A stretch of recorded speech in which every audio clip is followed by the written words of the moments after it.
been a success regardless. And they're going to get shot out by BL as he's been able to survive through the majority of this game. So that's a nice little start. Getting destroyed, gets himself Himas. Can he get himself all three? And he said the shot. Yes, he gets it. What a recovery. On fire. I wonder what the comms are like right now. Mime's a very vocal guy. I love that. DraftKings coming into. Oh, look at that. Trying to go for the res regardless. Great throw on that one. As of course, with 2 players down, they have to make a play. Heaven here, Vox, the spearhead now, trying to rev on down. A snake has continued. To an extent, they're split, and then you have all of that.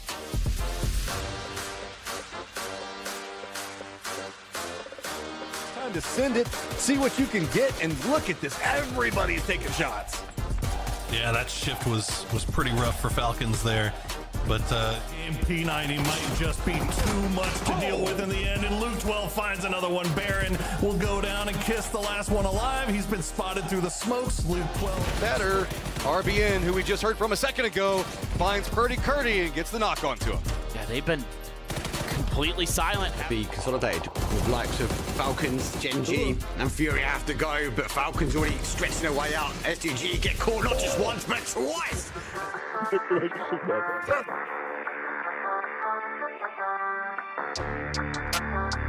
Where these guys are, they're going to have to leave that spot eventually. And another knock coming in, big nade, and now Penta is just going to crash in, and that is pretty much academic. Duel will take a... He gets himself one. LFP stands in the open, but he's shut down by Hot and Spicy. It's a 3 versus 1. Now make it 3v none.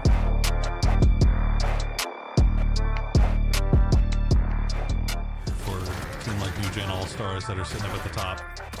Yeah, oh, that's a great shot from Gladiator. Now he's got a Zito to deal with. It's a pig battle. Do not get the headshot multiplier. So this fight really works in favor of X10. Big nade launched on the edge, and it does a ton of splash damage to 2. That's a focus on to X10. X10 lose 2 in the blink of an eye. Mars is going huge on the opposite side for his team. Mars steps right, he gets another one. Is he going to get all 4? Safe until suddenly it's not. Here comes the speaking of it's safe until it's not. Oh my God! Phase of injected and a little bit of this hillside cliff that drops down over into the, I guess, the center and the west of what we're watching. K-Mine though.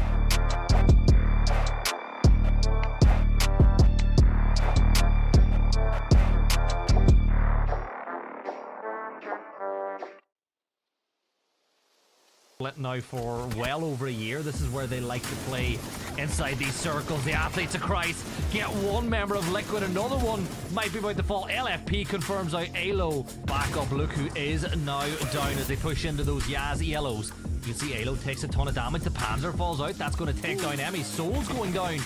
It's not often you see this compound map being a position that you can keep your vehicles up, but because of the circle, this is such a good compound to hold, at least for now. And they know exactly where Fixin is. They send in the Panzer. Fake. It's going to be a very clean knock coming out from Warner. Yeah, and another mortar should be following that one up. Dad buff, he is down. Timothy and Flanker, they'll just keep holding the spot. That one lands just a little bit too far away to get the flush. But Flanker, oh he ran right into it. Dreams from Collector. Hall of Fame.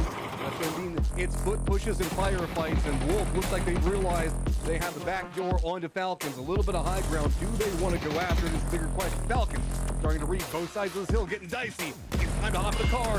Not too many more they can do. They just got to send it. Yeah, they got to pick one of these fights, and that's exactly what they've done. Andrew will catch Tiggleton out now as Gustav shrimmed in kick. We'll get involved. Gustav steps up, managed to get one. Oh my God, Kickstart has just deleted our...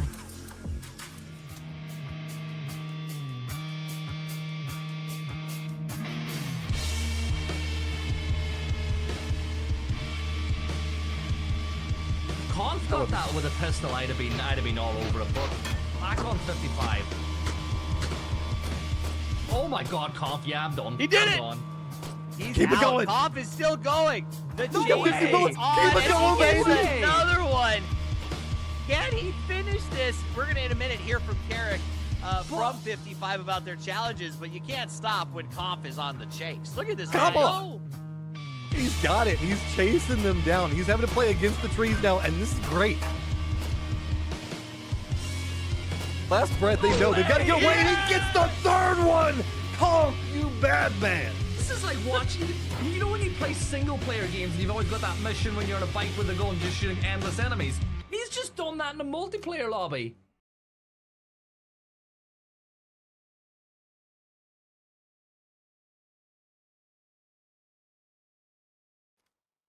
Dale, dale, dale. O cara Esse cara do drop, quando ele sair, nós punir ele também. Vale. Eu tô só enchendo o saco dele, velho. Não tô tocando ele. Quando você tira no cara de drop, vamos fazer a jogada maratona no pingo azul. E ali você desce no meu árvore e... Primeiro, se pá que a gente vai tirar no amarelo. Quer que eu atire e Ah, ele tem depois safe no desça? amarelo. Vocês têm visão do amarelo, guys? Tenho sim. Tá, então Pipa, tu olha pros moleques então, tá? Eu não consigo dar cor pra vocês. Guys, a gente vai descer de carro aí, a gente vai descer de carro na esquerda. Dale, dale, dale. Tá. Esse cara tá descendo no amarelo, tá descendo. Se preocupa com isso aí. Ele tá atrás do drop ainda. Nossa, o carro tá Mano, furado. você tem que a chegar gente no tá pingo indo, a azul. gente tá indo, a gente tá indo pra lá.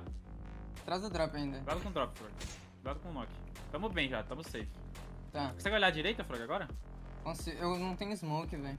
Tá atrás do drop, mina. Sim, ele não tá safe não, viado. Enche o cara saco perto, dele que eu lembra? consigo. Não tem. Se encher o saco dele eu consigo. Pipa, com você. Vou picar nele. Não, é. Tô bem, calmou. Relaxa, vantagem. Vantagem. Eu olho os caras de longe, tá? Olha Laranja o cara meu, do drop, laranja Frog, ele meu. tem que sair. O cara O do cara do drop drop tem que saiu, o cara do drop saiu. Laranja picar ele. ainda tá ali. Tá saindo, tá aqui. Verde, azul. Verde. ¿En dónde está ele? Finalizei Mas teu no knock. lá de trás tem um. Ó, Fiz um Doritos aí. Lado laranja. 4x3. Tá verde. sabemos. Tem um cara no pingo azul e o cara de drop. Não sei onde está o outro. O outro, Mano, ele outro pode deve estar estar na pelo nega. amarelo, Pode guys. estar na nega. Fase 9 em 5 segundos. Fez 9 nele. Vou matar verde, galera. Ele tem que sair.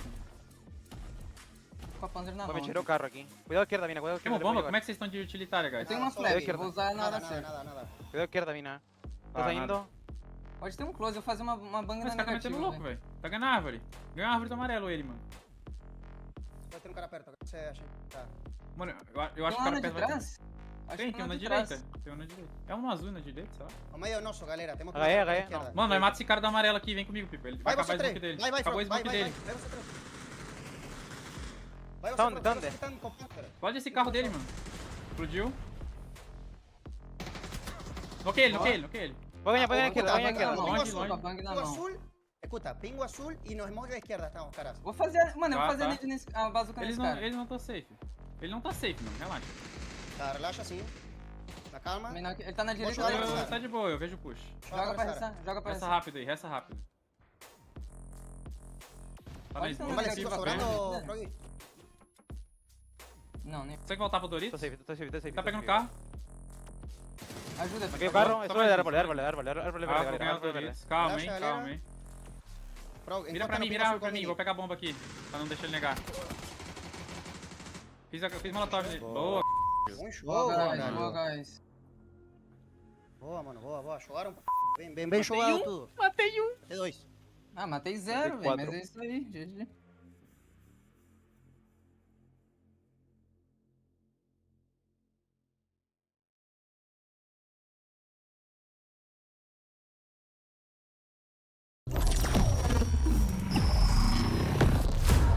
Port Desire. A city that don't belong to anyone, but everyone wants a piece. No laws, no oversight. Just the jungle creeping back in. Both the vines and the people. The mayor stepped in where the government couldn't. Said the city needed order, and they'd be the ones to bring it. Keeping the peace on their terms. I walked away from it all. Kept my hands in dirt instead of blood. But desire is a fickle mistress. The city won't let me go. It won't forget my name. I asked for nothing, and they still came and took everything. The mayors and anyone that stands in my way, every last one of them.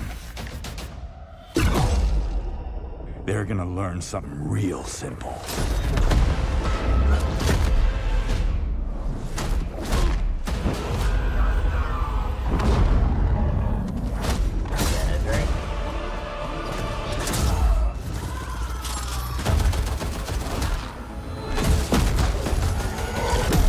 You reap what you sow.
Welcome everybody to the final day of the PUBG Americas Series finals. It is I, Porosaurus, and it is here two of the prettiest casters in the kingdom, Gibson and Matrim, joining me here to bring you the final day of action. It has been a long slogging road all the way up until this point, and it seems like it might be a two-team race, Matrim. Oh yeah, I mean, Athletes of Christ and Falcons, dude, they are just absolutely ripping it apart. It felt like it was just going to be one team with Athletes of Christ, but then Falcons just absolutely popped off yesterday. There is one other squad, maybe that could find some contention, but I don't know. You need to have just another massive day and top two to falter to have anybody else get a chance in this thing. Yeah, the Falcons absolutely put on a show for the second half of the day, but Gibson, don't let that distract away from the journey that has been Athletes of Christ up until this point.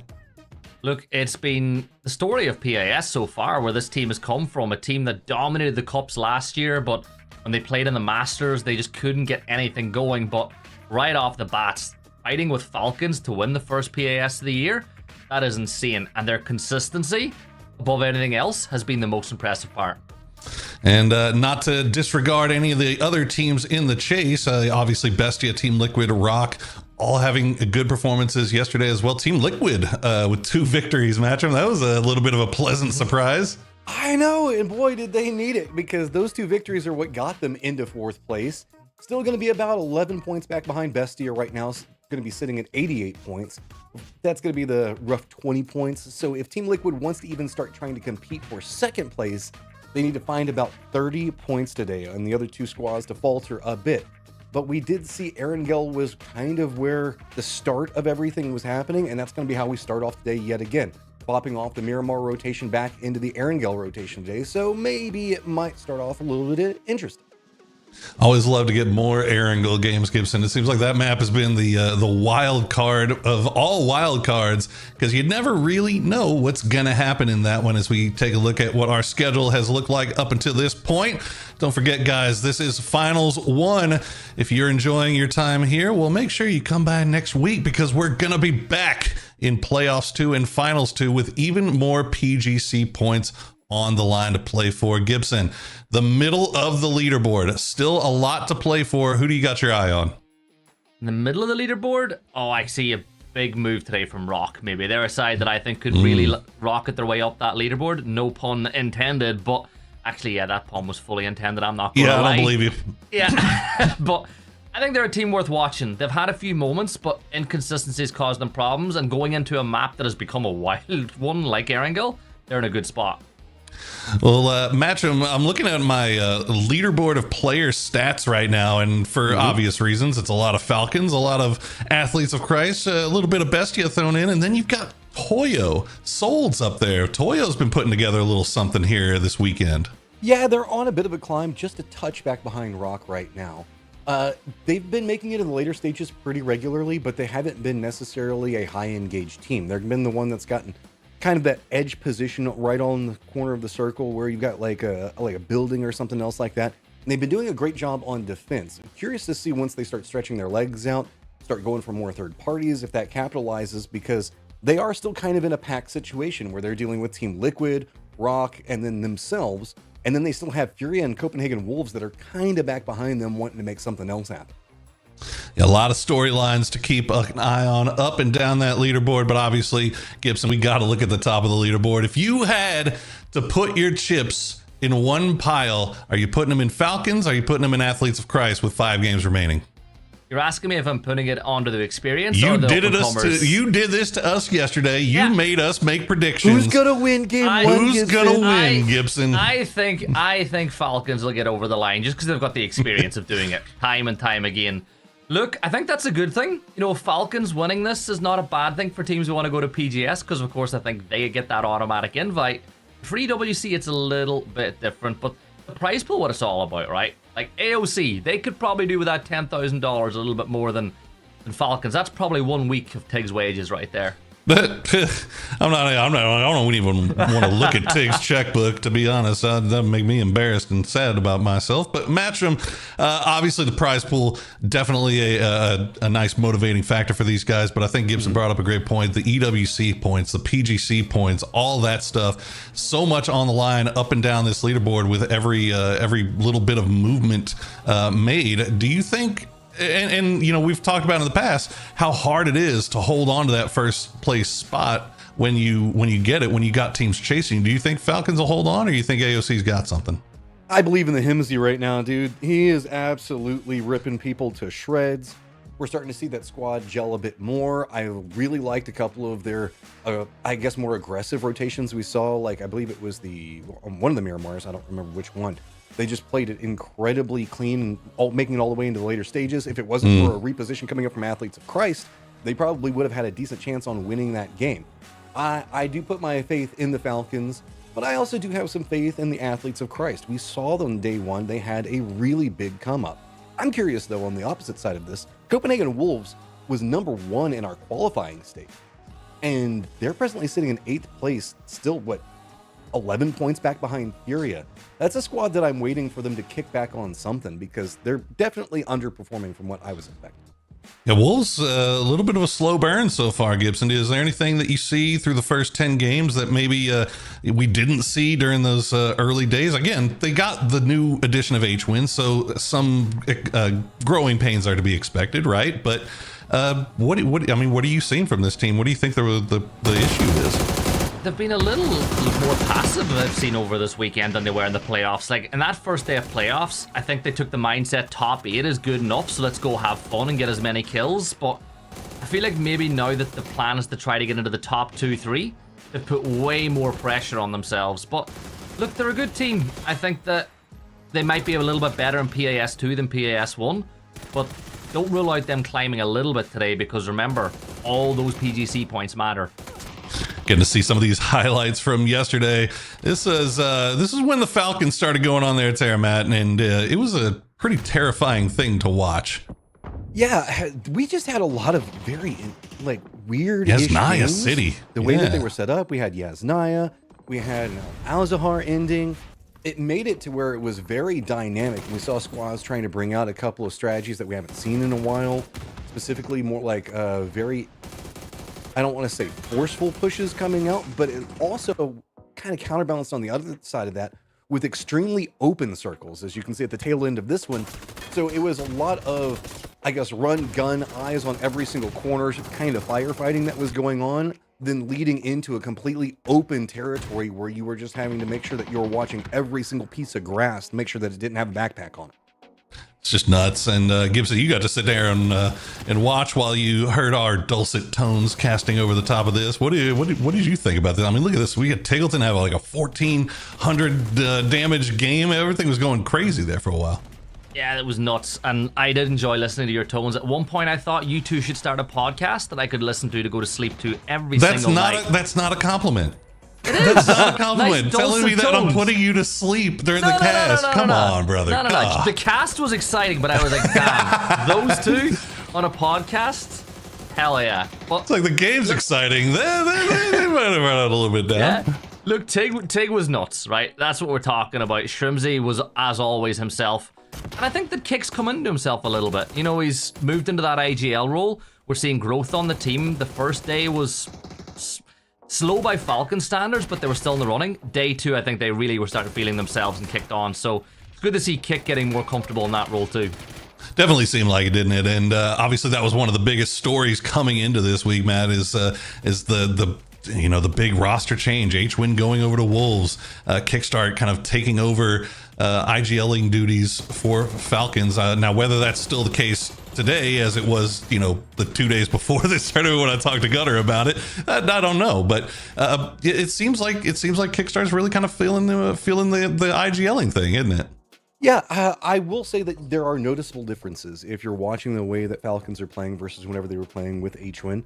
A little bit more, I guess, risk taking. Sometimes I would see more aggressive, and they were very risk averse. They would try to hold out for circles, play edge, then involved in like 3 to 4 firefights that would really kind of mess them up, and it made it to where they were having trouble in later games. This Falcons, much more confident coming into the circle. They're like, no, we think that we can kill everybody that's here. We've got the stats to prove it. We're going to put ourselves in the potential for game-winning situations and at least get into the top 4 with a high kill count.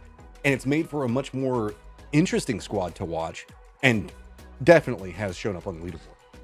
It's one of those conversations that I feel like we end up having about these teams a lot during over the course of the year, right? Is that, you know, these guys mechanically are insane and that they can take these fights, but they tend to try to play a little bit more risk averse, trying to get to late game, try to go for points that way. Is there anybody else kind of further down the leaderboard, maybe, Gibson, that you think might be struggling with that right now? With the aggression side of things? Yeah, just I mean, yeah, I guess you could throw a dart, right? Yeah, you could talk about 5 or 10 different teams here, but I'm going to go for one of the partner teams. I think that at times Toyo play a little too passive. Like, they get themselves in the top 8s and they're getting, you know, 2-3 placement points with a couple of kills every game. Yeah, it's good enough to get you into the top 8, but when it comes to qualifying for international events, they need a little bit more. So I'd say Toyo could definitely do with upping that aggression. I think Duel was at the top of my list on that one. I feel like that's a team of fraggers, and we just saw them kind of being a little bit hesitant. But again, you still got 5 games left to play, Matt. So, I mean, with 5 games left to play, I don't know. What are you expecting to see today? Are you expecting to see a lot of movement up and down the leaderboard, or do you think anybody will just kind of choke? I don't want to put you on the spot and say, do you think anybody's going to choke? But do you think anybody's going to choke? Well, we're in a really weird spot, because if we look, Copenhagen Wolves is at 48, and then if we drop, they're presently in 8th place. Pest Control is only 17 points back behind that in 15th. This lower section is going to be moving all over the place, and I'm going to call out that I think that Pest Control is going to probably continue their more aggressive early game stylings. I'm hoping that they clean up their firefights, though, because they do commit into a firefight and they do find their kills, but the hesitation, it's about 1 or 2 seconds before they decide that they're going to go for a firefight. Like, they're trying to talk out, do we think that we have the advantage here or not? And it kind of ruins them. New Gen All-Stars on the other side of that, they kind of just do whatever they want. They are the epitome of having fun, and if it works, great, and if it doesn't, who cares? We're not going to bother review it anyway. We'll just figure out some other way to handle it next time it rises. This makes them very peculiar to look at, because their stats, presently tied up with each other, means the fact that they can rise up if they can find a way to clean up those firefights just a little bit more.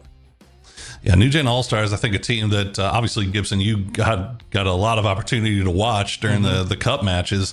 It seemed like they finally started finding a little bit of their footing yesterday. I mean, they ended the day with a 2nd place finish with 5 kills, and before that it was 6 kills. So maybe they are starting to throw a little bit more caution to the wind here. Yeah, you know, those young up-and-comers just finally getting their feet behind them. You know, those young guys finally feeling that bit of confidence. I think that they just kind of went, probably had that talk within each other where they were like, hey, like, what's the harm? Let's go get more aggressive. Let's have more fun. Like, what do we have to lose here? Because they were in bottom place, right, going into the day yesterday. They have nothing to lose. Go out, have some fun, see what works in this play style, because they're going to get the chance to run it back next week in a completely new event. So go out, see what you can do today, and if it works, bring it in the next week.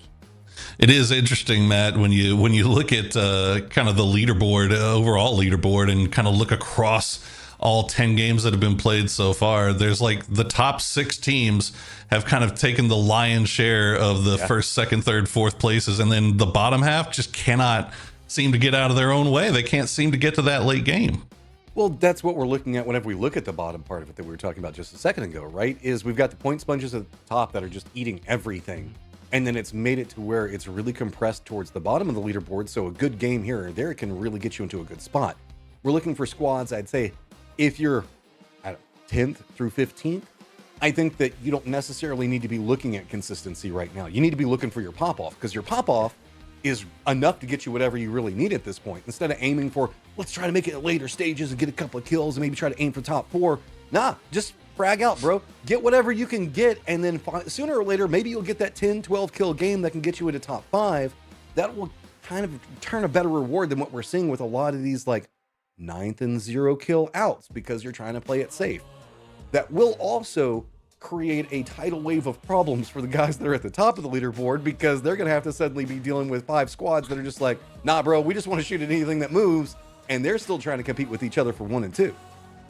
Yeah, and you think about how this thing usually looks whenever we get into these final games, and especially you start throwing Erangel into the mix now. We got 2 Erangels today, so a little bit more caution thrown to the wind it was on that map, as not to reuse the same phrase. But are we thinking that that's kind of what we're going to see today, Gibson? Are we going to see a lot of the teams on the lower half just kind of say, you know what, we got nothing else to lose, let's try to send it and get whatever we can? Because I mean, we're right now at the bottom of the leaderboard. You really don't have anything to lose. All you have is points to gain.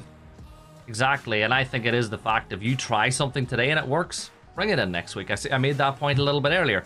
Have fun with it. If you're getting tons of kills or you're starting to climb, you're like, okay, if we do a full weekend like this, it's a hell of a lot better than what we did in the first 2 days. So I think that is the case. But I also want to say, like, you're talking about the bottom half of the leaderboard, the top needs consistency. Like, you heard Alo yesterday. They want those top 2 to slip up. In his words, they're waiting for one of them to choke, and they'll hopefully pick up the slack. So consistency for the top, as Matt said, then aggression for the bottom could be the key today. That's right, chat. You heard him right. We did hear from Alo. I know that's not something that you're used to hearing us say, but if you get a chance to go back, you can see one of those rare Alo interviews. But yeah, again, Matt, we got 5 more games left to play here, a lot more excitement ready to go, but we're going to take a quick break into a video before we get into the game. So guys, don't go anywhere. We're going to get you wrapped up and ready to go.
Five more games left here in PAS Finals number 1. 5 more opportunities for these teams to make their mark on 2026 to start in the year with a good direction. Good thing going as we start on Erangel. Guys, that's a pretty juicy plane hugging on the east side. It is, and it's going to be a fun one. I mean, what do we do here? We've got pretty much a chance for Millie Island or another Yasnaya game? Oh, no. Nah, we're not going to do those. Look, the Yasnaya finish was absolutely nuts, right? Like, how many, having to see the city finish towards the end and all those teams trying to fight their way out. And then, and everybody, I mean, there was only like 1 or 2 teams, Gibson, that I think were even outside of the city proper. Yeah, exactly. And those teams found it a little bit tough, maybe getting in towards the end. But as it kicked out, it was the likes of the Falcons who played on the southern edge of Pachinki that really benefited. So they took a mortar to the face. I couldn't believe Rock was actually mortaring them from the city mat while they were getting pushed on all sides. Hey, look, sometimes you can be a bit bored being the team that's just on the southern part of Yasnaya itself. And I mean, shades of Military Base Island, but this is bridge fun due to happen. And oh, hey, Cowboy, we just got done talking to Alo. Now he's going to be afraid to talk to us again. Oh, no. Nobody was watching. It's fine. Nobody saw that, right, Gib? You didn't see anything, right? I don't know what you're talking about. Like, definitely didn't have Alo using his not great microphone on the broadcast. Oh, we're not talking about Alo's mic, man. I think it was Kawhi-Lo. Personally. I don't know, because it was kind of weird. So whenever you see these 50-50s, man, you have to assume military base is looming. You do. It's but, not quite 50. Go ahead. Yeah, well, I just want to hear what Trevor has to say, our coach from Wolves, as they are getting ready to go into these final 5 games. Well, I'd say most of the teams in this lobby we're familiar with. You know, most of the top teams, especially, we've been playing against them for years at this point. So I'd say a lot of the moves of those teams are expected. It's more so if I notice something like out of the ordinary, and that's just bringing it up in VOD review. You know, our team's really good about spending a lot of time, putting a lot of work in for this event. So I'll just bring them up and we'll just go over it in review. It's pretty simple. For our team, you know, truthfully, it's a team of veteran players. Everybody on our team has played this game since it came out, and they've played competitive since it came out. So, you know, the process is pretty democratic. You know, we agree on a schedule, and we just stick to that schedule. You just point them out, you know? I never try to single one person out individually, but if there's a mistake, you just use that mistake to spark a conversation about what could have been done better in that situation. I will say, though, like in my previous mention, with the team of veteran players, they're pretty good about calling out their own mistakes and self-reviewing on that. So it's just spurring the conversation along about how we can be better. Well, specifically with H1, it's a really easy fit. You know, the reason we were so quick to make that move is because H1's a player with such a deep, like, wealth of PUBG knowledge. You know, his, like, PUBG IQ is off the charts. You know, this guy has been to the top of the mountain a few times, and he understands the game at such a high level that he can be malleable to any situation. You know, having him slotted in our situation as a co-caller, more facilitator type role has just been seamless. You know, he just elevates everyone around him, and it's been super easy to have him integrated into the system. Integrating in the system could be an easy win, to say the least. It does put a little bit of pressure on Vox, though, because you know it's got to be something whenever you're an IGL or a team, and then you have a squad that has been as dominant as Falcons. Their IGL comes in. I don't think that Vox is the type to truly second-guess himself, but you heard the talk about, like, co-calling and stuff like that. That can be complicated to deal with sometimes. Yeah, and I think we've moved on as well. Like, maybe 4 or 5 years ago, it was a case of the IGL was the de facto leader of the team and what they say go, but I think you speak to most teams now, the IGL will balance the input from the rest of the team and they'll make the call, so the team will still do what they say, but I think they're a lot more willing, and I do think that it would be remiss of him not to listen to the input of somebody like H1 whenever he kind of makes calls. Well, the big one for me was, did he read his word a day dictionary? You know, using the word malleable? I've not heard that word in a while. Oh, no. Like, I've talked to him a couple of times. My man's got a vocabulary. It's always fun to play around with. I mean, I feel like I've heard that one be talked about, specifically whenever we talk about teams pretty regularly in PUBG. Faith, though, is feeling like maybe it's going to go down to military. It's good math off of it, and LFP is going to get the knock on RBN. Rock, not feeling the start of this one too good. Friends around them are going to be a 55 playing on the compound that's just to the east of the bridge on military, and then Wolf already in position over here as well.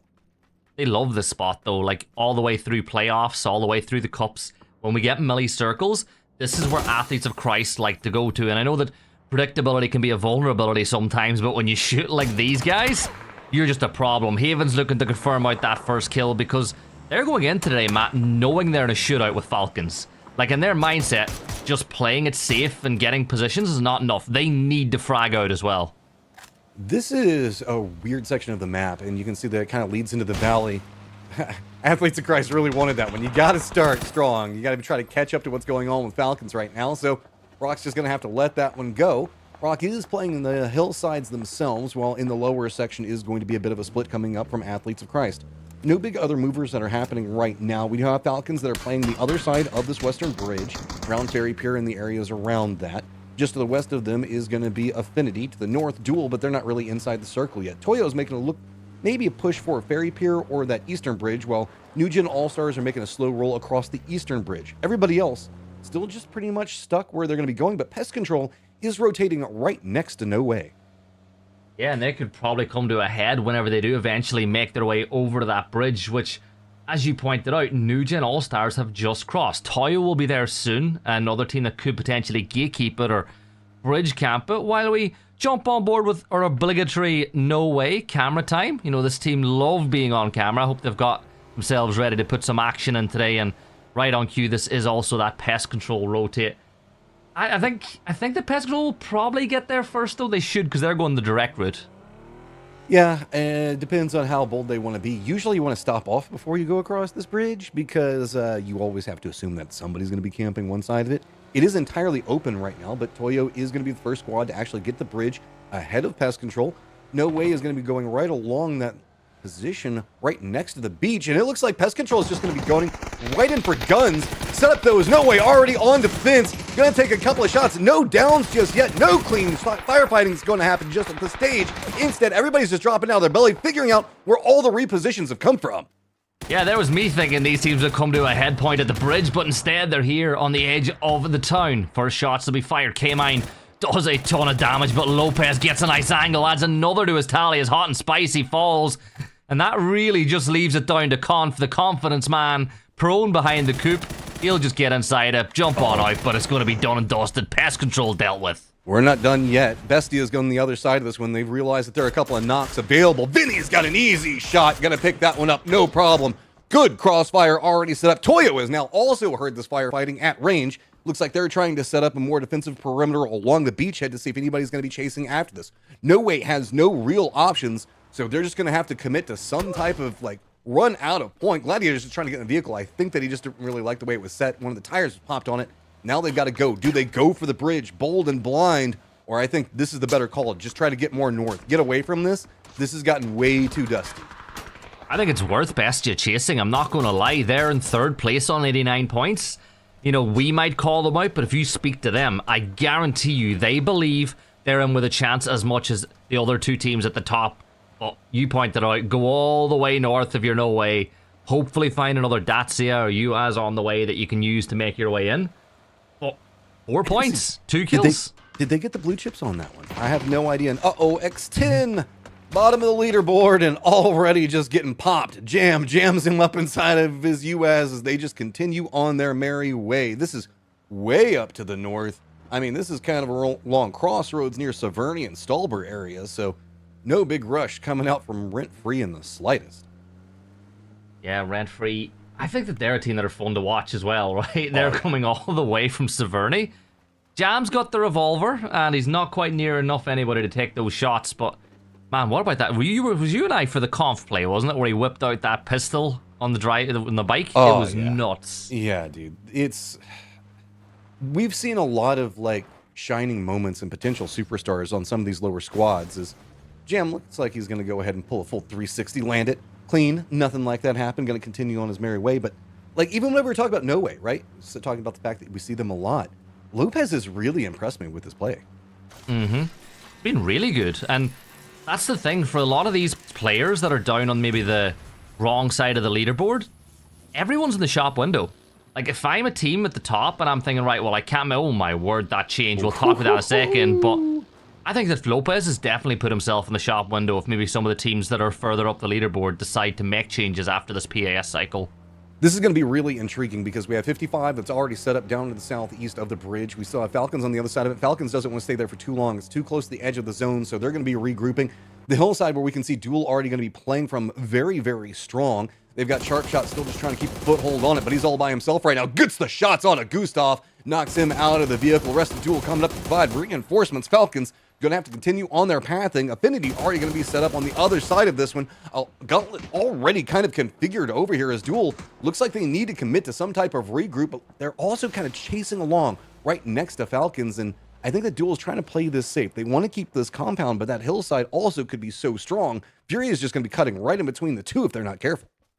Yeah, they're in the dog food, cat food, whatever food compound you want to call it. That argument's been had on broadcast, Matt, probably like 500 times at this point. But what exactly we call this section, either way though, we asked for more aggression from Duel in the pre-show. They're bringing it. A kill nice and early for them, but still just trailing behind the likes of Rent Free. But they're a team that could do really well today on climbing up, you know, getting into maybe that 5th, 6th spot if they get things going here in game 1. Team Liquid's just going to go ahead and use a boat, rotate right over onto the pier itself. It's going to provide a lot of opportunity and safety. Also put him pretty close to the center. Falcon's going to be playing the other side of this, pretty close on this side of Ferry Pier. There's emergency recall already happened for No Way as well as X10. Those are going to be dropping in just one moment. We have New Gen All-Stars that are going to be waiting for the Ferry Pier itself down on the southern section of Slosnovica Island. Then we've got Rock doing their regroup. Curious to see how they go for a path, while Wolf is kind of stuck. They've got the only landmass that's still in play on Military Base Island with no real option to do anything with it. So they're just kind of chilling there right now because I'm pretty certain that they saw a 55 take control of the northern section of the bridge. One thing I want to point out as well, on the south side of Millie Island, it looks like the New Gen All-Stars are waiting for the ferry to come in. Now, where does that ferry land, Matt? Right on top of Ferry Pier. Yeah, and do you see the fact that we got Falcons, Duel, Liquid are going to be there? Like, this could be very, very dodgy for the New Gen All-Stars if they elect to take that ferry the whole way, and I think that's probably what they're going to do. This is kind of peculiar when we look at this, because we still have Wolf that's going to be playing along the ridge line. No big shift just yet. Rock's going to go over to the eastern bridge. We also still have Bestia as well as X10, Toyo, and No Way all still needing to get in the circle. No Way does have Slabby that's inside of Quarry. Oddly appropriate, right? Slabby hanging out inside of a Quarry, as now Rent Free is also going to find themselves the Quarry compounds. I'm not annoyed that you made the joke. I'm annoyed that you thought of it before me, Matt. It's as simple as that. You told me yesterday you weren't going to be making any puns, but you've changed, man. You've changed. Name puns I will always make. Always. Yeah. Sure, whatever you say, buddy. And Free, they're playing in that little split. They're going pretty well so far. A kill on the board as they rotated all the way down from the northern section map inside Severny. We're getting ready for that next shift, and it goes down to Ferry Pier. Watch that Duel 2-2 collapse pretty quickly. Yeah, they've got the hillside, and you don't want to move to the hillside too early because you can get picked apart. So I can understand kind of why they were holding it, but with the section that Duel is holding down, this is the defendable point. Athletes of Christ know that. They come in full gusto. They're just going to try to get control of the dip that's going to be right next to it. Toyo's going to be coming in right back behind them. Fury is going to be doing the harassment. Wolf now has to make their rotate over. We also do have Bestia that's going to be regrouping in from the north. So we've still got a lot of water in Ferry Pier itself down to the south, and then we have the fields up into the north. So nobody's going to be wanting to play against the beachhead itself. It's just going to be Ferry Pier itself. We've got the gas station over into the east, Mansion over into the west, which Affinity's got, and then these hillsides. So this is going to be a full-on cluster. Athletes of Christ will spot Duel, little two to the horn as they go past as well to let them know that you missed your chance to get a knock. But two teams can play this position in phase 3, right? I think that the whole thing that's going to go on is they'll take shots, but Athletes of Christ, having heard that rotation, probably going to move a little further away. Yeah, I was going to say, you can, but that's a bit too close for nades. Oh, my shield! No, I can't leave my shield behind. Hopped in the vehicle to drive all of 10 feet. Now he's got to get, okay, everything's fine, but now the vehicles are gone. And now if you're Haven, you're like, do you have your shield this time? Because we ain't turning the car around this time around. LFB takes a little damage for it as well, so he'll throw the smoke and pop the first aid, but I like this. They realized that Duel gave up that compound, so it looks like the Athletes of Christ now are going to buy or, going to retreat and take it knowing it's free. Oh, Badger, no. Badger, no. Gotta be careful. Honey Badger, jam. 1-2 connection set up, but it's gonna be Santi. Rolls right through. Finally, He goes down. 3 players still up for Rent Free. This hillside control going to be massive for them. Bestia also trying to backfill on it while Frank's just going to have to run right down into the fields. Bestia is going to go down into the lower position. Looks like they might be trying to run right up on top of Rent Free, but this wide split that they've got set up could be great for defense. He kills Santi with the revolver. I just want to point that out there as we do lose X10 and Gats gets the angle on the Pipa as well. Bad news bears here for Bestia. Remember, they're in the hunt in 3rd place and you're going to sustain that knock onto Pipa. Benya will toss the smoke up to try to give himself an angle to look towards Badger, who's taking a ton of damage as Gats will fire back with that mini. But on the other side, Rock and Furia, Matt. Slow, steady. Furia knows the fact that they have to be cautious. Long-range shots could be happening, but fortunately that is going to be the high ground. Back behind them is where Rent Free as well as Bestia are going to be playing. Rock need to make something big happen here. Already having Santastico down. They want to try to get DraftKings in the hunt. High ground position. Going to come up, and it's going to be Kawazine. Finds it. Still continues pushing along the smoke. I think that he saw a little bit of an outline on Poza, but can't get too much more onto it. Instead, retreats down the hill, and it's going to be RBN and him. Counterflank coming in from the left side of your screen. It looks like Rock is just going to take a second, reset, and hopefully use DraftKings as bait. Wolves, though, we spoke about them needing to up the aggression. They hear the fight. It's an AK with the iron sights, and it ain't going to work as Sparking is going to get felled. Kawazine now still working with RBN, dancing through the smoke using the terrain, but Snakers gets the angle. A couple of taps. A few more should get the job done onto Kawazine, but this is what I wanted from Wolves. Be more proactive, backfill fights, get the points on the board, and this is not what Furia or Rock needed. I mean, if you're gonna name yourselves Wolves, this is the way you gotta play it. Furia, though, does spot out RBN. No way to get away from it. Easy. And now Calzine just trapped, tries to get some damage onto the Kraken, but Pose is gonna lead the front. He is going to go ahead and get the knock, but Kraken's going to go down, and it is all coming up Wolves over here. Circle did pop, and it moved over into the west, so Duel's going to be right on the edge of the zone. Meanwhile, Rent Free, who did still hold on to the top of that hillside, going to be inside the circle. Bestie had to come down into the no man's land of the field. That means that Wolf now has to rotate. 55 is going to be in front of them right up next to Duel, and everybody else already pretty close, if not already inside the circle. Big opportunity now for Toyo to climb towards that rock position inside of 5th as they want to move on up. Tig will climb up on top of the roofs on Ferry Pier. They've been holding this position for quite a while now, having basically left Pachinki and come straight here. And I like it. They can gatekeep a lot of teams that are going to come in late from Ferry Pier. Liquid and Falcons are probably destined to fight at some point as well whenever this next shift occurs. But remember a little while ago, we saw Duel give up the dog food compound to take the trenches. The circle shifted so heavily back in favor of the dog food compound that might just bless the athletes of Christ.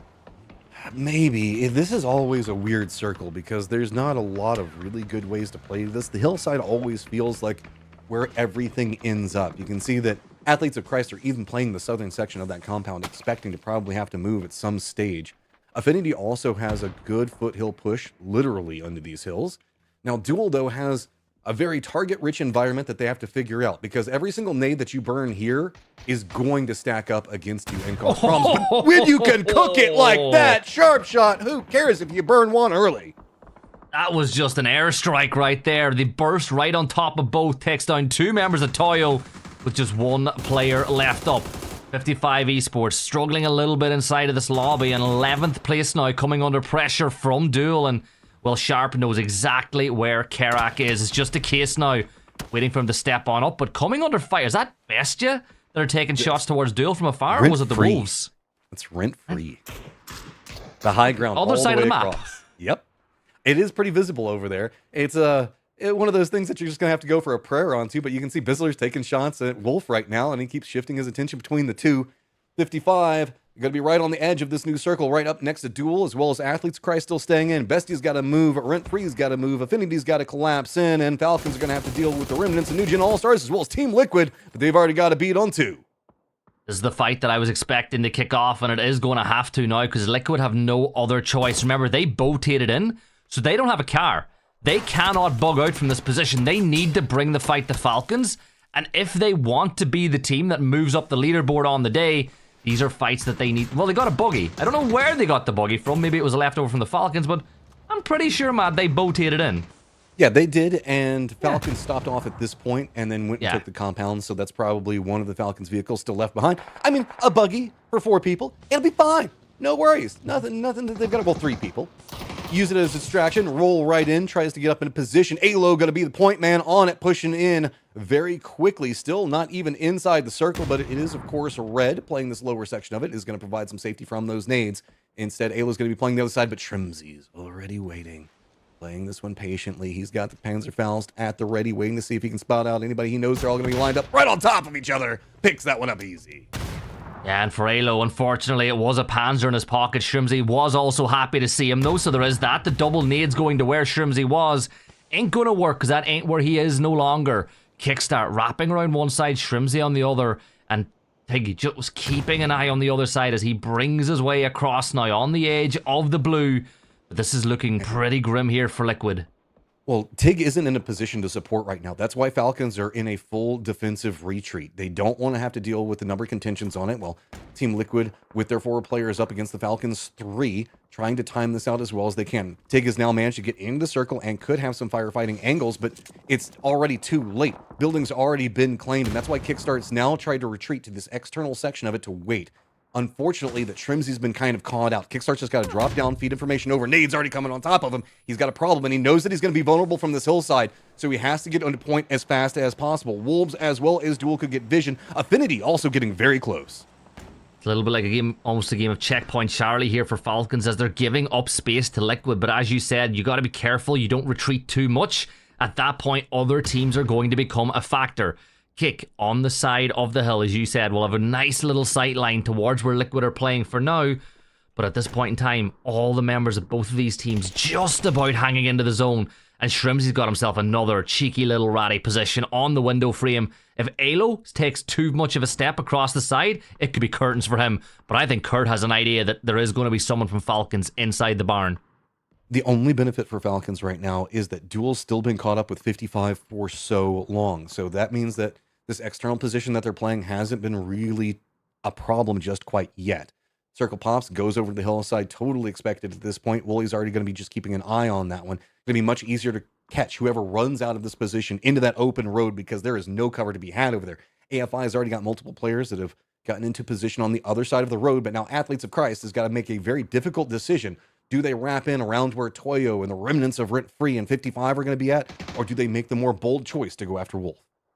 I think that Wolves is probably the best choice. There's just far too many teams on the other sides of the map, so take on the 1-1v1 fight that you can kind of garner for yourselves. But back by Ferry Pier, Alo has made his way over towards the doghouses, getting closer and closer to where Kick is. Shrimzy jumping on out. Cowboy must have heard the footsteps. He tosses the nade on over, but look at Kurt's position. He's taking the high ground. That is so great on that position because it denies out so much of what's going to be going on around it. Also lets him kind of peek in and see maybe a little bit of what's going to be going on with the hillside. Cowboy already has an idea on some area that Kickstart's going to be playing from. A lot of pressure now mounting onto Tig, but you can see he just hasn't been able to get any clean angles onto it. It's just going to be him and Kickstart with a little bit of a mini crossfire between the two. Tig does spot out Kurt, though. Now he can shift into a new point using this new hillside, try to set it up. Kickstart just watching his teammate Shrimzy slowly bleed out. A little bit more utility being thrown onto Team Liquid, but Team Liquid's Kurt just trying to creep his way forward closer and closer. Shots do come out. It's going to be Kickstart this time. Team Liquid with no options, just having to walk right into a kill box. And this is exactly where Kickstart really thrives as well, getting into the midst of these gunfights. Tiggleton is having himself a phenomenal PAS so far. 4 kills on the board, sprinting up over the hill is one. Luke 12's got the blue at his back and he's going to fall. Falcons extending their lead at the top. 7 kills, 129 points. You've dealt with Liquid and now you can get just about close enough to that hillside, but Duel are the next problem for them, and it looks like FE did bring the fight towards Wolves. And so few options to work with. And now they have to deal with AFI on one side of them. That's just going to be a complete decimation. Mizbo pops up, picks up 3 off of it. AFI on a climb of their own, making it in the later stages as well. Athletes of Christ now just down to Haven. Watching that 17-point differential is now Falcons also finding 7 kills. Just going to continue to mount the pressure. I did want to give a big shout out, though, in that last firefight. Tig managing to secure and cover his teammate long enough for Kickstart to get the res onto Shrimzy while Team Liquid was pushing is an absolutely brutal situation to try to handle. And they handled it clean, and then it was for nothing because Shrimzy dies while crossing the road. Why did the Shrimzy cross the road? Try to get to the other side, but then he was shot. Exactly. But I think for Falcons, right, you've got 7 kills on the board. Athletes of Christ only have 1 player left, and he's more than likely about to fall in a second time. Athletes of Christ actually having a decent little game here as well with those kills, but can Falcons just outlive them a little bit longer? Get those extra few placement points to increase that gap a little bit more that currently stands at 17. And funny, it's H1, the player that's gatekeeping Haven, that might just be about to deliver even more of an opportunity to Falcons to get further up that leaderboard. We said we wanted those guys that were chasing the top 8 to have themselves a game with some kills. Look at this. All of them getting a spattering of at least something. Falcons now gate capped out.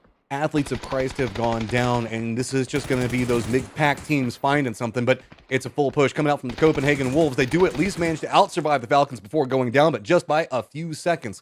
Duel now finally going to be losing their little dips that they've been hiding into as 55 looked like they were trying to backflank onto Wolf, but the timing just was not there. Affinity, Duel, Wolves, and 55, your last 4 teams standing, and this is really a change-up because one thing I'll say over the course of the weekend is there's been real consistency in the Final Fours as to what teams have been alive. This is refreshing. 4 teams now, and I don't think any of them have won a game over the course of the weekend just yet, so big opportunities to climb the leaderboard, increase prize money, increase PGC points, but you gotta hold your nerve. And I'm going to say I actually quite like Duel's position here, Matt, because they're the furthest away from trouble. Yeah, they've done a great job on keeping control over that corridor. That's how come everybody is fighting over here. That's the benefit of getting that position so early whenever you see this circle. Why we often see at least one squad make a commitment into a section that could be a little bit more dangerous in the later stages. Carrick takes some lead, but looks like he'll be okay. Other side of this, though, Snaker is trying to get himself into a nice little flank position. H-Win, though, does manage to take down Carrack. And now Nitavon in some trouble. He's got to deal with close-range Snakers, and Copenhagen Wolves got control of the north. Yeah, that's big for them, and now they're going to try to see if they can get any more nades, any more throwable utility that they can use for the next phase of this final 3 duel. They're in that little bowl, that dip, and you can see they've got nice sight lines from this position as Kane will just get his armor, his helmet back up to full, perfect condition. Penta, 747 damage with 4 kills on the board. I'm not going to tell chat how many kills that 747 damage could get you, because they just went crazy with it yesterday. So we'll just say he's got 4 kills with a lot of damage. So looking at the way that this is set, I was going to say Affinity has themselves a pretty decent spot they can play, but Wolves kind of want it. H-Win with the Bolty popping again. It's going to be Mizbo that goes down.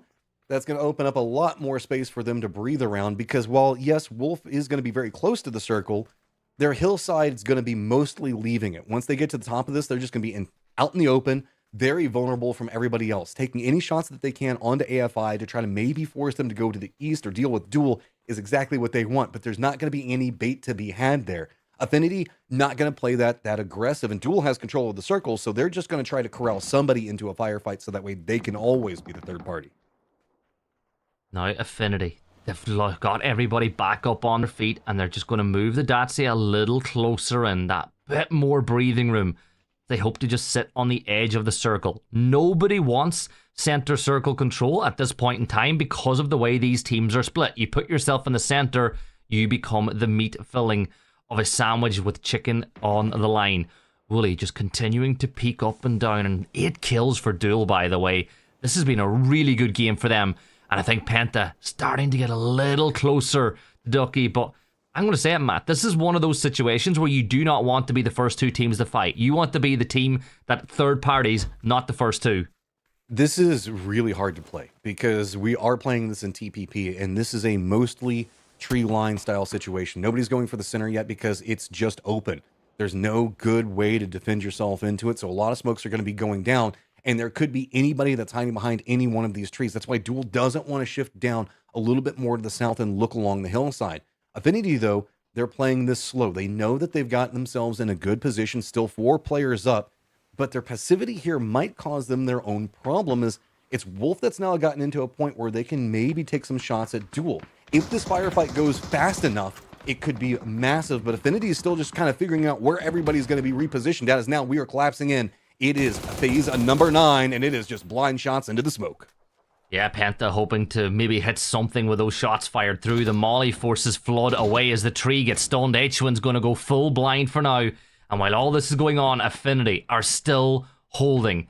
Wooly will begin to smoke wall out. There are Doritos, there are trees here, Matt, but Penta now up to 822.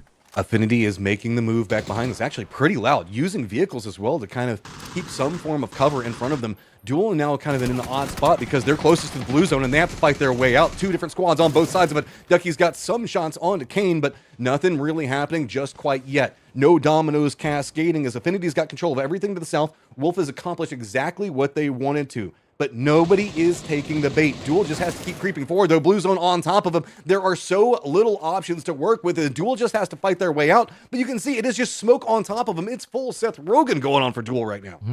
And Affinity have got nothing. Look at it. 1 flash grenade on Ghost, and everyone else is completely devoid of any offensive utility in any way, shape, or form. Zelody, though, he's got plenty of rounds of ammunition that he can use to strike, but that center point has been drawn. Still 3 teams alive. Still 10 players up, battling for the win as we go into the 32nd minute. And this is the point where you'd love those throwables. You'd love those nades. And nobody has anything. It's old school. You remember I was talking about with Copenhagen Wolves early. Yeah, it was a great nade from Sharp Shot, but right now you wish you had anything. I'm curious to see how much utility AFI still has. A couple of shots. Here comes some utility coming out from Duel, but it's just slow, steady, Blue zone now over halfway done and forcing everybody together. Kane doesn't have any options. Mizbo spots out one. Pintalolo spots out another. Ducky finds another one. AFI starting to find something. Wooly finally gets knocked. Duel is eliminated. Copenhagen Wolves up with just 2, but looking back over into Affinity, this down to just a 1v1, and it turns it back around at the end. It is going to be Affinity with 9 kills. Big game for these guys. They had like the least amount of kills out of those teams. They had 4 and they popped up to 9 at the end with a huge win that'll rock them up. Those photos are making me feel so damn old here, Matt. Like, they must be some of the youngest squads that we have out there. Holy smokes, my guys. What? Yeah. Like, Affinity wasn't even... Okay. All right, let's go back. Let's go back a little bit. Because I'm watching Affinity, and I'm like, okay, they're clearly playing... They're playing low. They have no utility. They've got nothing. They want to wait out Duel and Wolves to make sure that those two fight first, and then they can strike on top of that. And they did it to a point until Duel just kind of threw it on to them, and all of a sudden they were down to 1 player.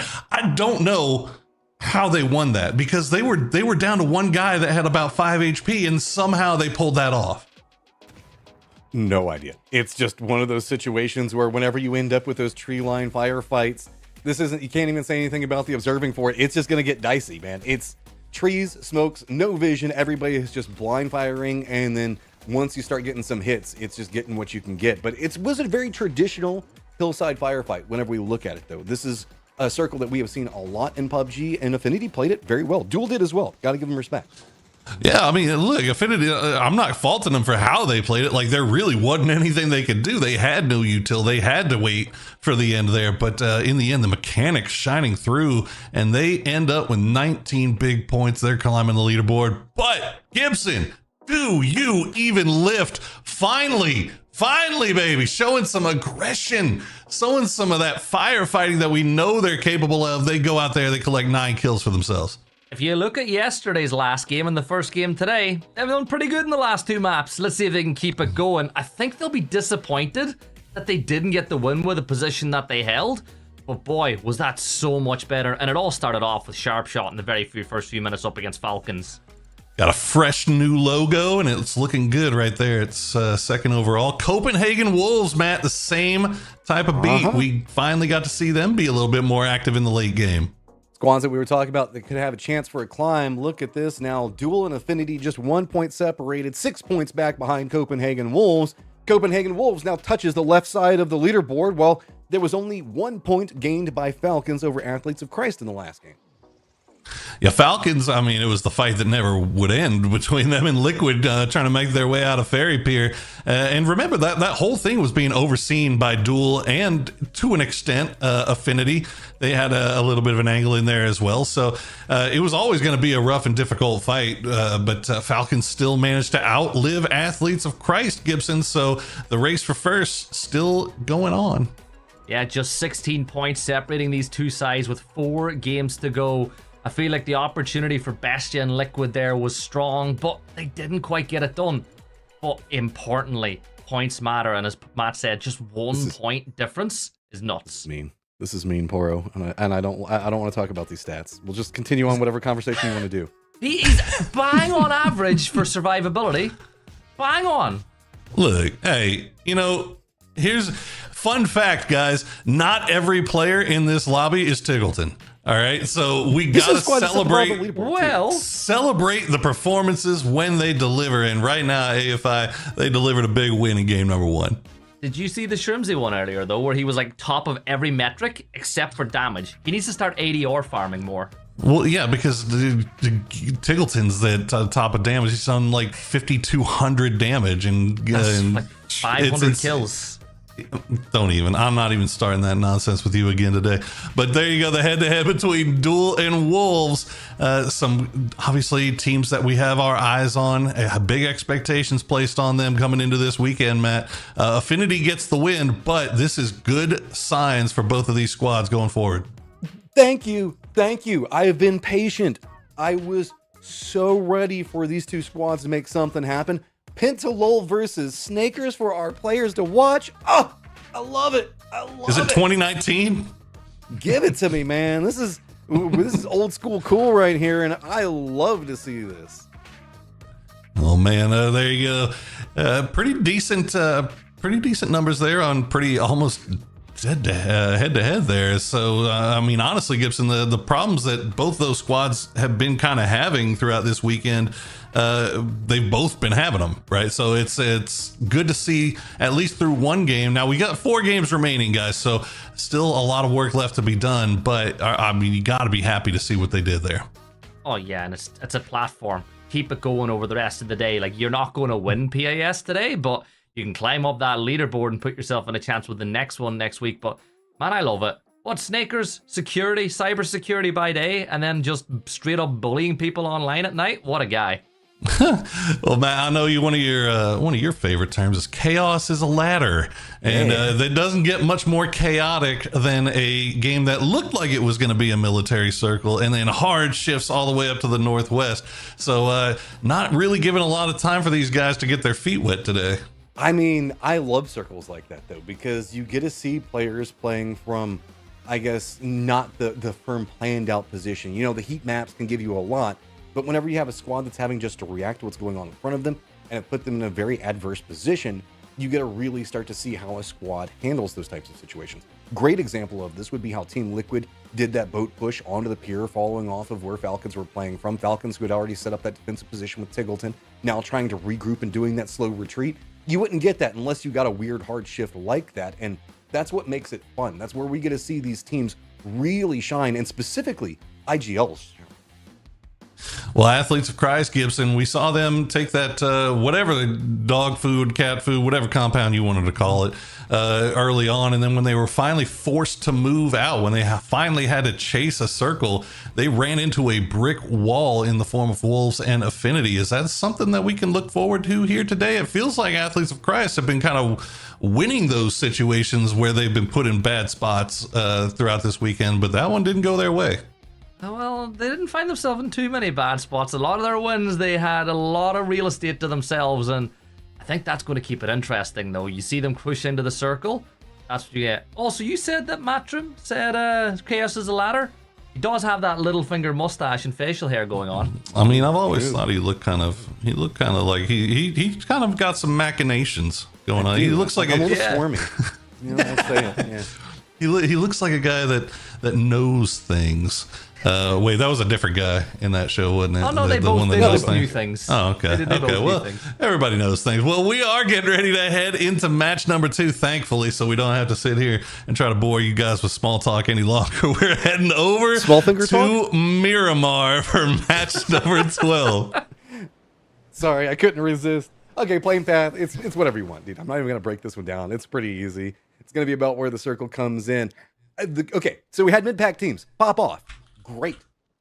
Can they do it again? Because we did kind of have a falter that occurred at a certain point with the higher teams. They still made it in the later sections, but those two are kind of competing against each other. I'm curious, can we see a replication from those squads that made it into our top 4 last time? Is right. I think you were. That's my bad, Gibson. I know you were waiting to see if I would actually speak up or not. I'm just excited to see. I didn't know if you were still here. I'm gone. Well, I was sticking around. I was going to see if we had an interview this time, but apparently we don't. So I'm going to stick around just long enough to see where the circle is going to go. That's the only thing I really care about, Gibson. And are we going to get a Los Leones going to go south? Come on, give me something fun. No, let's go all the way over to the west. A lot of unplayable in that one, boys. I'll leave it to you. Yeah, of course he dips out when things get hard, Matt, right? That's just the way it is. Rough circle, though. 409 know this one. This is the MPL circle, man. We cast this thing like 5 bazillion times whenever it happened. It's all unplayable to the west. We already know that. Circle's about half its normal size.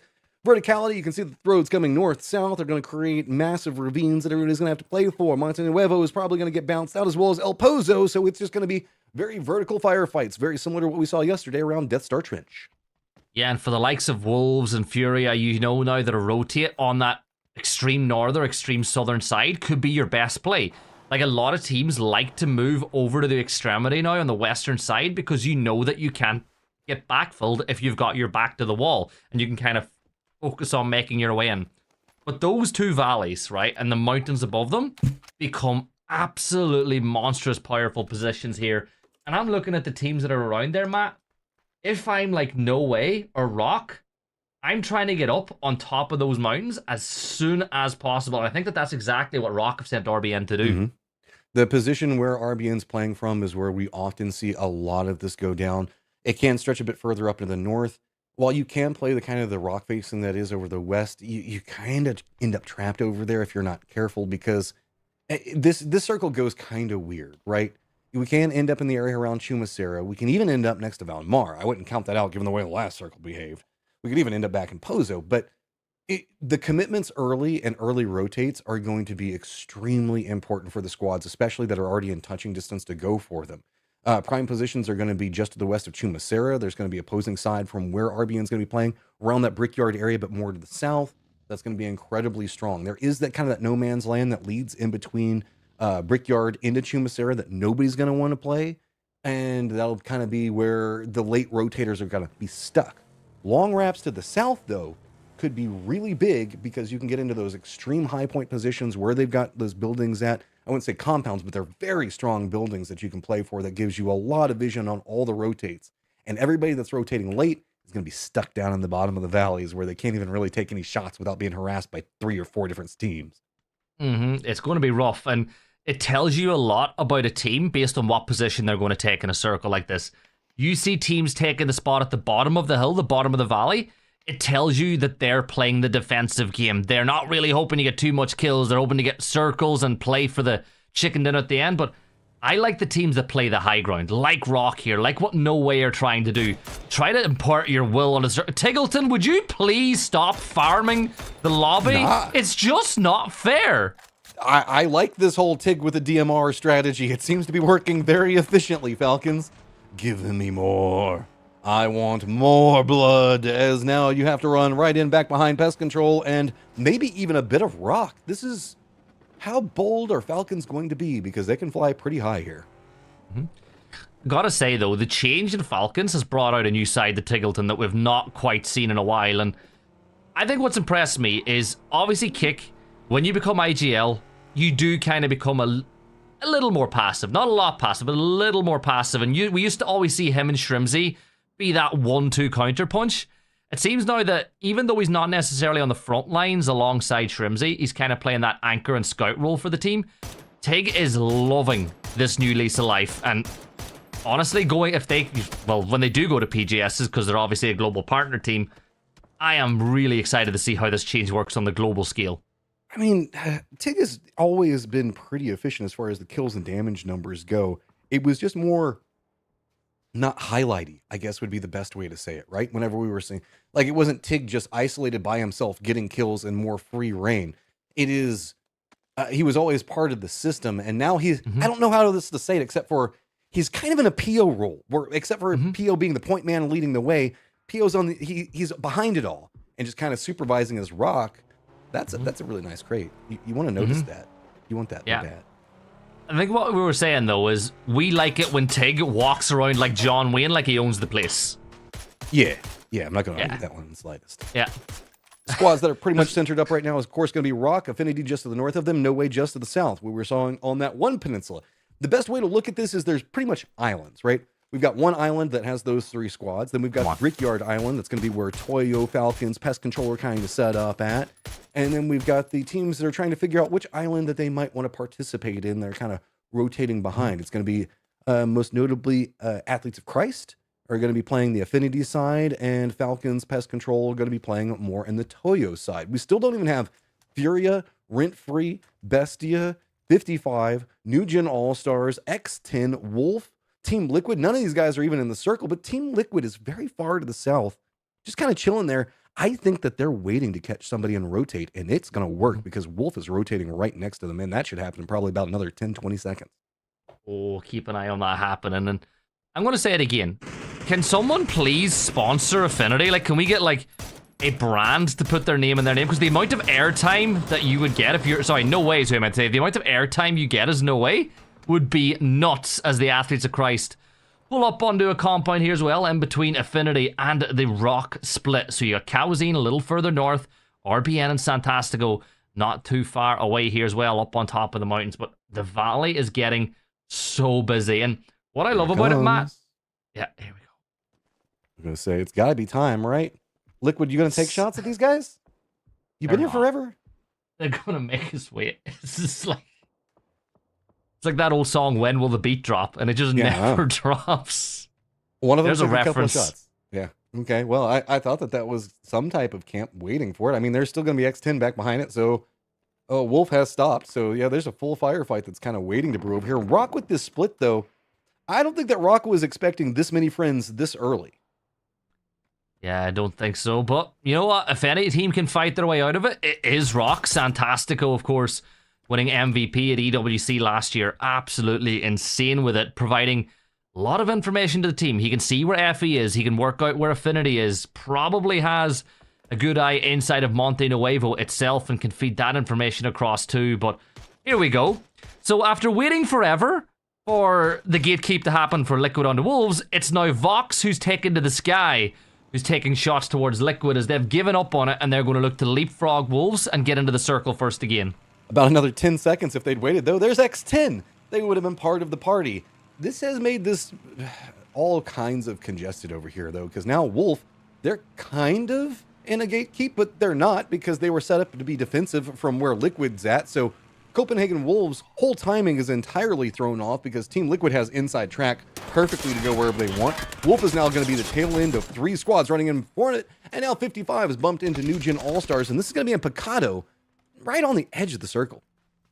Yeah, both these teams will have to move on in, and if you move directly in the shortest path, you'll run directly into Falcons, who set themselves up just on the edge of Monte Nuevo, not too far away from pest control as well. Finna gets inside of the boxing gym, spots out Nightavon as he makes his move now towards Iga. That Murado, is it going to sit still for a moment? Yes, it is. He gets a double Iga, picking up 2 points for the New Gen All-Stars as they look to close the gap towards No Way. And Iga, he doesn't care about the fact that Kerak is shooting him. He's like, I'm confirming my points. I really like the way that was set up. That was entirely planned out from New Gen All-Stars. They had multiple people holding the point. You could see that those last couple of shots coming out from the wrestling arena into the tail end of what was going on with the rotate were all a setup so that way Iga could find those kills. And oh my lord, let's keep it a lot of unplayable so this circle stays super tiny. Team Liquid gonna love that rotate as now they're gonna be in a great spot. You talked about playing that wall right up against the west. If you had done that, massively rewarded because now those 2 island peninsulas are about all you can play. And look at the cluster of teams. We got Bestia, Pest Control. Falcon's going to be coming in back behind that one. Then up to the north of it, we've got Rent Free as well as Fury. We still have tail end squads. They're not even inside the zone. Athletes of Christ trying to take some shots at the rotates in front of them, but it is just too many people. I think if there was one film name that you could use to not describe this circle, it would be All Quiet on the Eastern Front. It is insane on that front now as everybody keeps on moving. As you see, I got that film title wrong, didn't I? It's All Quiet in the Western Front. It's okay. Yeah, let me let myself out. I'm disappointed. I'm disappointed in myself. So now we're gonna have this really weird spot over here in the east where we're gonna have Furia up against the wall.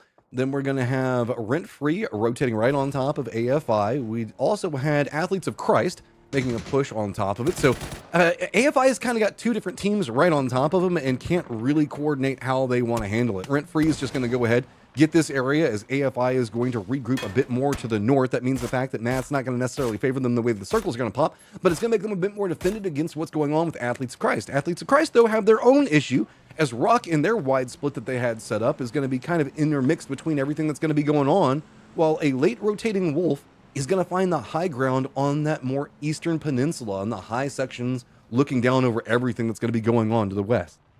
They're probably going to be shocked at how quiet it is on that section of the map as well as they pull up. Everybody else made the mad dash towards that next valley, which gives them free rein to play the southern side. Now, I'm sorry to let Paro know, they're not going to zip line across whenever push comes to shove later. Just get that out of your head now, Paro. I know you're listening.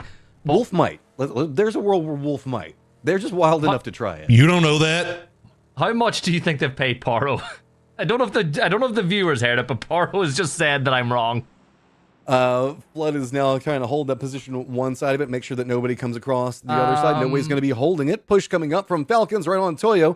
This is very few options. Toyo was trying to set up for their rotate. Couple of shots from the Falcon, going to either speed that one up or stop it entirely. It looks like Capitan might just be trying to see if he can get a foothold inside the circle. The other player is going to be left behind. Now Sold's going to come back up and regroup. And hey, Falcons, you got a way to get in the circle pretty easy now.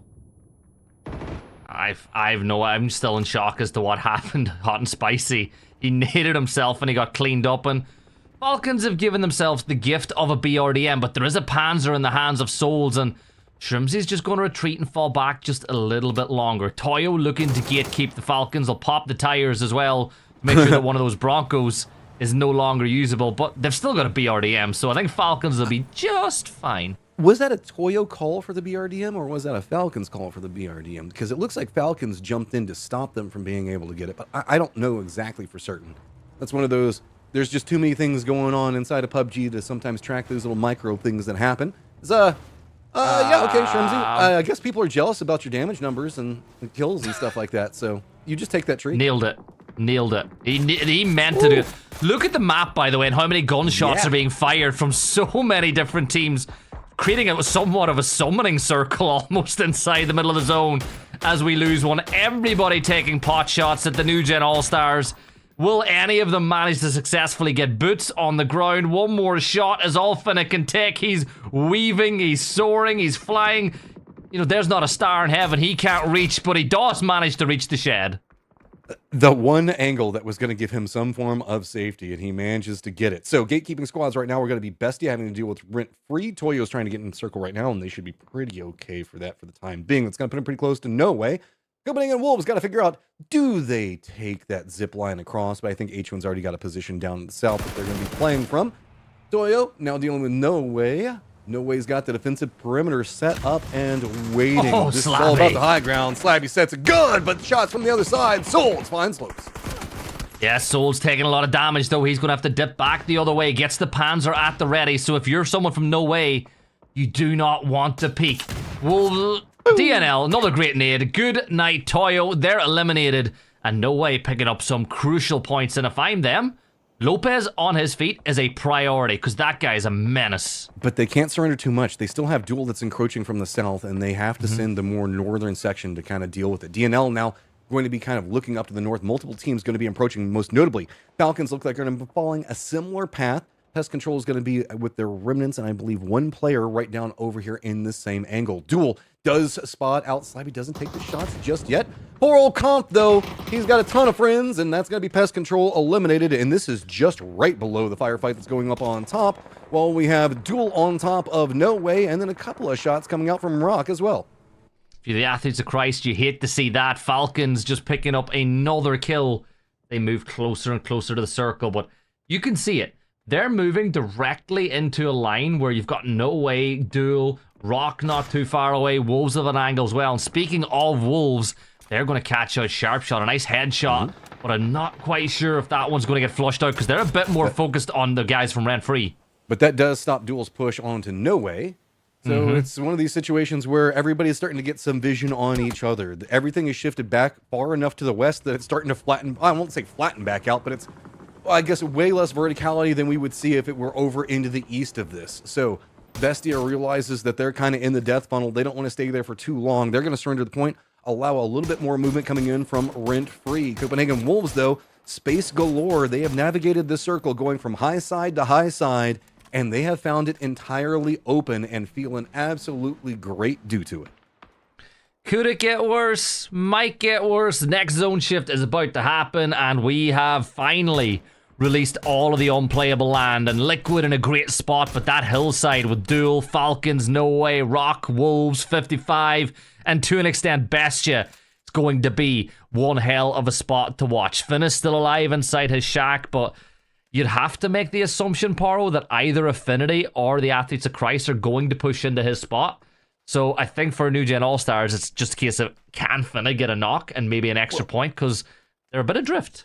Well, whenever we look over into the west, Athletes of Christ does have some playable areas. 55, though, tries to push their way right up into Rock. A couple of counter shots coming out to it, but Rock does get one of their players knocked due to it. That's going to make them a little bit more hesitant on what's going to be going on with No Way on the other side. They need to get over here as fast as possible, and they know it. The timing on the circle is not going to be beneficial for them. Bestia on the other side of this, not getting too involved just quite yet because they're trying to figure out what's going to be going on with Rentfeed just to the north of them. Athletes of Christ did move away from this. They're going to be playing the western side of the circle. Cowazine does get the knock onto No Way. So that's going to open up a bit more space. No Way starting to get harassed. They got here early, but there's just too much of a compression going on and too many squads that want a piece of it. Then I got his one. Look at the kill feed. He caught out Honey Badger from Rent Free as he went past, and RBN down for Rock. I think at this point it's going to be tough to get the res. The blue zone is closing in his position, and with Kerak not too far away, Cowazine just a little bit cautious. And if you're Rock, you got to be cautious because Bestia are not too far away, and here comes Kerak sending it right on up. Sparking is going to sprint to be the first point of contact. Let's see if Kerak can take anybody with him, but the blue is giving him a beating already. Yeah, this is just going to be tail-ended on top of all of this. Bestia doesn't even want to stay long enough to see if they can third party. Instead, they're just going to go for position.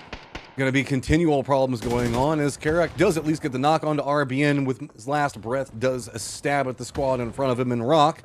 Kerak, though, still just going to be trapped over there. So few ways to deal with it is now also one of the things we haven't had a chance to talk about is Falcons has been trapped low side in the dip, the only section of this that's not still outside of the ravine. So that's going to create its own set of problems as we do see Rip Free finally get eliminated.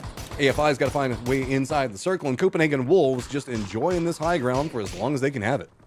I think the question is, are they trapped or are they just waiting to see what kind of happens next? They've got the BRDM. There's nobody with an angle on them. You can see the BRDM very slowly climbing that summit on the far side, making its way up towards the last member of 55 Esports as Falcons just scout out the north, see if they can find a soft spot in the zone. The Wolves, they're making their way over, and Pipa will take down Nightavon with that run over. But Duel got to be careful because Wolves have just gotten the inside track on them, and I think Wooly knows. Penta was trying to play the low section to make sure that Falcons didn't come up back behind him. This has made Duel very isolated right up against the ridge line. Wolves, remember, they were playing up high. They already know where the Duel players are going to be positioned at. There's no big rush to come out from them. Circle's going to pop. Wolves are going to love that. Rotate's going to feel really good. Team Liquid also going to have the capabilities to control what's going to be going on in the west, as that road is just going to be an open position for anybody to try to assault them from. Tons of cover going to be gone, and there's just going to be a firing line on everything that moves there. Yeah, Penta waiting until Wooly eventually did get knocked before he comes this way to maybe provide some help, but the nade from H1 is perfect. New Gen All-Stars finally fall as Frogman picks up the kill on the Finna, but Finna did get his one, so it ain't too bad for him as we jump on board with Cowazine. Edge of the circle or Rock. They've lost 2 players now, and I think they're just waiting, right? Bestia have to make a choice where they're going to go in. Affinity the same? Well, I mean, it's where Falcons goes, it's where Bestia goes, and it looks like Falcons are going to go more the dual side of this, and they're going to be sneaking in, so that means that Rock going to be just kind of forced to keep an eye on what's going on with Bestia. Bestia can make it to this hillside, but it's going to be pretty much open pathing in front of them. They also still have AFI. So I wouldn't be surprised if maybe Bestia plays a bit more into the western lane, push into the AFI sightlines, because Rock's will take the shots. Duel in a lot of trouble as they've got Falcons back behind them. Wolf on one side, No Way to the north of them. Box still playing down in the south. Is going to be taking shots at Falcons to slow that down. So if anything, keeping Duel in this a bit longer, Wolf providing some assistance on the defense. Yeah, Flood just moved. Is it stuck? That thing just... No, he's fine. He's fine. He's going to do a little bit of scouting work as Wolves move closer to the circle to regroup alongside H1 and Snakers, just leaving Vox on the southern side to keep an eye on the movements of Falcons. Kick's still alive. I think they still have that BRDM, but it's a tight ridgeline, this. If you're in that BRDM, it's going to take you a while to get up it. Copenhagen Wolves are getting so pissed at Penta. He just will not die. Maybe this might do it. That's pretty close. Nope. Just Half-Life. There's like, we've got other things that we need to be paying attention to. And he's like, no, you take this back. This is just a throwable duel between the two of them. And Duel, you would think that would be strongest in a duel style situation. But, I mean, Falcons are coming up back behind them. And Poro's used a lot of vehicles over here. Not going to provide enough cover as there you go. Shots from the back. No Way on top. I mean, Penta, what do you even do from this position? You're firmly surrounded. There is no free angle around you. Will he get his one, though? That's the question. He peeks up, spots out Tiggleton. Steal the BRDM. No! Tiggleton gets the shots, because of course it's Tig again. He's just bullying the lobby. Penta falls. It's a 3rd kill for Falcons. But the Athletes of Christ have closed the gap by 1 point. They've got 4 kills. to the Falcons 3, and they're moving towards Furia while also sending some mortar strikes up into the air. Yeah, trying to drop him onto Bestia just a bit too far with that one, but Bestia, you can see life's not too good over here. Follow-up looks like it's going to go even further, so now Bestia, where do you go? They were just trying to see if they could weaken him up before they've got to rotate, but I mean, as I said, Bestia's position is just open pathing in front of him. This is kind of the problem if we continue to see this keep leaning south. Squads that were playing edge, there is just no cover. Yeah, there's a couple of dips, but the high angles coming up from No Way, all these other squads just going to be too much. But with the new circle has popped, that means that we only have Falcons, Wolves, a little bit of No Way inside the circle, not even Team Liquid in it. So we are moving into those more open territories while No Way and Wolves are going to have some great sight lines, but Wolves can't exploit it due to Falcons' positioning. Liquid have that bit of a ridgeline they can play though as they move on out. Sparking trying to clean up that kill on the Frogman inside the smoke, lands another couple of shots, and well, for Frogman, Sparking will confirm that kill. Bestia in a really rough spot. Sparking will go for the spray, but he's got to be careful. Ammo preservation might be a problem for him. 18 rounds with 37 in reserve, and I know Sparking wants the kills, but here we go. Athletes of Christ making the push to Furia. Just runs right in, but Poza gets the knock on a one, follows it up. Wow, Athletes of Christ shut down. Furia wanted nothing to do with that. They were like, nah, thanks for the loot, bro. We got stuff to do. That is nasty. Furia wiping them out and now providing an opportunity for Falcons to climb, but Falcons need to outlive them. They're struggling to get up the hill. Gustav, though, big knock onto Vox, but this terrain is not working in his favor. It's a tight climb. It's a slow climb. He can't move as quick as the other teams can, but all he needs to do is be alive, be present long enough to maybe allow Kick to get res, but I don't think he will. He's too far to the north. He's too far to the blue. Falcons, can they extend the lead? Can they survive a little bit longer? This is a slow uphill push. The BRDM off to the side, not even going to be enough to make anything happen, but Tickleton will find ways to open the door. Looking back up, spots out Flood, gets some damage, even manages to get some onto H1. Flood narrowly, no, doesn't even make it away. It's going to be Lopez, other side, high ground coming up. Falcons have an opportunity to push forward, but they are walking in blind. Furia deleted. No way. What the hell? Big need from Slabby. He's going to wipe all of them out as they were all inside the shack, and this is Tiggleton's moment. Yes, he flips. Well, he is from down under, so I guess he is more used to driving a car that way up, but whatever it takes for Tiggleton is what he's willing to do. Panzer fired across underneath the chassis of the car, and Tig is deleted. Gustav, last man up, he's deleted, but still, they extend that lead over FE by just a little bit more. 19 points the gap now, but No Way onto 10 kills, and this could be another. High ground coming up big. Lopez finds another one as No Way climbing up this leaderboard. It is just them and Team Liquid. Team Liquid, though, is going to have to run into the circle. You were talking about the ridge line that Team Liquid was playing. It provides no safety from what No Way has set up. And now Team Liquid's just got to hop in vehicles, find some way to figure out they need to get a knock. And if I had to say it, it's got to be on the Lopez Slabby side of this thing.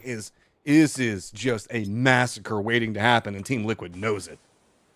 I think the big problem for Team Liquid is they've not really been overly active in the kill count, so we're talking about them maybe making a push. Like, they've only got 5. I know I'm saying only, but the maximum they can get here is 18 points, which doesn't really cut the mustard if they're trying to catch the Falcons, but you know what? It ain't bad. They're going for another win here on Miramar, but unfortunately for them, No Way have the cards.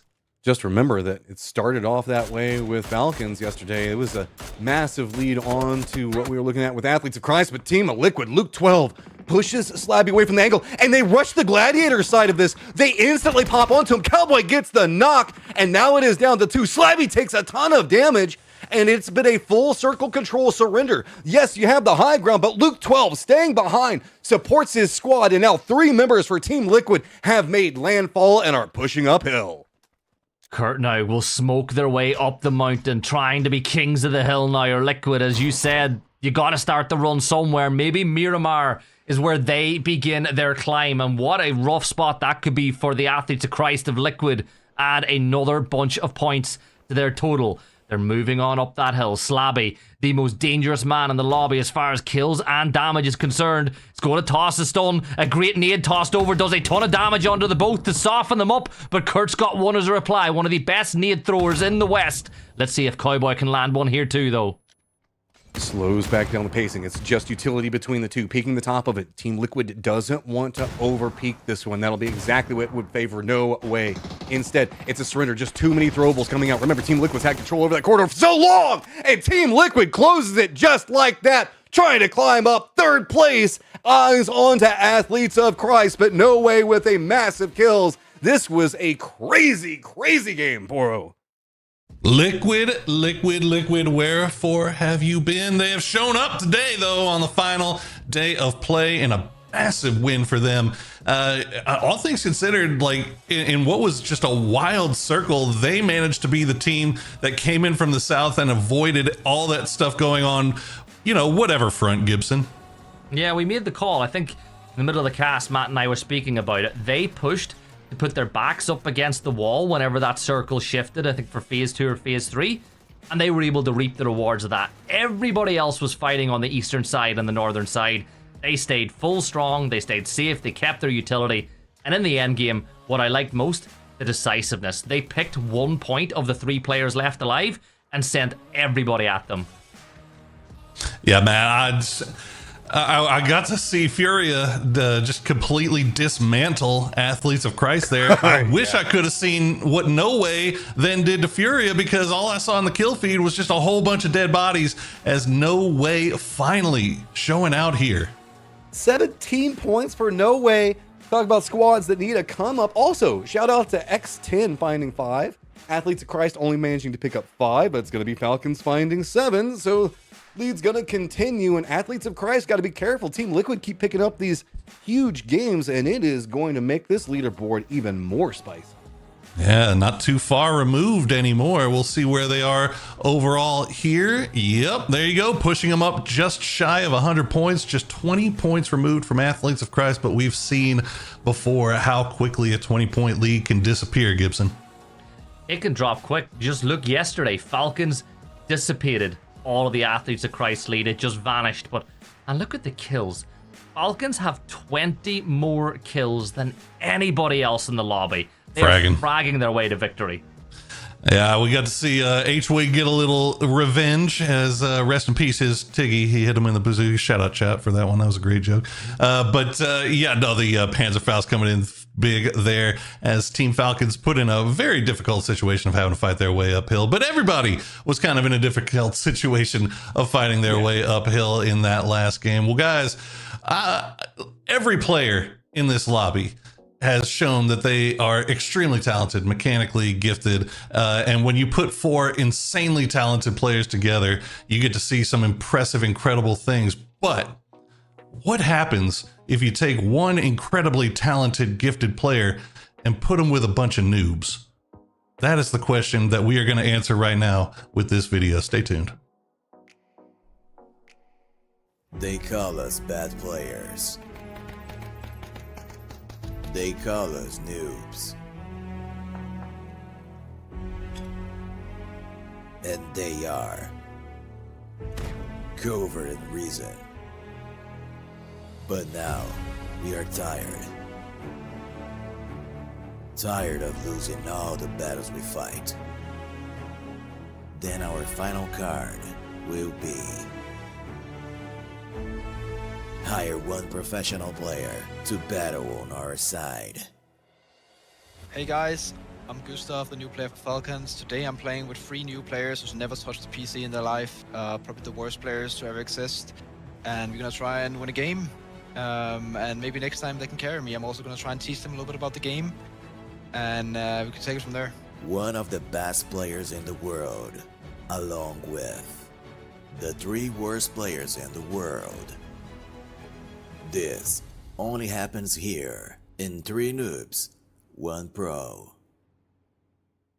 What a zone we have here, boys. Alright, so when you land on the ground, you need to press F to get into the car. Alright. I'm going to pick you all up, stack up on each other, stand on top of each other. That afternoon, we were very happy.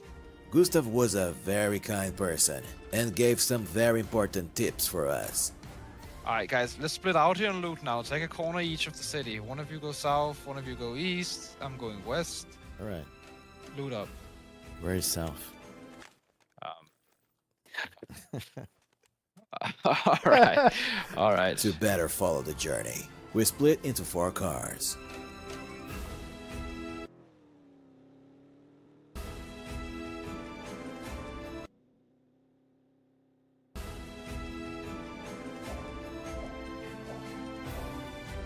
Let's not go through the city. There could be some rats in the city. Let's go left of the city here. Follow me. You guys see that big rock on top of the hill? That's where we're stopping, boys. I think we're also stopping on the tree, though. Yeah, that's me. I'ma hit a tree. When we reach the place, we started looking for enemies.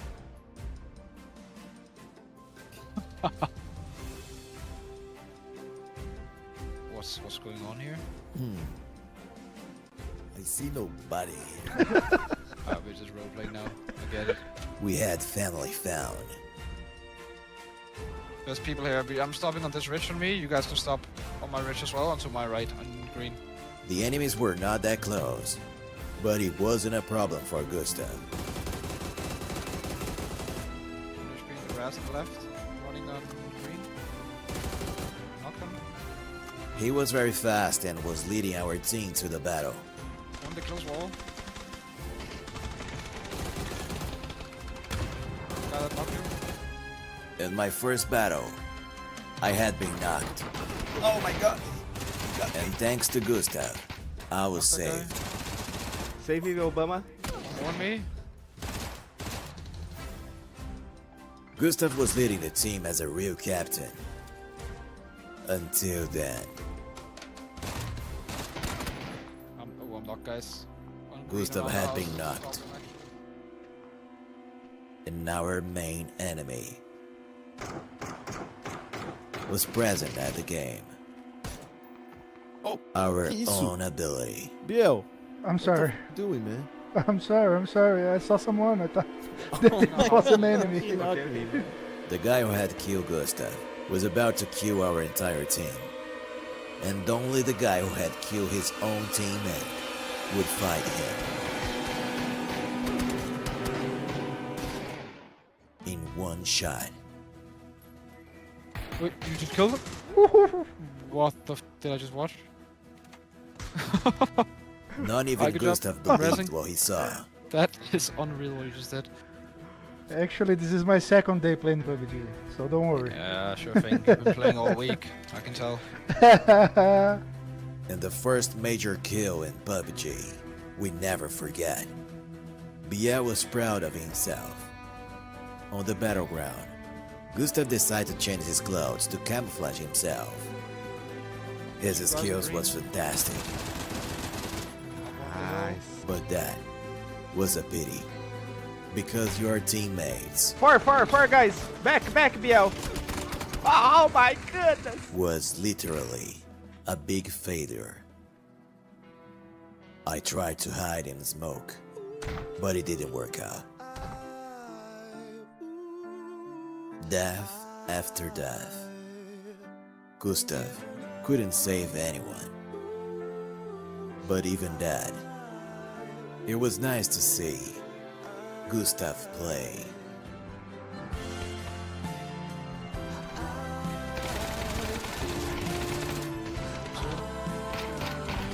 Your agility, your posture,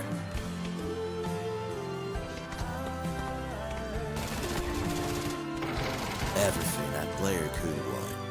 My biggest dream was to be like Gustav. He would take us to the victory.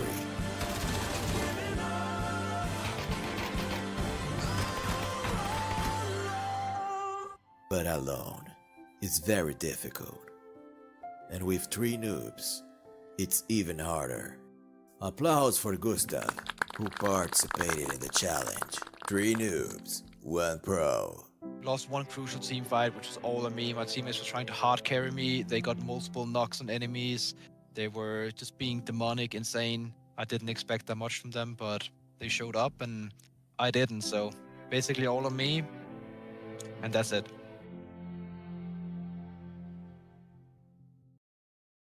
I agree that it's all Gustav's fault. He should have helped those poor young men stay alive on the field of battle, but in the end, what can you do? And so congratulations, thanks to Gustav for taking our 3 noobs and taking them across the world of PUBG for the first time. Matt, what do you still remember your first game experience?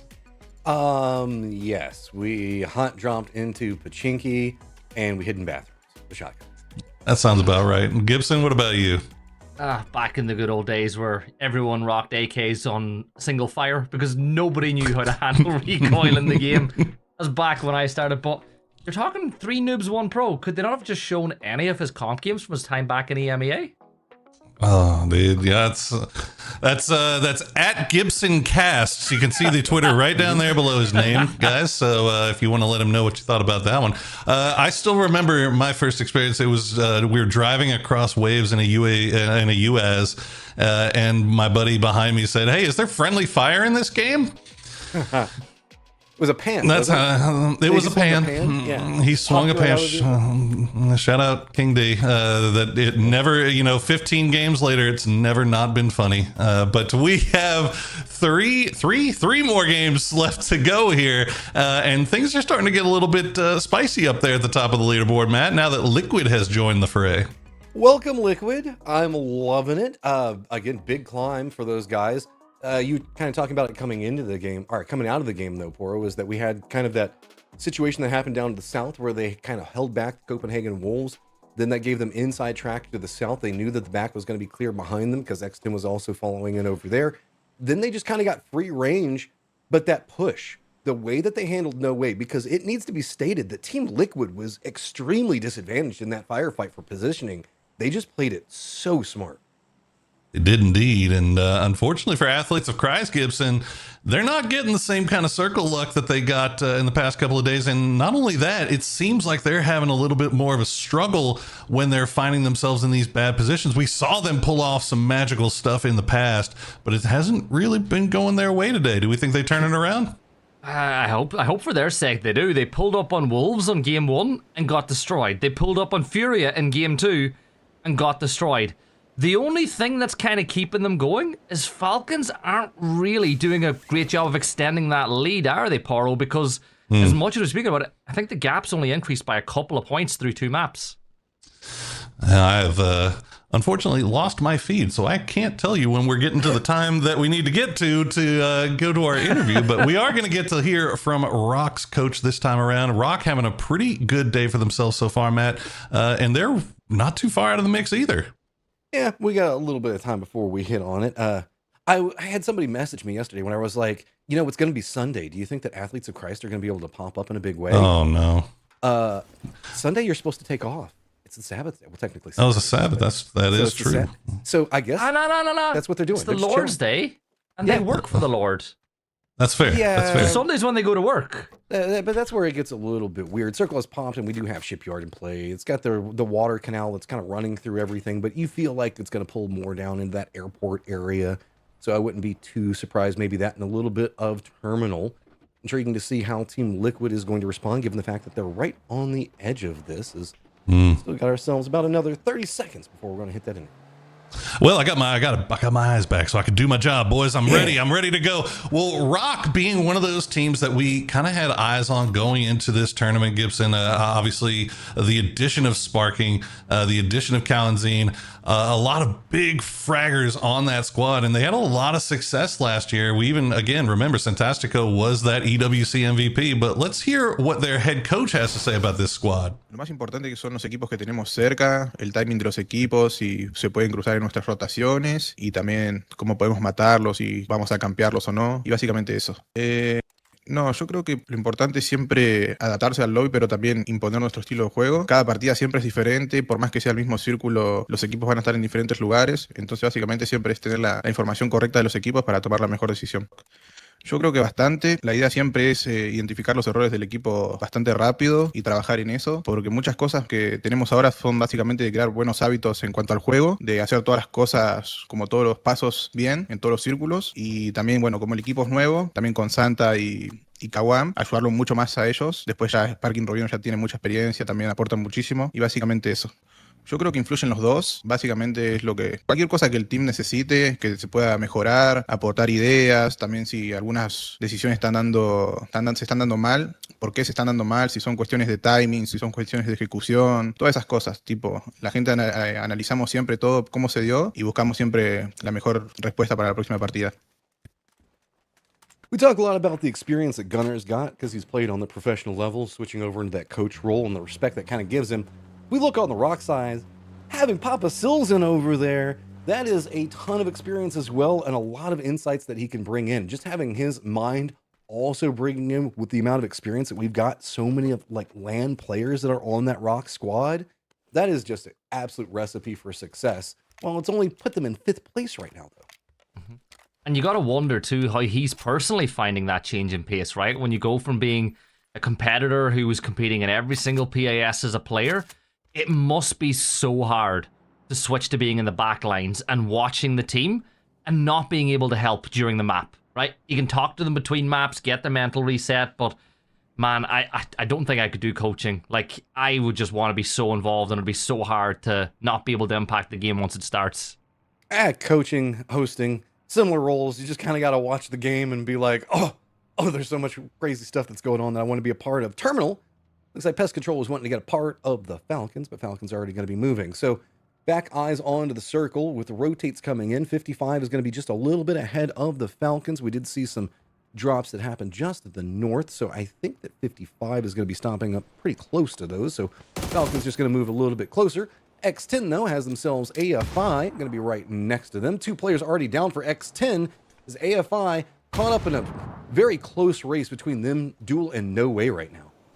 Zalodi trying to get the off angle here too, expecting X10 to go for that res on the other side of the wall, and he does a ton of damage on the Clouzera. Ducky flanks on the other side and gets the knock onto him. So for X10, things looking really bad. Santi and Kalnix both stuck inside this little bit of a dip, and for Affinity, a really good chance to confirm out these extra points, and even more importantly, the opportunity to bring them back. If you win this fight quick enough, you can get those blue chips, but that all depends on what Kalnix and Santi have got to say about it.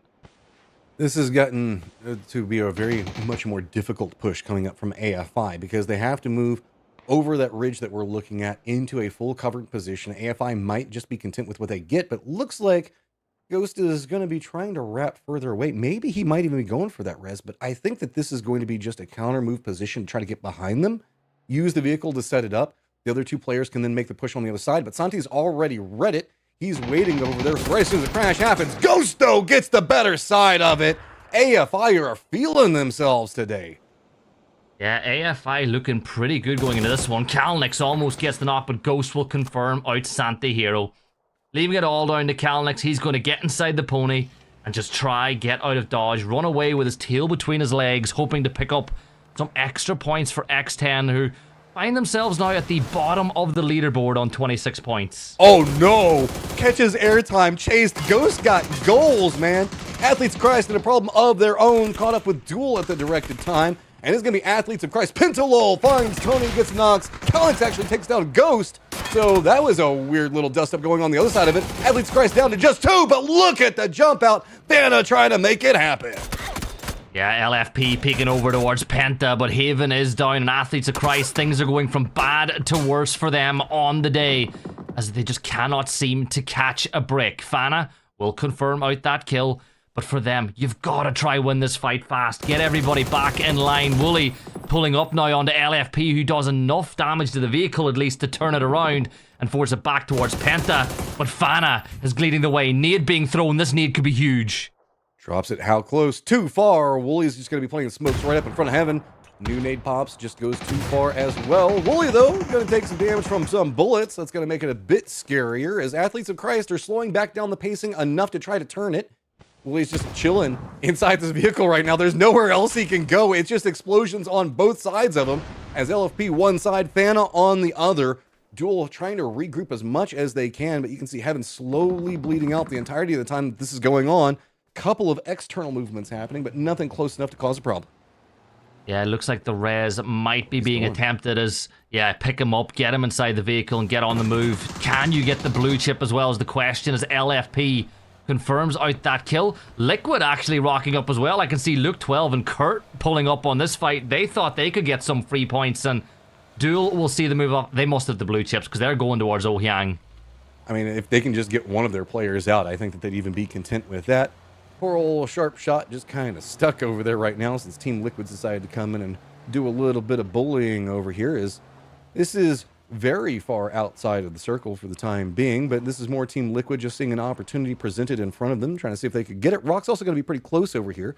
We see a couple more firefights or maybe even a knock happen. They might opt into trying to get involved, but if it stays quiet, Rock's just going to continue on their merry way.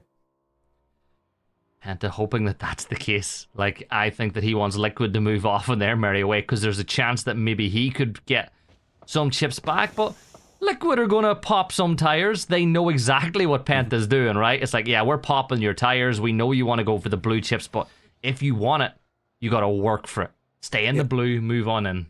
I think they're also trying to either get the loot or they might even just be trying to pick up the blue chips. I don't know, but this is a very firm commitment coming out from Team Liquid on to Penta. And we talk about history between squads. Remember that Penta at some point was a part of the squad that he's now looking at. So Team Liquid, though, not wanting to overstay this too much, are going to start making their way into the zone. That has allowed Rock to move into a gatekeeping position in front of them. And if they continue on this pathing, it could create a problem. Kalnix still alive for X10, trying to get in the zone around Kong Nuang as well. Are Liquid still in the hunt, though, with 3 games left? Yeah, I think it's still possible. Yeah. Like, what would you say? Like, the maximum you could expect the team to get, if everything goes perfect, probably around, like, the 50 to 60 points over 3 games? I mean, we saw Falcons get 50 in 2. Team Liquid has the capabilities to do it. And also, we were talking about the race up at the top. We have been seeing Falcons get in more points, just enough to try to keep the distance, keep it growing. But it is also diminishing on the Team Liquid side of that. If they keep getting presented with targets and kills, this is a squad that knows they're playing very hungry right now. And I like it because sometimes I feel like Team Liquid doesn't play as hungry as they should be. No, definitely not. And they're rotating into the circle right beside Rock now on that southern side as no way, obligatory, no way spectating. Again, I would love to know how much they've paid for all this airtime, but I'm enjoying it. Slabby was nuts in her earlier game in Miramar, picking up some huge points for his team. I think I saw him leading the way in damage in that game. He had 5 kills at one point. Speaking of a man who's fragging out, here's Tig. Tig, low side of it. Easy shots to set up. Pest Control just continuing having rotation woes. Just got too close. The rest of Falcons following it up. Hot and Spicy just going to go ahead and get flushed out. K-Mine, though, is going to take down Gustav and get the flush onto him. So at least 1 point back in retaliation for 2 players still up. Where do you even go on the other side? As from Pest Control, they're just kind of roaming across the top of this hill, and they can't really figure out where they want to go. External from this, we also do have Furia taking pot shots onto the Falcons. Trimsy, can you lead the bullets just far enough to get Conf out of that pony as he moves in? The answer for now is no. But you'd imagine Falcons will get in a rush to bring back their teammate because you need 4. You want to win this PAS with a 16-point lead, which is basically where we started the day, Matt. And now we jump in with Affinity, who are fighting with Liquid. Liquid, again, hungry and wanting it right now is, Pest Control. This isn't where you want to stop at. Nade lands right on top of Comp. The bounce just wrecking him. So that's just 1 player still up for Pest Control playing into the hillside. Team Liquid still continuing their push, and this is very dynamic. I love it because we often talked about a long time ago that Team Liquid was so good at building breaching and the way that they navigated, just rotating between their players. And this is exactly the way that they're executing their more close-range combat. I always find the bunny hopping fights just so funny in this perspective when you have 2 players just leaping up over a wall trying to hip fire, but Kurt lands the shots. Liquid getting a point on the board, putting them onto the 3-digit threshold, and it looks like Ducky is just going to head on out of there. AFI doing the same, and Kalnix not too far away, a little further to the south. So Liquid have secured themselves a spot in the circle. The one thing I suppose, Matt, is this river that they're just to the east of is not like normal rivers in other maps. It's not classed as unplayable. Players can drive across it. So it means that we could finish up there. So which means that this circle could go the complete opposite side than Liquid find themselves in right now. Yeah, we often see that, well, we used to see for a while that circle happen, and there's this big drop down as it's kind of a cliff facing leading into certain sections of it, specifically on the western side. And eastern side's got a little bit easier of a slope, specifically around the middle of it, what we're looking inside the circle. So easier rotates to say the least. Is Team Liquid, man, these guys, they're finding everybody, and they want it. I'll find more firefights. RBN, you're in some trouble if you do not find some way to get out of this. The circle popped and moves right into that river you're talking about. Yes, I wasn't actually expecting it to happen, but boy, oh boy, did it. And I think for Rock now, get out of there. You're the solo. Go join the rest of your team or secure that little tower array, you know, that kind of radio tower that's a good spot to play as Pest Control will get eliminated by the Bizzler. K-Mine, though, did get Jam confirmed, so another point on the board for them. But look at the south. Toyo, Bestia, Furia, all wrapping in. There aren't a lot of compounds, and specifically when we look on the western side of this, there's not as many dips. So teams are trying to figure out how they want to handle this. We do have the res beacon that's going to be right on top of where Furia is going to be playing at. Gustav is also flying back in to regroup with the Falcons, who are moving more into the north. Kickstart up in the glider, so should be able to scout exactly what's going to be going on with front three. Down in that southern area that you were talking about, you can see it's going to be Pest Control. Bestia taking shots at Toyo, forcing them a little bit closer into Rock, while 55 is doing a long wrap around into the north. Yeah, that wrap to the north might just work out for Falcons too, with really only rent-free that you'd have to deal with. The Wolves, they've got the compound on the other side of the bridge with No Way, not too far away from them. And a little further away from that, you got 55 rotating up to the very north of the zone. Kurt, he'll send some shots to send Rock on their merry way as they leapfrog their way on by, making their way into the circle. And I like that rotate and fixing. Big shot with the Lynx. Yeah, Team Liquid, I do like this playstyle, but it does come with some costs. It's going to be some armor attrition slowly accruing. We've got Bestia that's kind of playing both sides, gatekeeping out of what's going to be going on to the lake or the river just to the west of this. So Toyo's kind of encountered that now. X10's Kalnick still alive on the other side of Team Liquid. New Gen All-Stars could also be dealing with 55 in a rotate, but Falcons, they want to just send it right into the face of Rent Free. This is a strong compound, but it's going to be gassed to fins in. Gustav follows up, gets knocked onto it. Now, going to be Tig walking in slow, steady. He's got a tool to go for a pop, but does it connect? Instant makes the push around. Bizzler's holding it together while Rent Free's trying to regroup. It's going to be up on top. Kickstart trying to stop it. Tig should not have lost that fight, but he did. Massive credit to the Bizzler, standing up on business. Kick gets the knock from a mile away, and he's opened up the door. He might just get the res off yet. Watch huge shots. It's like, no, they're already confirmed. He's by himself. But what a shot that was from Kick. He can get over there fast enough. There is the potential to maybe go for blue zone, but I don't know if you want to try to go for any of the blue chips in this one. Athletes of Christ down to 3 other side of this one. Haven all isolated by himself. Kickstart spotted out. Honey Badger running into this right up against the blue zone. Taking some damage down below half. Could he be trying to go for the res? He is, and now Kickstart's got to run in as fast as possible. I don't even know if he can get there before the res has happened. He missed the opportunity for the shot, and now he's starting to kick himself. Does he have the arm, though, on that nade? Can he get close enough to throw it in the door to maybe take a few teams down with him? Back under the bridge, though. The Troll's a frogman near the... Oh, no! Oh, no! No! No! The bridge! It denied it. Kickstart back onto the push. Nade does connect onto Bizzler to get the knock onto him. It's a follow-up knock, so that's going to be pretty quick. He wants this to go fast. This is still going to be a problem as they have to cross. Wolf looks like they're trying to set up to catch anybody that's going to be crossing. Jam is also landing back in. He got called back. Kickstart doing a little bit of a kick around. Badger, no. Self-nades just being a problem right now. We have seen a clinic on how not to throw a nade. But also you could argue a clinic on how to throw from some of these teams tonight. This is important, though. He doesn't know. He doesn't know where Jam is. I don't know if he saw the parachute come in or not. Oh, he doesn't. Never mind. Yeah, he knows. Jam's got a shotgun, but this could be big for Kick, right? Can you salvage those extra points that you've done so far? On the other side, Kurt putting in the work on FE, who probably thought to themselves, the door might be open. But at this point in time, Kickstart trying to shut it close. Jam Tosses the stud. Shotgun ready. Peeks around the corner and he gets some. Falcons eliminated. Now FE need to start climbing. Well, FE's got a problem with that as they've got Fury right on top of him, and Tony's in a little bit of trouble. LFP's got his own issues. Fury making the push right on top. Tony is going to go down. LFP now the last one up, and he's going to be right on top of Team Liquid and that Toyo situation going on down to the south.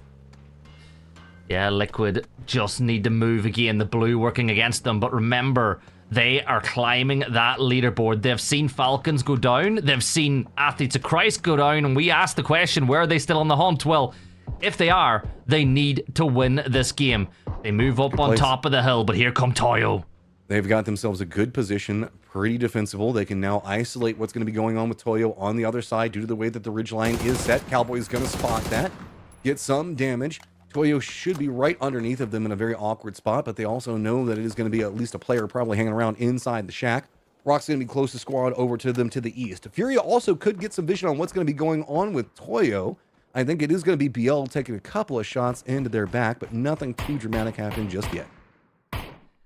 And they're just going to wait. They've got this ridge line. It's a good defensive position. Like Athletes of Christ, they've got LFP left alive, but I can't see him looking to really get involved, and Cowboy is holding him out. Here come Jam. I don't know, man. Do you hear everybody taking shots? He catches air and then everybody stops. Yeah. He lands. Boom. And it just takes him down. I don't know, man. Like, that's good for X10, though. They'll get some points on the board to AFI. Toyo getting up to 6 now as we get ready for that next zone shift. And no way have a wonderful spot now. They came second on Miramar earlier. Are they starting a bit of a climb here to do today on day 3? Because they've got a good spot. But I know a lot of teams are probably going to want it. They're in this like middle pack race that's going on as No Way is presently at 57. Then we've got AFI at 58. Duel already out at 58. Then it's going to be Rent Free back behind them, already out at 56. We have 55, still multiple members up. So this like lower end, I guess, of the middle of the pack, still just neck and neck with each other as LFP is hoping some more squads go down. Man, it's 10 teams, 11 teams still alive. So LFP, this is full on just blue zone healing for a while if you're going to try to find some type of placement point. I like how he put the shield in the bush as well to keep himself even more hidden from any peek as the nades start coming over from Liquid onto Toyo. Ducky will wipe out Kalnick, so X10 are now eliminated, but oh my word, Alo. We got a panoramic view of that one. Great shots on the Capitan, and Toyo were like, alright, I'm out. See ya, Capitan. They've got to make their rotate. They're just going to be running right next to Furia. Rock already trying to get in position ahead of them. Team Liquid's going to be following in. Similar path right back behind it. Rock is set up in a 2-2 split right now, but Calazine caught up looking what's going on one side of it. Nugent All-Stars just rolls in with the Panzerfaust to start it. LFP wants to at least get some shots on the Team Liquid, but now they're going to be high side on the hill, making it a lot more complicated. No Way going to deal with Nugent All-Stars right up on top of him. Did lose Gladiator, but Athletes of Christ finally do go down. Yeah, no ground gained onto the Falcons as both teams picked up 4 points with just 2 games left to go after this one. Slabby now from No Way. He's got himself 1 kill on the board. That's another great nade on the Night of On, and he follows it up with a third. Let's see if that can get the confirmation. Kerak crosses the road. Slabby's nade doesn't get the flush, but Cowboy's putting in work as well. No Way. New Gen All-Stars, 55, and maybe even the Wolves all thinking about pushing into this compound. The section of the fence line that we saw Slabby playing is really interesting to try to play around. Fury has still just got to get themselves into the circle. They're going to have Toyo very close.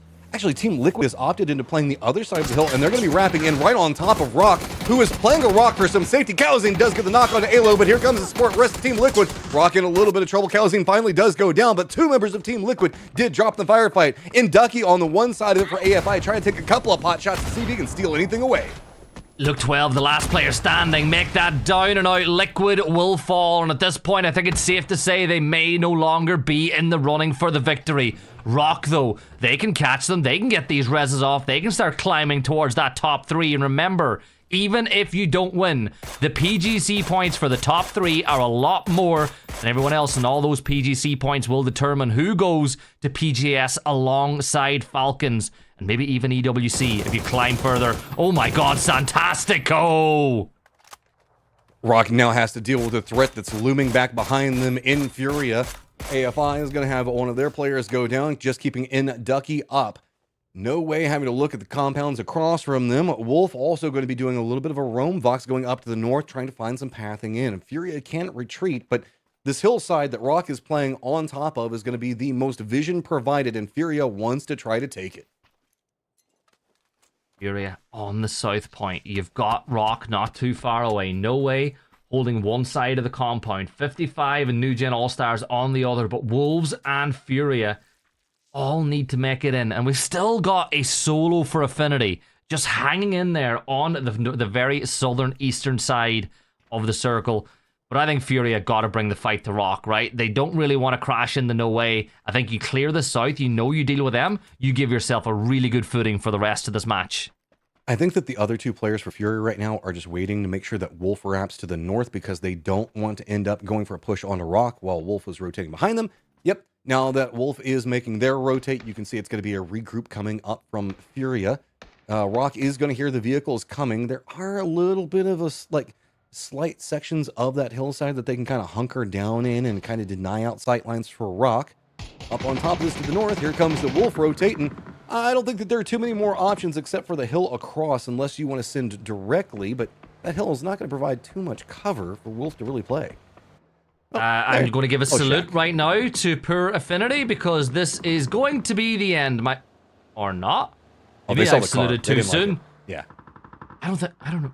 Nah, there's no way. There's no way that Ducky is still alive. I mean, I don't fault them. Running into an angle blind, they don't know exactly what's going on over there. That also makes them vulnerable from Rock's positioning. They know. So instead, yeah, they sold the car. That's why they spun back around. Yeah. So they're going to slow it back down a little bit, hope for a firefight to start happening on this hillside, and then maybe they can deal with what's going on with the shack. Yes, keep an eye on the kill feed because as soon as Ducky steps out, he will go down. But Furia getting right up into Rock's personal space now. RBN inside the blue zone will take a little bit of damage as he prones and crawls out, but once that dissipates, he'll go back inside the shack for now. DraftKings, not an awful lot of ammunition to work for as we move into the late game. Just 30 rounds with 53 in reserve. Now, bear in mind, if they win this fight, you can pick up some more. But it's Rock. They don't go down easy. Santastico has 5 kills, and he definitely wants to add more. And he's farming information here. This is slowing down the pace significantly because nobody in the compounds really wants to do too much more than what they've got set. Furia doesn't want to over push this because you can see very fortified positionings in front of them. Circle is going to force this more into the compound direction. Now New Gen All-Stars is going to have to figure out if they're going to try to push the side where they go after 55. They could maybe wrap into the north instead of making the direct push. But, I mean, it's New Gen All-Stars. They got goals and they're just going to push straight into the face of 55. And they're going to take a little bit of damage, so they'll pop or slow down just a little bit to met up once more. But this is a big move for New Gen All-Stars on to 55, and really no way want this to happen as well. Just completely cleared out, and maybe they can third party. Shotgun from Iga is going to get one, confirms out Glock. The other player outside the window will get confirmed now too. 4 kills for NA. That's a big gap from 14th to 13th. And the last player standing for 55, Kerak, he's a bit of a tough spot for him now. Well, you can't necessarily make too much of a run over here with New Gen All-Stars. You've got to throw down a lot of smokes because you have to assume that No Way is going to harass you as well. So the pacing is going to slow back down onto this one. We did have one of the players for Wolf go down. RBN, you can see he's going to have to be dealing with Fury. Everybody's going to be collapsing. And finally, Ducky goes down. Snake Curse just doesn't even want to deal with it, man. Sins of Panzerfaust after the solo, but that's going to secure a lot more terrain to work with. New Gen All-Stars know exactly where Carrick's at. The Panzerfaust against Ducky as well was a bit like the atomic bomb against the coughing baby. Like, that was just cruel. So was what Shinboy just did to poor Kerak, trapping him into the corner and beating him into submission. Santastico will go down to the blue, saying nobody takes me down except for PUBG itself. And then DraftKings with a nade will clean him up. We've got our final 4. NA, Furia, No Way, and Wolves battling it out for the victory. Wolves running pretty low as far as economy goes over here. You can see not too much going on with helmets, armor, a little bit of a problem the way that this has all been set. Fury still has to get into the circle, though. They have that hillside, but it's not going to be much to work with because that's going to leave them vulnerable from all 3 different squads if they're not careful on their approach. Fury might actually just opt into going for more of a vehicle push directly into either No Way or Wolves positioning. If they're going to go one of those sides, I would say it's probably going to be the No Way side because, well, maybe they go the Wolf side because the Kraken's going to make that one a lot easier. Yeah, the Panthers going up against the Wolves, and I think that's the go signal. BL is on the move, but DraftKings been knocked on the other side, but they've already committed, so they're going to go. Flood will be the next one to fall. Vox, the IGL, still standing, gets the flush onto BL, and now he can go for the reses, and that is that for Furia. That one knock that DraftKings took while they were making the send completely derailed it, and Wolves are delighted that Bale Frost was able to put in that work. Well, there's nothing really much that Furia could have done. If any line that they ran on, they were going to be shot by all three teams, and they knew it. Fortified position from Balefrost even would have had vision. There's just nothing that could have really worked out except for maybe a wrap onto the other side of No Way. But so respect to where it's due. That was just a desperate situation coming up from Fury to try to make something happen. Now we've got Wolves, No Way, just a couple of points between them as No Way trying to make a climb for themselves, but Wolves, they're still right in that pack, right back behind Furia right now, as well as Toyo, and they could do a massive come up of their own. Slabby's just waiting for the last player to make the crossing here. I think that's the point. Go for the kind of the weakest one in the pack and then get that knock as you spot out Shinboy, but then you get an opportunity like that to take shots. But you missed them. The discount DMR not quite hitting the way that he wanted it to. Problem now, the smoke wall has been drawn, and another member of the New Gen All-Stars make it over to the garage. Two teams on opposite sides of the road with the Wolves needing to make a move, but that's a good knock from Slabby. The timing on it was just the last bullet, so that should be Resville other side. Let's go ahead and throw some mortars in for fun right now. Wolves going to be throwing down whatever smokes that they can get to try to creep forward. What we just saw going on with Furia just a second ago is what Wolves are now going to have to contend with, is they just managed to sneak their way in. It looks like they're going to use the vehicles for some type of fortification. They realize the way that this is set, as long as they can continue to play this side of the road, No Way is going to have to push out, and they're going to have no cover in front of them due to the way that the road is set up. So Wolf really only has to defend from the angle, most notoriously from New Gen All-Stars, as both New Gen All-Stars and No Way now have to move before Wolf does. 7 kills. Remember we spoke earlier about how New Gen All-Stars were quite a ways away from 55. All of a sudden that gap is getting smaller as Balefrost hits a headshot on the Wolf through the smoke. Nades are tossed, but it's a long way to go to get any flushes here. One explosion, no kills, but they're smoking their way over to take on the Wolves. This is the win position on this side. They just have to be careful from the angles from No Way. They still have that little bit of a shack that they're trying to use for cover, as well as a sightline breach.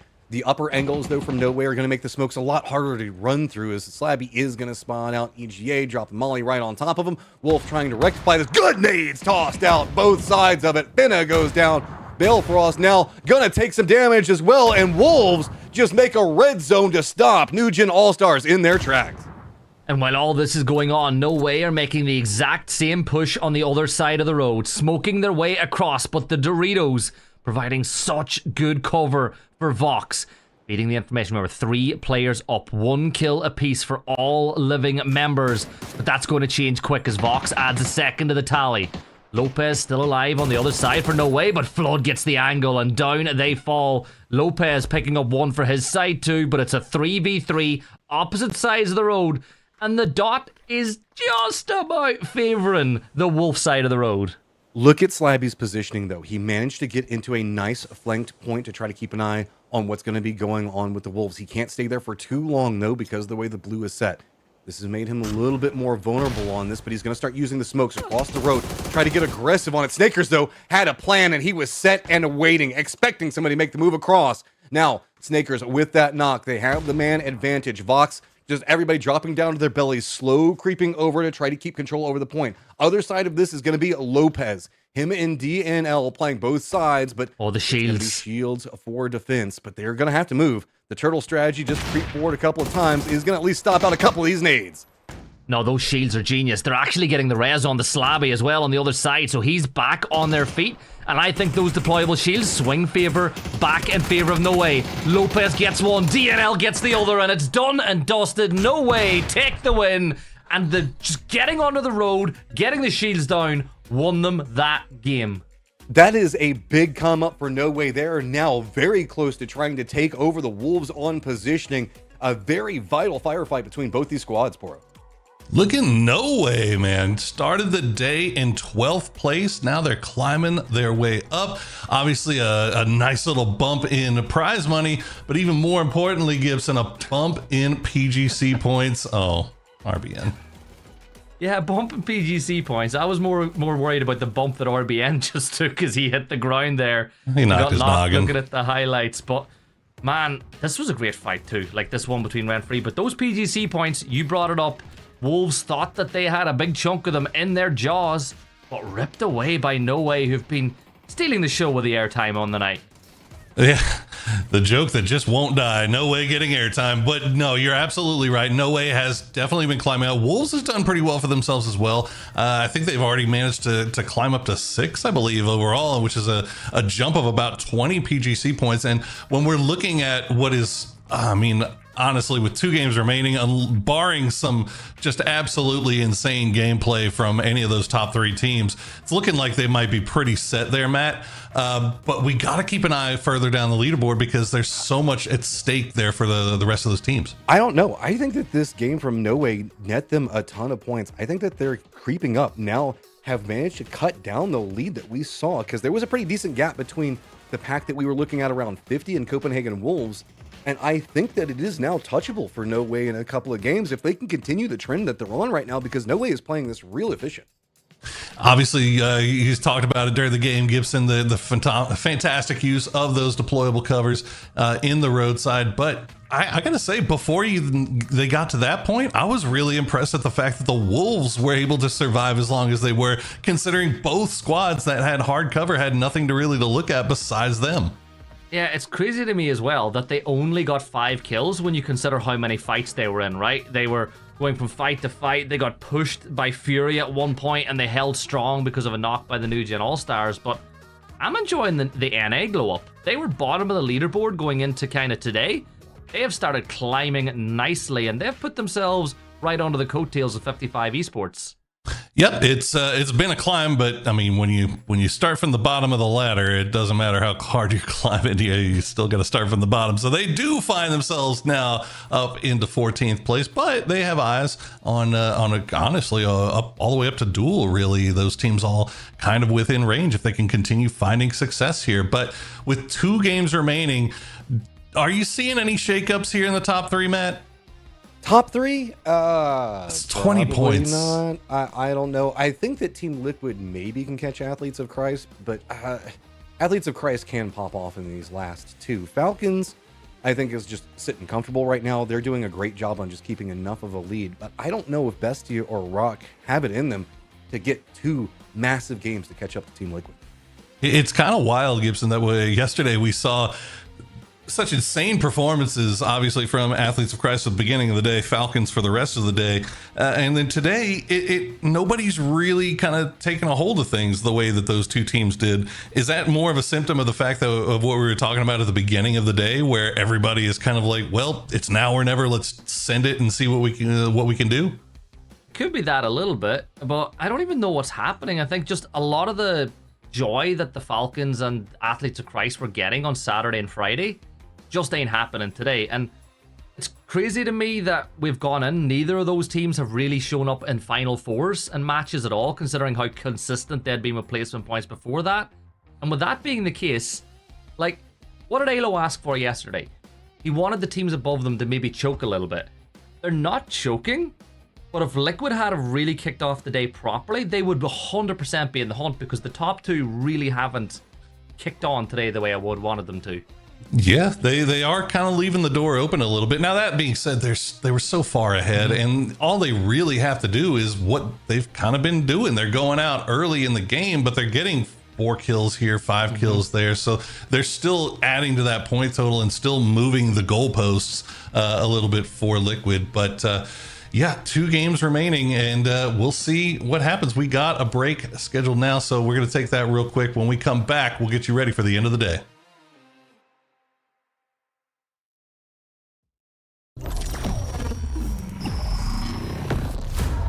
Port Desire, a city that don't belong to anyone, but everyone wants a piece. No laws, no oversight, just the jungle creeping back in. both the vines and the people. The mayor stepped in where the government couldn't. Said the city needed order, and they'd be the ones to bring it, keeping the peace on their terms. I walked away from it all, kept my hands in dirt instead of blood. But desire is a fickle mistress. The city won't let me go. It won't forget my name. I asked for nothing, and they still came and took everything. The mayors and anyone that stands in my way, every last one of them. They're gonna learn something real simple.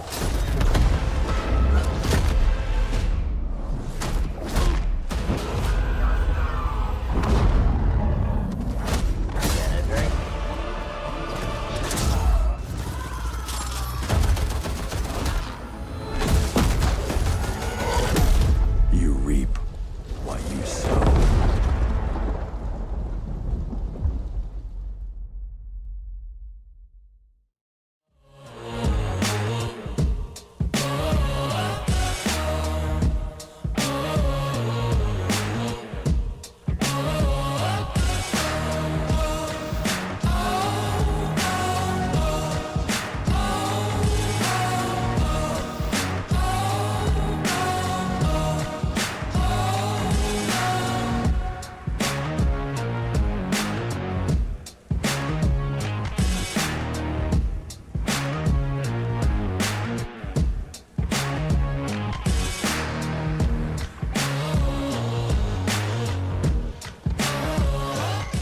Welcome back, everybody. We took a quick little break just to get everybody some bios, make sure you get your popcorn, get your sodas for these final 2 games of the tournament. We're gonna finally figure out who will be our PAS 1 champion, at least for this week, Matcham, because we're doing it all again next week.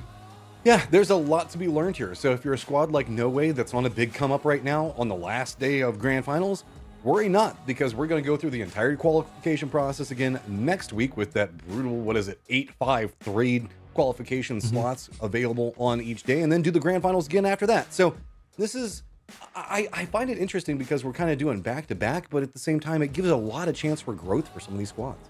And it's a boatload of PGC points between the 2 weekends, right, Gibson? Like, even if you don't really necessarily have you're not in contention for the top spot here, like, you do what you can to get as many as you can here, because you don't know what it's going to look like, what the leaderboard's going to look like after next week. Maybe next week comes around and you have like athletes of Christ, like luck and or good fortune, and you're in the running for the top spot. Well, you're spot on, right? You might come 4th or 5th this week, but if you get a 2nd next week, that could be enough PGC points to see you qualify for not only the PGSs, because remember, I think it's Falcons plus the top 2, but EWC is just straight up the top 2. So fear not, if you get into the top 5 this week and you get into like the top 3 next, there's a really good chance you could be in the top 2 overall. And there's no guarantee, Matt, that Athletes of Christ or Team Falcons or Team Liquid will find the same success next weekend, or 2 weekends from now, rather, that they found this weekend. So get the points while you can, boys. Get the points while you can, as we see No Way getting into Jadina City. Now, I was always going to make the joke, Gibson, or Matt, that No Way, we're getting a lot of camera time, but it always seems to be within the first 5 minutes of the game. We don't usually see him too much in late game, but that's changed here a little bit today. Yeah, they were always doing early game skirmishes, I would say around like 3 and 4 in the circles where they were kind of having their issues, and then limping in with 1 or 2 players. Now they're finding ways to get into the later stages of the game and still keep the fragging that they were wanting to do. And it's just an evolution. That's kind of the benefit of these, I guess, longer style situations that we look at whenever we look at how the PAS system runs, is it provides opportunities for extreme and exponential growth from these squads. Looky there, circle going all the way down to the south. So I will leave you boys to it. Rock in the dead center. Interesting. We'll see what happens. Also, Falcons and New Gen All-Stars look like they might be scrapping over there by Test Track. So I'll You guys take it away. You're doing it. You're doing a great job. I just got to let you know, even though you're absolutely right, I'm having to sit here and watch this, and I'm like, oh, I see this. Oh, I see this. Oh, let's talk about this. Let's talk about it. It's tough, man. Thanks, Paul. I really needed that reassurance. I needed you to tell me I was doing a good job, so thank you for that. Hey, you're welcome. Yeah, you know the way he's talking about No Way a lot, Matt? I cannot help but see their name and think about... You ever see that Canadian guy who looks at all like that, the life hacks? He's like, no way. No. Or is that just me? That one might be you. I see their logo and I always think, what is it, the old No Fear logo or whatever? Oh yeah, the brands. Yeah, that old style of like edgy extreme ways that we're gonna try to do like fonts. Yeah, get it in Hot Topic. You know, that type of way. Yeah, There's another throwback. I don't know, but look, I'm happy with how the week has gone so far for a lot of these teams, right? Falcons are flying. Athletes of Christ, they're, I suppose, rising up in day 2, but kind of mentioned it. Liquid have been gaining on them. Now, they've not gained enough on Falcons to get top. No. But the difference between 2nd and 3rd in PGC points is monumental when it comes to trying to qualify for international events. Yeah, and Athletes of Christ, given the fact that they came out the gate swinging so hot and heavy, this has to feel like a little bit of a failure on their side. They know that they can be getting points. They're not doing anything bad by any means. It's just Falcons is mirroring them by about a point or two here or there. So while they're both just kind of doing meh, they're doing meh enough to keep distance away from each other, while Team Liquid is trying to find something big. But Rock, Bestia, that's only 11 points. 2 games left. That is incredibly doable. And so Team Liquid has to be careful. They were kind of playing and banking on the fact that they could maybe pick up some more points to try to catch up to Athletes of Christ. They might actually shift into a bit more of their controlled, more cautious play style, given the fact of how close Rock and Bestia are getting. I think 3rd place is definitely up for grabs for everybody, maybe down as far as Furia. Like a win in this game puts you right up in the mix to get 3rd, depending on how Liquid performs. So it's worth just saying it. Despite top being maybe sold, 3rd is still up for grabs for a lot of teams. Look, I've seen Twisted Minds go from like 6th place in like the last 3 games into winning the entirety of the thing. So I don't count anything out until it's like done. You gotta have like a 50-point lead and only have 2 games left before I'm like, yeah, okay. We're pretty much situated. It's all fine and good. Is Pest Control going to be doing an emergency pickup? A lot of people kind of going for that Hung Chuan positioning. It's pretty centered where Rock's going to be at, like Poro was talking about a second ago. But the circle provides pretty much whatever you want. Yeah, we do have the Fish Hook River over around Ringjan. That's going to be a little bit of a thing to deal with. But mostly, it's going to be the verticality that's happening up more into the north and to the south. And it's kind of creating this valley of nothingness in the middle that squads are kind of playing around in that Hungshin positioning. Yeah, and you'd look at the likes of maybe Pest Control and think, do they fancy landing on top of one of these spires to give them angles up on top of the circle? Blood for the Wolves is going to hear the stampede of No Way players coming his way and just move on out of there, which, again, is the right thing to do. And a top tip, I guess, for maybe some players watching is always have your vehicle facing an exit so that if something like that happens, you can get out of there. As Flood goes down to the gas stations, which have been beautifully adorned with the 9th birthday decorations for PUBG. Well, it's not just have it ready to cut out. Make sure you have it set to cut out specifically the direction of where your other teammates are and where they could have firing lines to support you, because that's what makes it really good off. Just being able to drive any direction, not going to do you the best. Always be planning for where you're going to go next and where your teammates are whenever you look at where you're going to be parking them vehicles at. PUBG, 9 years old, by the way, Matt. Like, this game's going a long, long time. There'll be old folks like me and you who'd be saying to kids someday, like, look how good I was. And your kid's like, yeah, I played the game now. Like, that's how long PUBG's kind of been going on. But it's nuts. I mean, I can just say the fact that my kids went from not even understanding what esports are to now starting to play a lot of these games and trying to figure out if they want to start trying to play them a bit more competitively.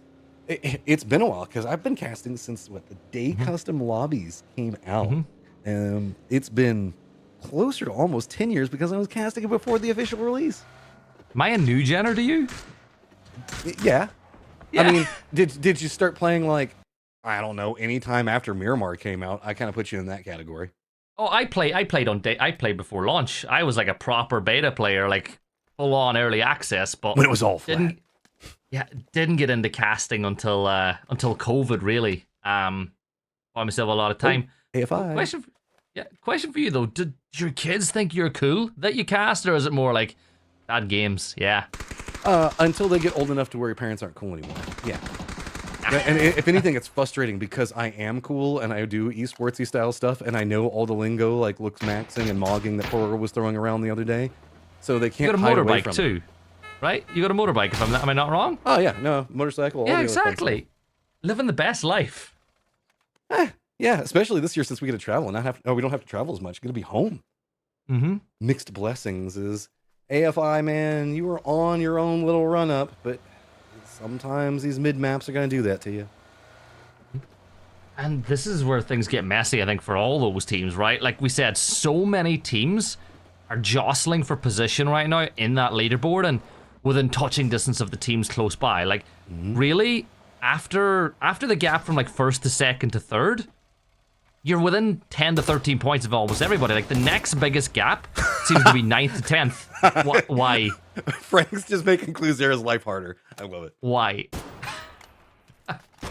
Well, this is a blue where we chip. saw. Blue chip. Yeah, well, they went AFI. This is where they fight it. They're getting rid of the blue chips, but it's still just kind of funny. They're like, oh, well, there's a ton of vehicles over here on this bridge. Why are you going to pop the tires before you blow up the car? Just extra stats? I know Poro used to track that. Mm-hmm. I was waiting for him to maybe answer there, but he didn't. Yeah, and New Gen All-Stars, they're sitting inside Danching now as they keep an eye on Duel, not too far away. Two teams where the players know each other so well when you consider how long all these guys have been playing. Rock a little bit further south, they've been gifted with a circle. And I'm looking elsewhere. Like, everybody except for X10 Affinity are inside the circle. Because I would say Duel, but they do have presence with Keen and Sharp Shot. Athletes of Christ roaming in from the east. That's going to put him pretty close to No Way. Wolf just to the west of it. Rock just to the north in that centered position, running a very wide four-man split across. Toyo going to be to the north of them. Then next closest, just to the west of that, is going to be 55. Just to the due west of Rock's position is going to be Bestia. And then we also have Rent Free coming up back behind Bestia. As Vinny looks like he's going to be just full chased. I wouldn't be surprised if this is just a full commitment coming out from a lot of these squads. The New Gen All-Stars trying to chase down their dual knock that they got just a second ago. Keen now with that nade in the back pockets, trying to guess where Iga is going to run to. Shinboy wrapping around the other side. He spots him out, but you got to get some shots off. Keen takes a ton of damage, and Iga is going to win that fight now, putting Sharp Shot in a really tough position. Sharp Shot gets one onto Shinboy, gets another one, tries to get the flush, and he does, and he almost gets the third, but he's shut down by Iga on 9 health points, and the New Gen All-Stars will clean that one up, and well, the next task for them is trying to locate the nearest recall station, and there ain't one anywhere close. I hate it whenever Duel and New Gen All-Stars fight each other because it just feels like all my old friends getting caught up in I don't know, a social media fight or something like that. It's just all of them just trying to take down each other, but they do get dicey. You saw, I mean, there was a big commitment coming out from the squads once the knock happens onto them. No love lost between them all as they're trying to prove who's the best. Circle pops, it goes east, and look at everybody. It is a mass migration cutting in from the west and the north. Yeah, and that's going to be tough now for the likes of Pest Control, who thought they had got a really good spot inside the circle. Wolves moving in, yeah. Athletes of Christ, where? No way. No Way is running up on the tail end of this one, and I thought for certain that No Way might take some shots at it, but no. They're just going to kind of run next to each other. Athletes of Christ need a big game too. Like, yes, they'll have one more map after this one to close the gap, but even if they don't win, Matt, if Athletes of Christ could get like a 15-point game, maybe 13-point game, it really puts the heat on Falcons going into the final game of the night. Crash comes out from Rent Free right on top of Rock, and it's going to be Bizzler that gets knocked on to Santastico. Great pick on shots for that one, as Santastico has been a key former for Rock. Sparking, though, trying to hold the line. Other side of it's going to be Gats, as now Nate is going to pop coming up. Gets knocked on to Jam, but it feels like Rent Free has got momentum galore in this positioning, and the other side of Rock wants nothing to do with it. Yeah, Sparking down and out. Calzine and RBN now, they got to be careful because there's every chance that Bestia might just have their eyes in this compound, and that's exactly what happens as Vinny will pull up and scout. Rock are weak. The kill feed will have told them they should know that there's Rock here. And if I'm Bestia, I'm considering the push, and I love the smoke off the windows to make your push easier. I'd be more concerned for what could happen after this, because Rent Free will chase firefights. We just saw it. We know that they'll do it. If Bestia opts into a fight with Rock and knocks start happening, they could leave this compound and just go after the kills on it. I mean, that squad can play wild sometimes, just go kill heavy on it. And Bestia, I don't know if they want to stay on this one too much longer, as third parties are going to start making it a bit more dangerous. Yeah, and you're bang on. They didn't stay very much longer. They sent it straight back up on top of the hill. They'll fall back to their spot. EMP zone over by Tu Ling, and thankfully for X10, they weren't inside it. But unfortunately for them, Furia have got a bead on the position of Klausera. It goes into the air, but BL cannot take advantage. This is around the Tu Ling line, leading right into Danqing, so very strong position inside the circle. That's why we've got X10, Furia, New Gen All-Stars, and Wolf all already over here. Falcons are going to be playing inside of Danqing itself. And really a couple of moving factors we've got is going to be pest control, getting close to No Way down in the south, but a lot of long-range fights. Note that Athletes of Christ do have themselves into a split where they've got control over a radio tower to try to call somebody back in if they need to, but also pretty close to center. Well, the center of the circle has kind of got a field path, footpath that kind of cuts through it, leading into a higher ground position. Yeah, and I like the position that Athletes of Christ find themselves in with that 2-2 split. Like, no way they're going to hold their spot, so the chances of them pushing at this moment in time are really low unless the next zone shift forces them to do so.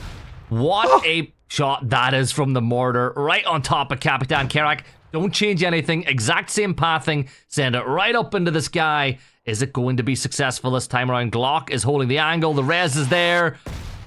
Oh, inches, Matt, from being perfect. I'm surprised Glock didn't go more aggressive on that one. I think he's trying to figure out exactly where they were. Nade's going to go low, and I don't think that's going to be enough.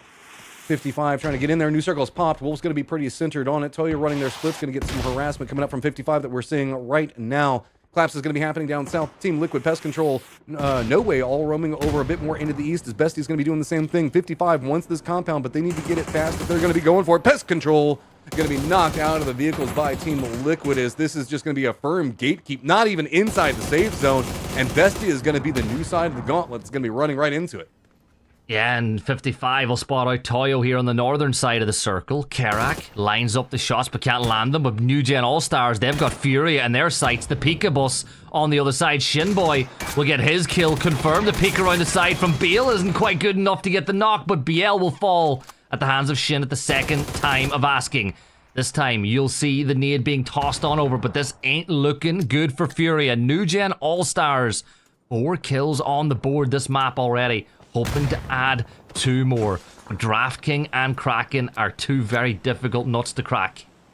Furia sitting at 80 points. The cusp back behind them going to be No Way. No Way wanting to try to continue their trend upwards and climb. So Furia taking a couple casualties could be big for Toyo as well as Wolf. Bestia having some troubles and trying to figure out how they're going to want to handle this circle as well. Toyo, odd pathing, but they are in a pretty strong point for the time being. High side of this is going to be 55 coming up back behind them, though. So I'm going to be very interested in seeing how they manage to push down on top of this one. We also do have Athletes of Christ taking some shots at Team Liquid in their rotate, while No Way is getting very close to X10's compound. X10, by the way, sitting bottom of the leaderboard, 3 points away from Pest Control, and hoping to add to it. Athletes of Christ spot out Cowboy in the air, and he can't really take any more damage, so he's going to plummet that glider down to earth. Yes, he'll get knocked, but the rest of the team are there. That's the point. He crashes, they go for the rest. But I'm surprised No Way, having seen that glider crash, didn't consider going to push that one, because they're close. I think they are actually. They're landing some shots on the Kurt. They tried to set up for a defensive perimeter on the approach from Team Liquid, seeing the crash. Once they've realized that they can just push this more aggressively, that's exactly what they're doing. But DNL got to be careful about those rocks, as Liquid was already defending that position. Alo now going to be spotting out what's going on with Slabby. I don't think that No Way is going to want this for too much longer. Now Gladiator is going to get vision on Alo making his rotate. I don't know if the rest of Team Liquid know that Gladiator managed to make it into that point. Yeah, and Gladiator inside the blue is going to wait, and he will eventually fire. If they didn't know then, they know now. Cowboy will fall for the second time. Slabby gets the knock onto Kurt as well. Luke 12 off. Oh my word. That shot from Gladiator was nuts. A headshot on the Luke. He falls. And Liquid not closing the gap onto FE. No way on the climb, though. 77 points, just 3 points out of it. The circle has popped, and now Athletes of Christ trying to find some way into it, but there is absolutely nowhere that is safe for them to go. Wolf taking shots one side of it, Pest Control on the other. Bestia still has to get into the circle. Rock still has to move through rent-free, and then we've got the spattering of what's going on over there with 55 as well as Toyo leading down into Falcons, while Duel is over into the northeast trying to wrap into what's going on with New Gen All-Stars as well as Furia. Yeah, Falcons keeping an eye on not seeing FE get overly active, and FE doing the same on Falcons as your top two teams are still alive and kicking going into the 18th minute of this game. Wolves, they're playing just south of the center of the circle with that split. Falcons got to be careful with the likes of Toyo potentially coming this way, Rent-Free the same.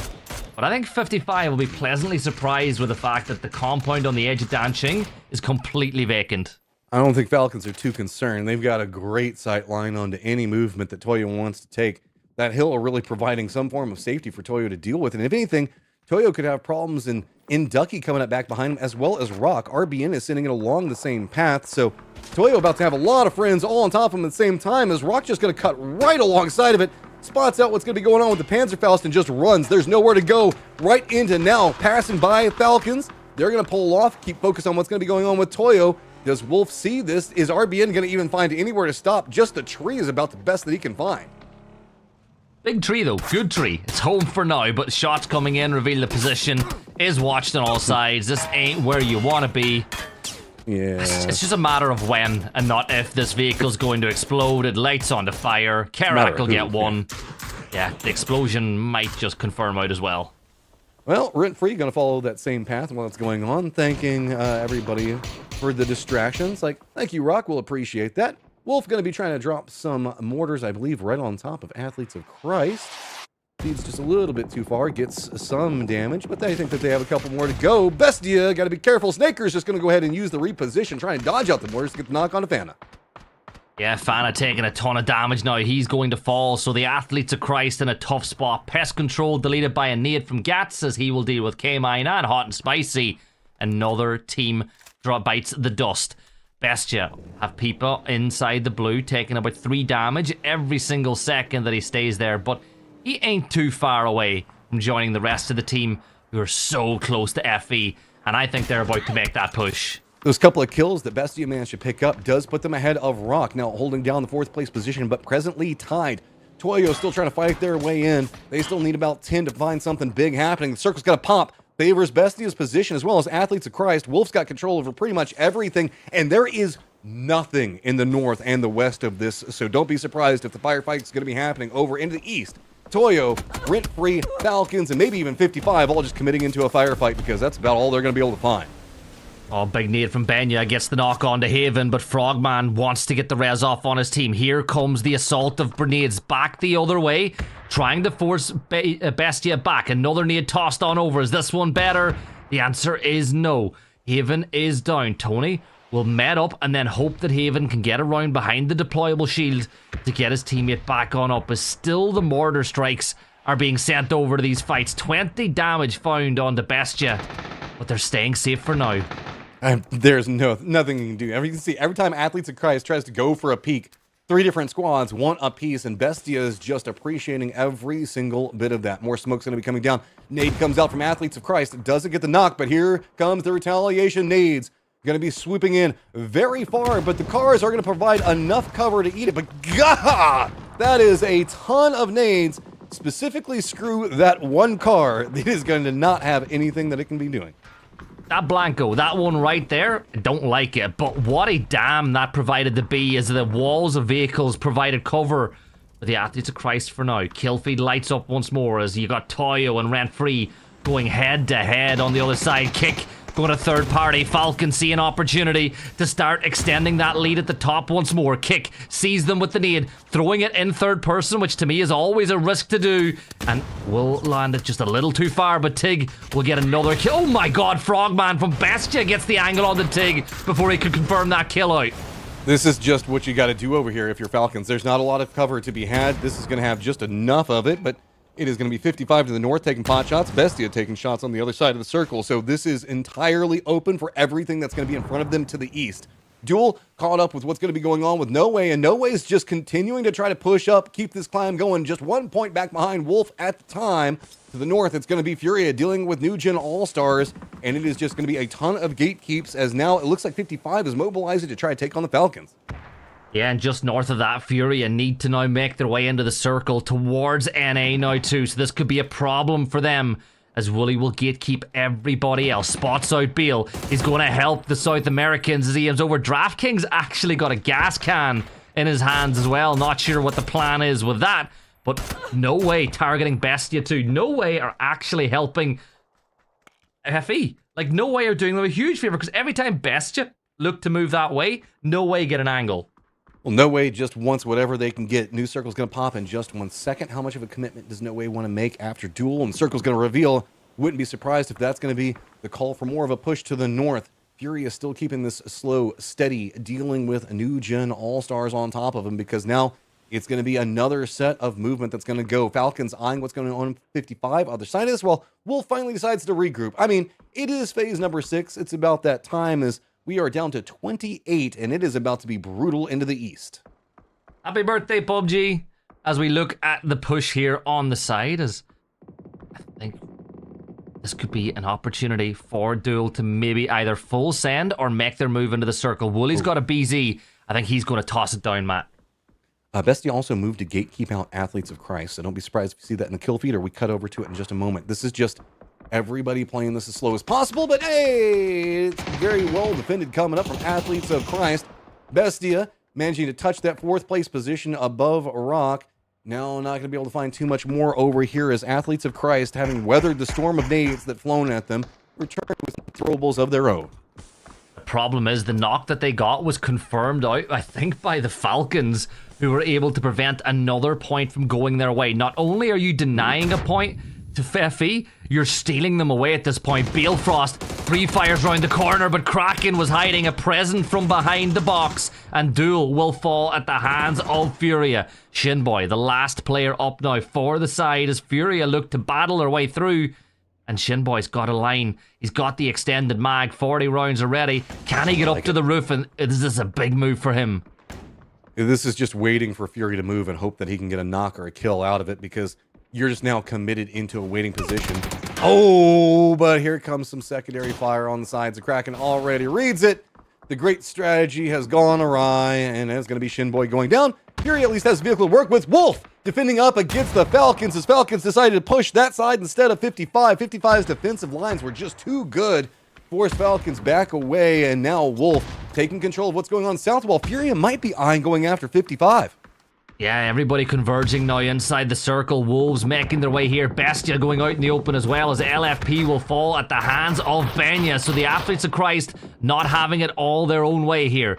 Gustav is down and out. 3 players up for Falcons, 3 for FE. Bestia, they've got just 2, but it's Falcons holding them out, and Wolves getting an angle to do a ton of damage on the Shrimsy.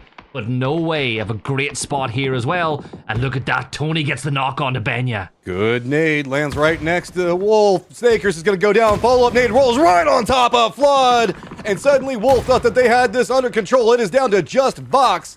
Gets a retaliation nade back into the face of Kickstart, but Falcons going to have to see if they can capitalize off this. This is going to be a much riskier push. Slabby is going to hit from the side of this one from No Way, and that's why Falcons can't move in to capitalize as much as they want to. It is just 3rd and 4th parties, but the circle at least pops back over. It looks like Vox is going to commit and go after a res onto H-Win.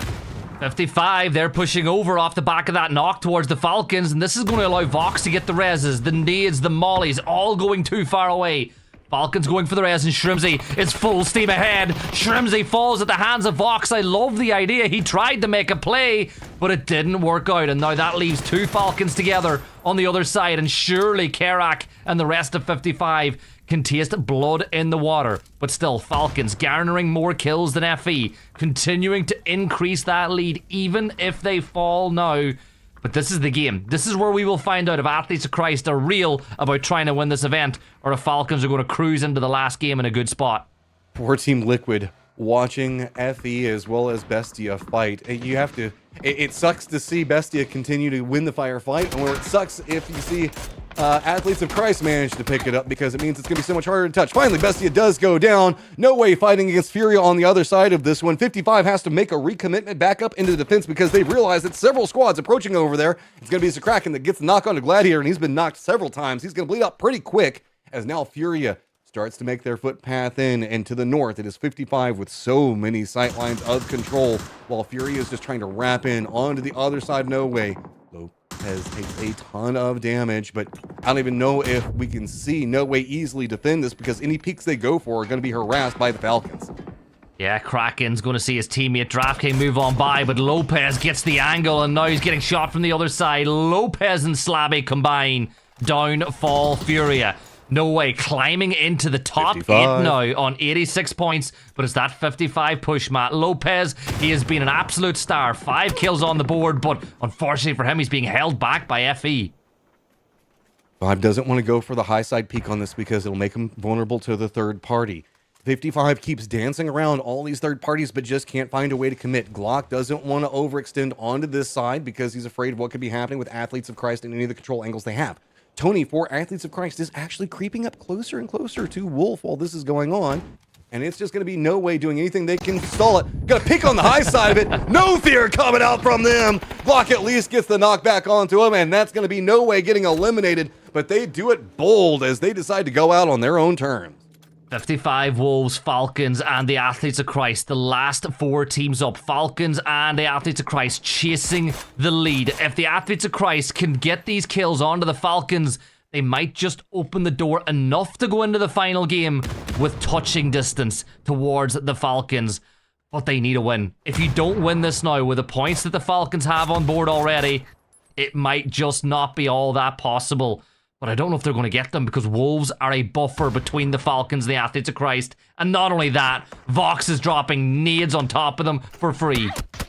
I mean, Wolf, if they can manage to take this centered up right now, still have 3 players still up and active, they can try to stretch up and get into that Rock Bestia positioning on the leaderboard. Athletes of Christ has to fight their way in. They do have that little bit of a ridge that they can hold. 55 tied up right now, just chasing after Duel, so they can manage to jump up a couple of spots if they manage to pick this one up and start chasing after Furia potentially. So big consequences for every single one of these squads that are in play. But in the midst of it all is going to be Wolf down on their bellies, praying the fact that nobody looks, while 55 keeps roaming around more into the north. In a car graveyard, I don't think that Poro's used car Emporium will be able to fetch valuable prices for some of these cars that are in that dip, but I'll tell you what, they are priceless for the Wolves right now as they are just covered. But oh my word, that's good. That is just insane. Kerak gets the knock. This BZ will spread. Flood's going to erupt, and boom, down go the Wolves. 55 deleting them from that spot, and Wolves wiped. 55 move up above rent-free, but Falcons and FE have got a fight ahead with 55 all 4 up. Athletes of Christ just eyeing on what's going on with the Falcons. They know the threat that's in front of them. 55 just on a come up right now gets center control, and it feels like they've got everything. If they commit into this 2-2 split, though, that could spell some ruin, as that means that it is going to be a duo on both of the other squads capable of taking each one of the opposing duos on 55. Falcons been so quiet for so long. 55 knows where they're at. Remember, they stretched over there just a little while ago. If anything, it's just going to be trying to figure out how they want to navigate it. And look at this. It is going to be a spicy play coming out from 55. They're all regrouping right on top of Athletes of Christ. The commitment's going to come up on the high side of it. A big explosion, but not going to find all 4. 55 manages to take it with 1 up. I love the idea on the C4, though. That was honorable. That was insane. If that worked, it would have been one of the craziest wins we've ever seen, Poro. What a wild way to try to fit it. I mean, I don't blame him. That was, you got a C4. You've been holding on to it for so long. Why not give it a shot and see what happens? Unfortunately, it doesn't pull off for them. But fortunately for 55, that is a nice come up for them as the penultimate match comes to an end, Matchroom. Oh, and it is still a lot to play for these teams. It does feel like Falcons has got enough breathing room, but there is a world where we've seen massive games come up from Athletes of Christ, so don't count anything out just quite yet. We still have all those squads that are trying to chase 3rd and 4th position. Who's going to be able to walk away with that one? and we're bringing it all back to Erangel, baby. This is going to be nuts. And Erangel on a final game when we have seen Erangel deliver some absolute insanity. Gibson, who stands the most to gain by chaos in the final game? Athletes of Christ, right? Falcons, they want calm, they want peace, they want serenity, and they want to take the PAS title. But for Athletes of Christ, they need chaos. They need the lobby deal with Falcons earlier.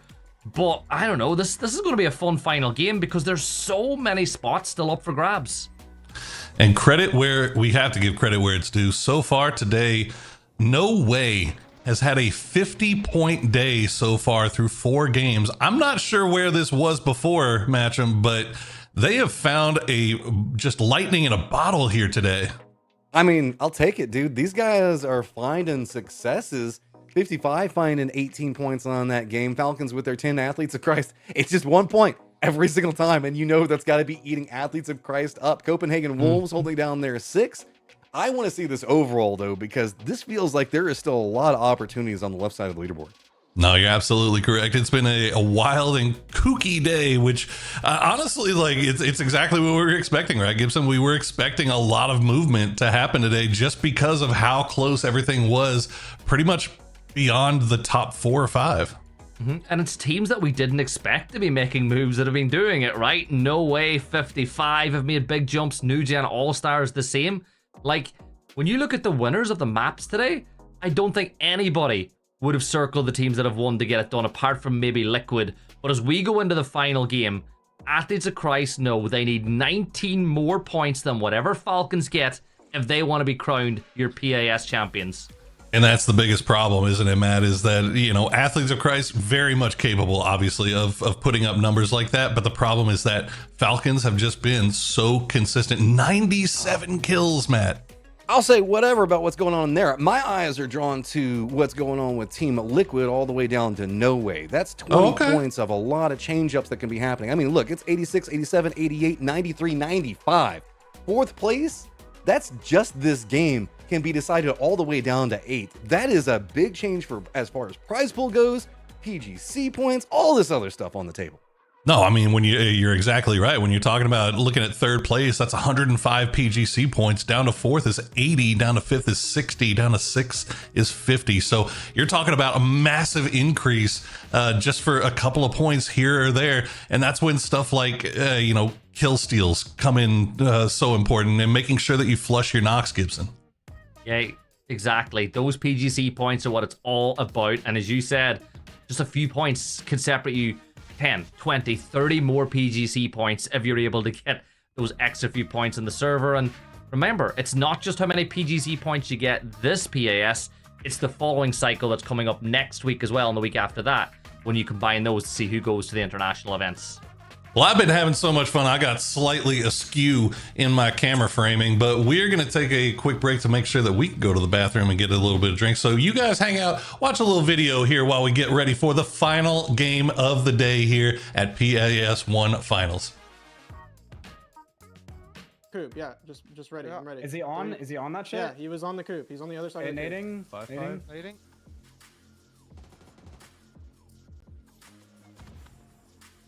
All right, they're in like the pipes under us. There could be one underneath us, like right underneath us. They were one dead earlier. One died when they crashed. Boys, they have a crazy little. Does anyone have a molly? They have a crazy like rock pussy on blue. If we can molly that. Yeah, molly the middle. The North team is guys. We just hard wait. Listen, the North team's they can't play. Yeah, run blue, run blue. Nice, knocked him. Nice thing. We need to smoke our way down and go down to his rock pussy on blue together. Yeah, I'm smoking our way down. This guy, do we have smoke grenade launcher? Because this brick guy's window's insane for us. Guys, is this our smoke on yellow? Is that guy there on that car? He's driving at, driving northeast. Guys, I'm gonna run down now with these smokes. Someone come with me. Yeah, we do have to run down. 2 people watching from brick. Is it good, guys? It's not the best. It's not the best, guys. I'm running down. Native from the north on green, guys. Native from the north on green. On the car, on green. We need nades, guys. Hey, nading. It's the solo of NW. Yeah, I'm nading it. He's dead. Nice. Well done. Don't stock on my rock, guys. Don't stock on my rock. We need to kill this guy in orange. I'm playing for space. Yeah, kill the guy on orange. There's a guy in green, okay? Listen, there's a guy green. Yep, 2 guys Just green. play slow, I have lethal. He has links on orange. We haven't seen Doc. Beezing orange. If we can get smokes on me, we can smoke up and kill this guy on the right. I don't have any smokes for you guys. I have 5 smokes. Okay, come to me. We're gonna smoke up and kill this guy on the right. Head.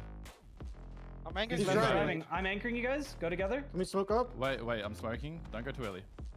I He still got have out of the car. hands. He got out of the He car. rolled the car. He's not on it. Okay.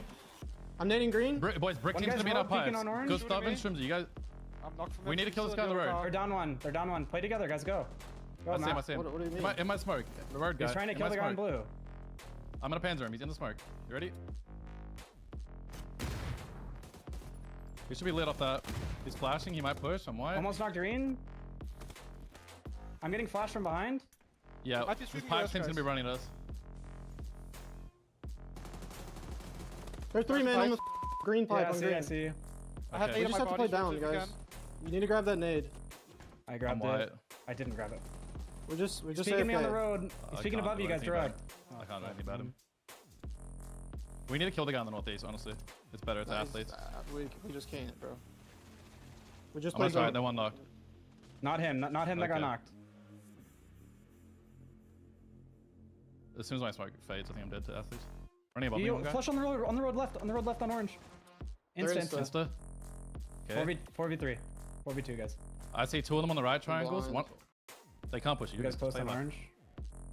They're running left, I think. Hella One's running left. Yeah. One's outside One's right. outside Can you on the tell right that guy? fence. Tell the outside right two guy. left. I have left. He's prone on the right fence. Just crawling it. Can you tell that Yeah, guy? I'm gonna flash him and I can't. It's 3 swing left. Oh, bro. One more left. One prone left, well. My bad. Nice try, bro.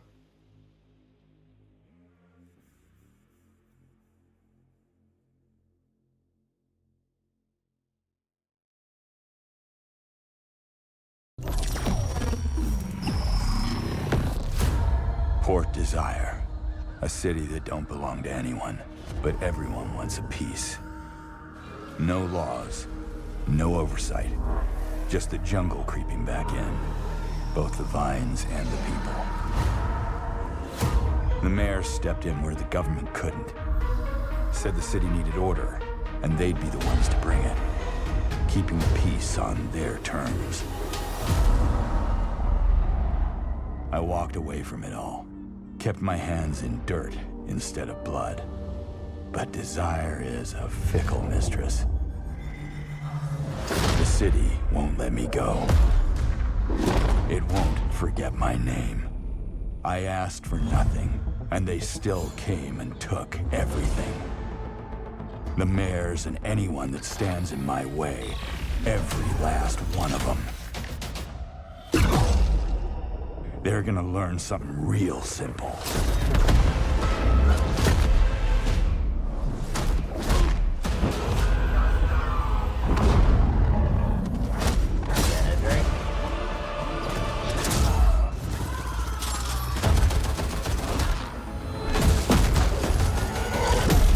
You reap what you sow.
Welcome back, everybody. We have one game remaining here today to find out who will be our first champion of 2026 here in the PUBG Americas Series. I am Porosaurus. Joining me once again are the beautiful voices and faces of Matrim and Gibson. And with one game remaining, Matt, are we thinking that the leaderboard, the top spot, will stay the same? Top spot? Yeah. I feel more like second spot is probably safe-ish, but then it turns into the fun. I mean, 3 through 8, maybe actually 3 through 9 is still very dicey in my opinion. And as we saw up and down the leaderboard, there's been some shifting. Gibson, no way putting together a 50-point day so far here today. Can they deliver even more? Yeah, we were talking about maybe some other teams having 50-point days, but no way we're not the one that I thought would do it. They've been on the hunt, but I think you got to say that Lopez kid, he's nuts. Got a little something, doesn't he? Yeah. Yeah, got a little something. Well, so far this weekend, we've had three-game winners in Athletes of Christ, Team Falcons, and Liquid. What do you think the odds are, Matrim, that one of those will break that tie and get their 4th win? Can we hope that it makes it spicy and Team Liquid could get it? Because that's about the only way we can see an assault after Athletes of Christ, is it's got to be a big game from Team Liquid with a falter from Athletes of Christ. Or if Team Falcons does go out early, Athletes of Christ could have an opportunity. We know that they can put up 20, almost 30-point games. I tell you, there's a lot of stuff up and down the leaderboard, a lot of PGC points at stake, and that is not the plane path you want to see, Gibson, if you're looking for something normal and nice and calm and slow to start things off. Definitely isn't, but you can't choose the flight path despite what many people think. But one thing's finding curious. Liquid, they've got George as their primary drop. They also had an alt drop of Millie. I think this was like this perfect flight path for them to maybe go for it, but maybe with also knowing Wolves like the drop there, they decided they wanted to keep their noses clean and kind of secure that 3rd spot. Well, we've got one game remaining to see who will be coming home with all the marbles, who will be, how many PGC points each one of these teams will have. And, okay, looking good for Team Liquid. Boys, take it away. I love this Team Liquid making the committal off the jump. There's vehicles galore for them to be able to pick up along that path, so no surprise that they go for Georgia Pole, and they are heavily rewarded for it. You have to feel like this is probably going to pull up to the northeast or the southeast. I had this sneaking suspicion that Gatka Fields could be in our future, given the way that we often see these circles, but I'd be fine with Everest. But could we get Georgia Pool finish, Gibson? Please, please. Do you know what? Liquid with their zone Teflon are hoping so. This could be a first for them as the Bizzler will take down BL, the opening kill of the night with that AUG, and I think 8 damage it takes, 6, 8, 14. Come on, 1 or 2 more shots and you'll get that one done up to per BL. As, let's be real, his game's not done. The team will probably get that blue chip and bring it back on, and unless the Bizzler is going to steal it. Rent-free finding kills early. This is the name of the game and the way that they like to play it. It does cause some problems on the other side for Furia, though. They only have 1 point. There's no way on their... I don't even know how to say it. It's just a legendary climb that they've been on a run right now. Are only 1 point ahead of Furia. So anything that throws off the timings for Furia is beneficial for No Way, for Toyo, for Wolves as well. And you even got to say Rockin' in some fashions as well as Bestia. Yeah, a lot of teams that are in a good spot on the leaderboard to climb, but a long way to go to get to the circle. Like, as you pointed out, teams like Rock, they've got to make quite a journey to make their way into the circle. No Way, who've been climbing, they've got to make a move. But as you look at it, right, 105 points is currently what is 3rd place. All the way down to 8, just 20 points behind, 9th even 20 points behind. Every one of those teams are going to shift position significantly over the course of this next map. The big one for me is, I think Liquid could make 2nd, but you need FE to go down early, because that is a huge point gap between those 2 teams. I actually, never mind that. I don't even think Liquid can get 2nd. Yeah, there is a world where if FE goes down early enough, or if Falcons goes down early enough, those top spots can move. It's not highly mathematically probable, as we do have Kickstart that's going to be hanging back, waiting for an emergency pickup to launch him into the air, so that way he can scout out for the other players of the Falcons who are already making their path into the circle. Not necessarily faulting this one. The timing on it is very early, so this is just straight up scouting. We often see this executed to where it comes in with a blue zone, so that way they can know exactly where to go for Circle 2. But it feels like, given the home territory that the Falcons are going to be moving from, they're not going to go for too big of a shift just yet. I would be surprised if Falcons do end up going for Everest, because we already do have Duel up on top of it. Yeah, and you need a car. Like, more importantly, that I think, well, Kick's obviously going to scout. He's going to let them know what's going on. I think that he should spot out the Duel players, maybe even a vehicle up on the hill, so I don't think they'll take Everest. Where do they go, though? I like this. This is a great way to scout Everest, and instead they'll just shift right down to the compound that's right next to it. I mean, this is not as good as Everest, but it's just about as good and highly defendable in the circle. Yeah, and I think that it's just good for them, too. Trying to secure that top spot. You've got, what, a 19-point gap between you and the Athletes of Christ, so a few kills should be enough. A few placement points should be enough to get it done. And looking at the mini-map, Athletes of Christ on the outside looking in, I'm assuming that they'll probably go to the Potch Hills here, Matt. Like, looking at where they are, looking at the circle, but you never know with them. They'll go with wherever the voices from above tell them to go. I wouldn't be surprised if they're going to play this one a bit patient along the edge and then just wait for Circle 2, because we could get a shift that goes all the way up to the north, which is going to be pretty wide open. We do have to keep an eye on the way that the water navigates through the circle. Of course, we've got Georgia Pole Bay, hence why we never get Georgia Pole finishes. Much sag on that one.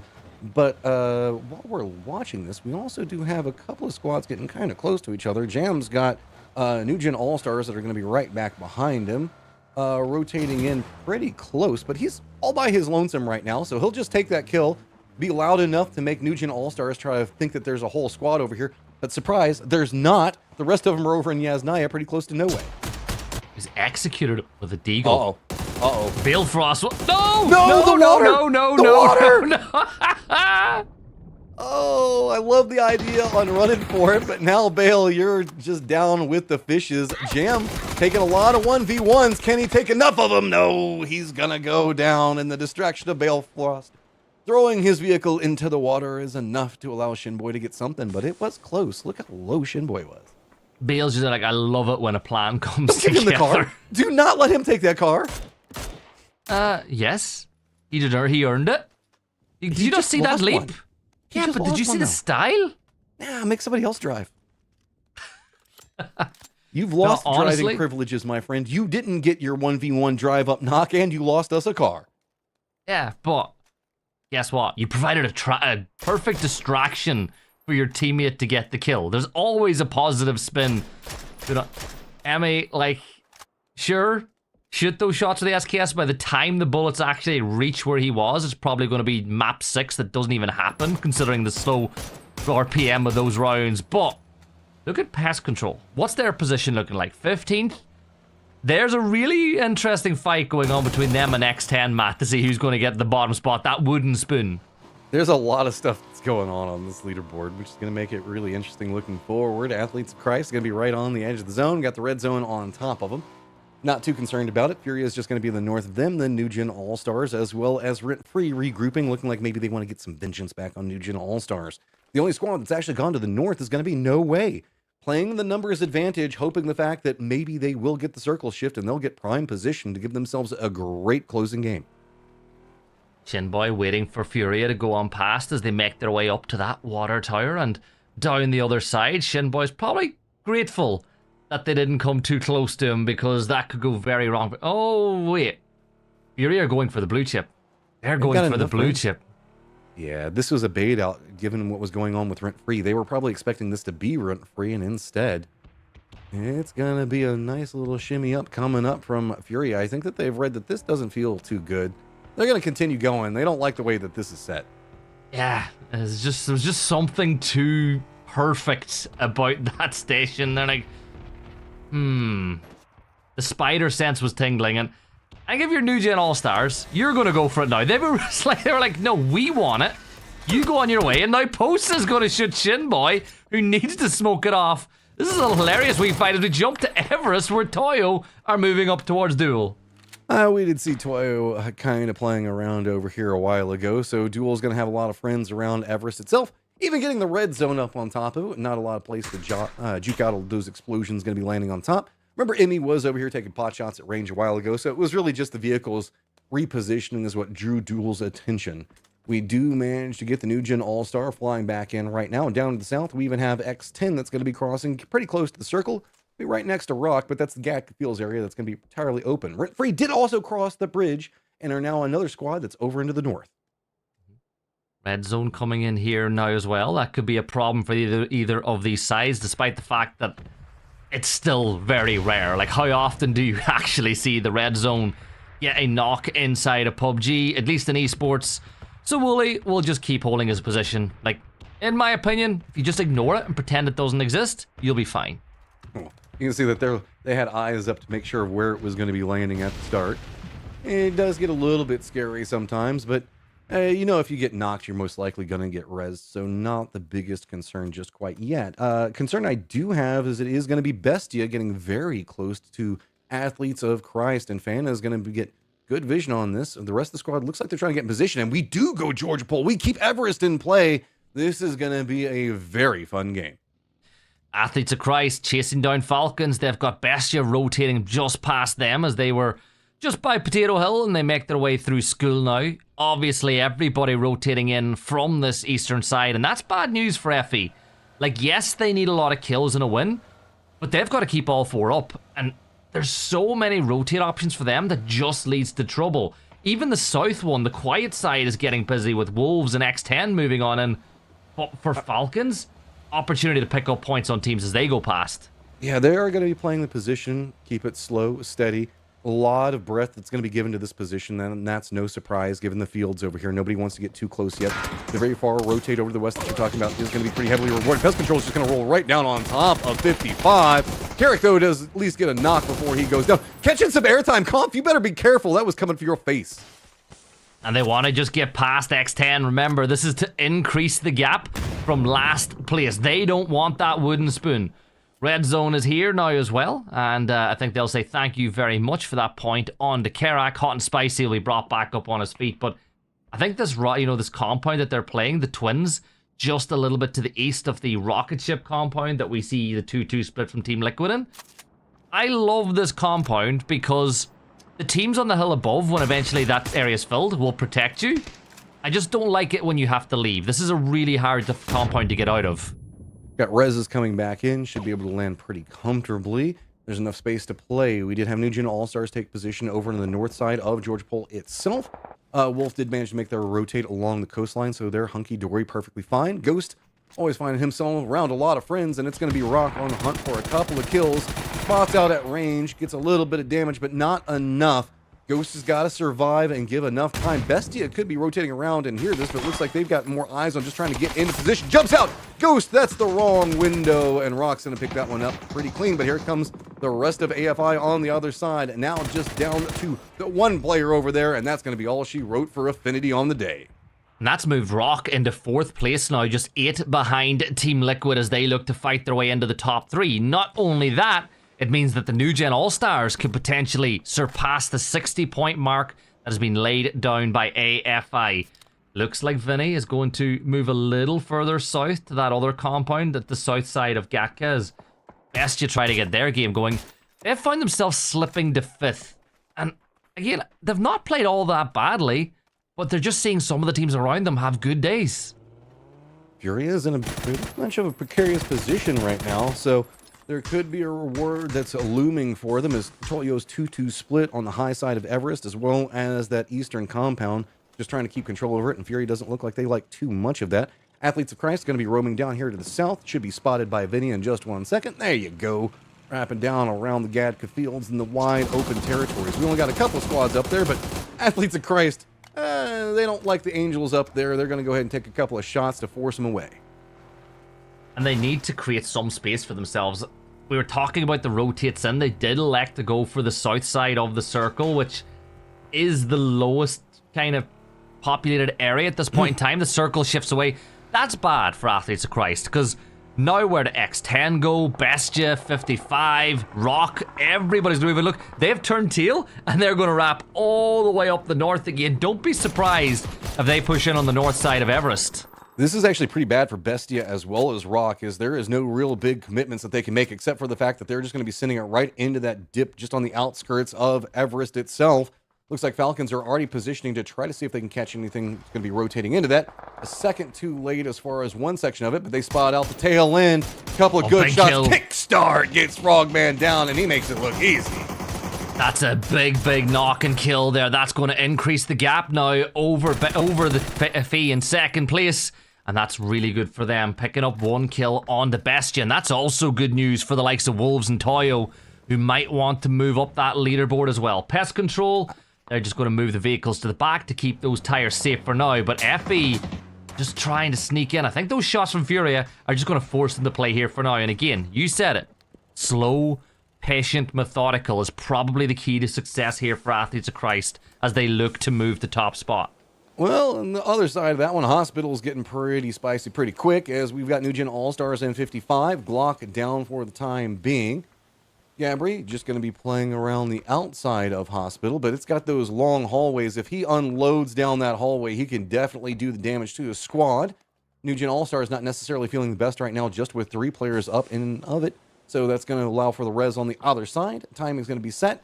And remember, Hospital can kind of play several squads inside of it. You just got to keep control over these very long hallways. But New Gen All-Star is not the squad to let anything sit and lie. If they have the capabilities to make a push, they will try to go for it. Yeah, NA55 sharing this compound, but that M249 is going to be a real problem. And, well, if it sings off its song properly and NA fall down, it'll be Don't Dead Open Inside. If anyone gets that reference, that's an old one. But Gabri tosses the BZ, tosses the smoke, and oh my word, Bestia! Big from Pipa and Gabri. You've got the M249. You can't stop firing. Bestia wipe out Furia. Down falls the 9th place team. But I'm a little bit disappointed. Yeah, Gabri did get the knock eventually with the BZ, though. Pippa in a lot of trouble right now, getting harassed, but should be safe for the time being. Gabri does manage to get the follow-ups on it. Keeps going for the spray. He's got 50 rounds, but it's going to be not quite enough. Follow-up comes up from Glock, though, and manages to keep Gabri alive. New Gen All-Stars falters at 53 points. That's going to be the break line between them and Pest Control as the duel for the bottom is going to continue, while the duel for the top is going to be over into Everest, where they're still up in the high ground. Everybody pretty much comfortable. We've got Georgia Pool squads in Rent-Free holding down the crates. We've got No Way just to the west of them. Hospital's going to be 55. Circle pops, and it moves right into position where we can see Athletes of Christ made the send into the dip right up underneath of Duel, and they're going to be rewarded very close to center. Yeah, but Falcons need to fall very soon if they want any chance whatsoever to win, because if we start getting into the top 8, there's just no way they're going to get the points that they require. 2 kills for Falcons now, both for Kickstart, as they just extend that lead. It's just really been a case of holding them at arm's length. Whatever FE have done so far tonight, just, you called it, 1 point more. Like, they're bound to be sick of it. They've got 1 point more than FE in almost every single game. And now we look to the top of the hill where Duel will hold off Toyo, who need to push up the hill where they'll be weighted from Bestia on the other side. Yeah, Duel's got to focus on this defense. They're kind of caught up looking off on the distance and what's going to be going on. I wouldn't be surprised if they spin back in defense on it in just 1 second. We've got a lot of open space on this hillside, and squads are going to be trying to rotate into it, and that's going to make this noisy real quick. Rent-Free's already moved down into the foothills. They're trying to hold out. That's been distracted. Set up by Bestia. Remember, Pip is already down. Benny is the only one up for the squad. Rent-Free is going to send it in. Pretty spicy on the side. And there's even Mortars raining down on top. He needs to take down Jam. And Jam's just roaming around with the pistol right now. Bestia's Benya does at least manage to shoo them away enough, as even Crate's going to be falling down right next to them. Give him something to work with. But he's going to go down before he can make use.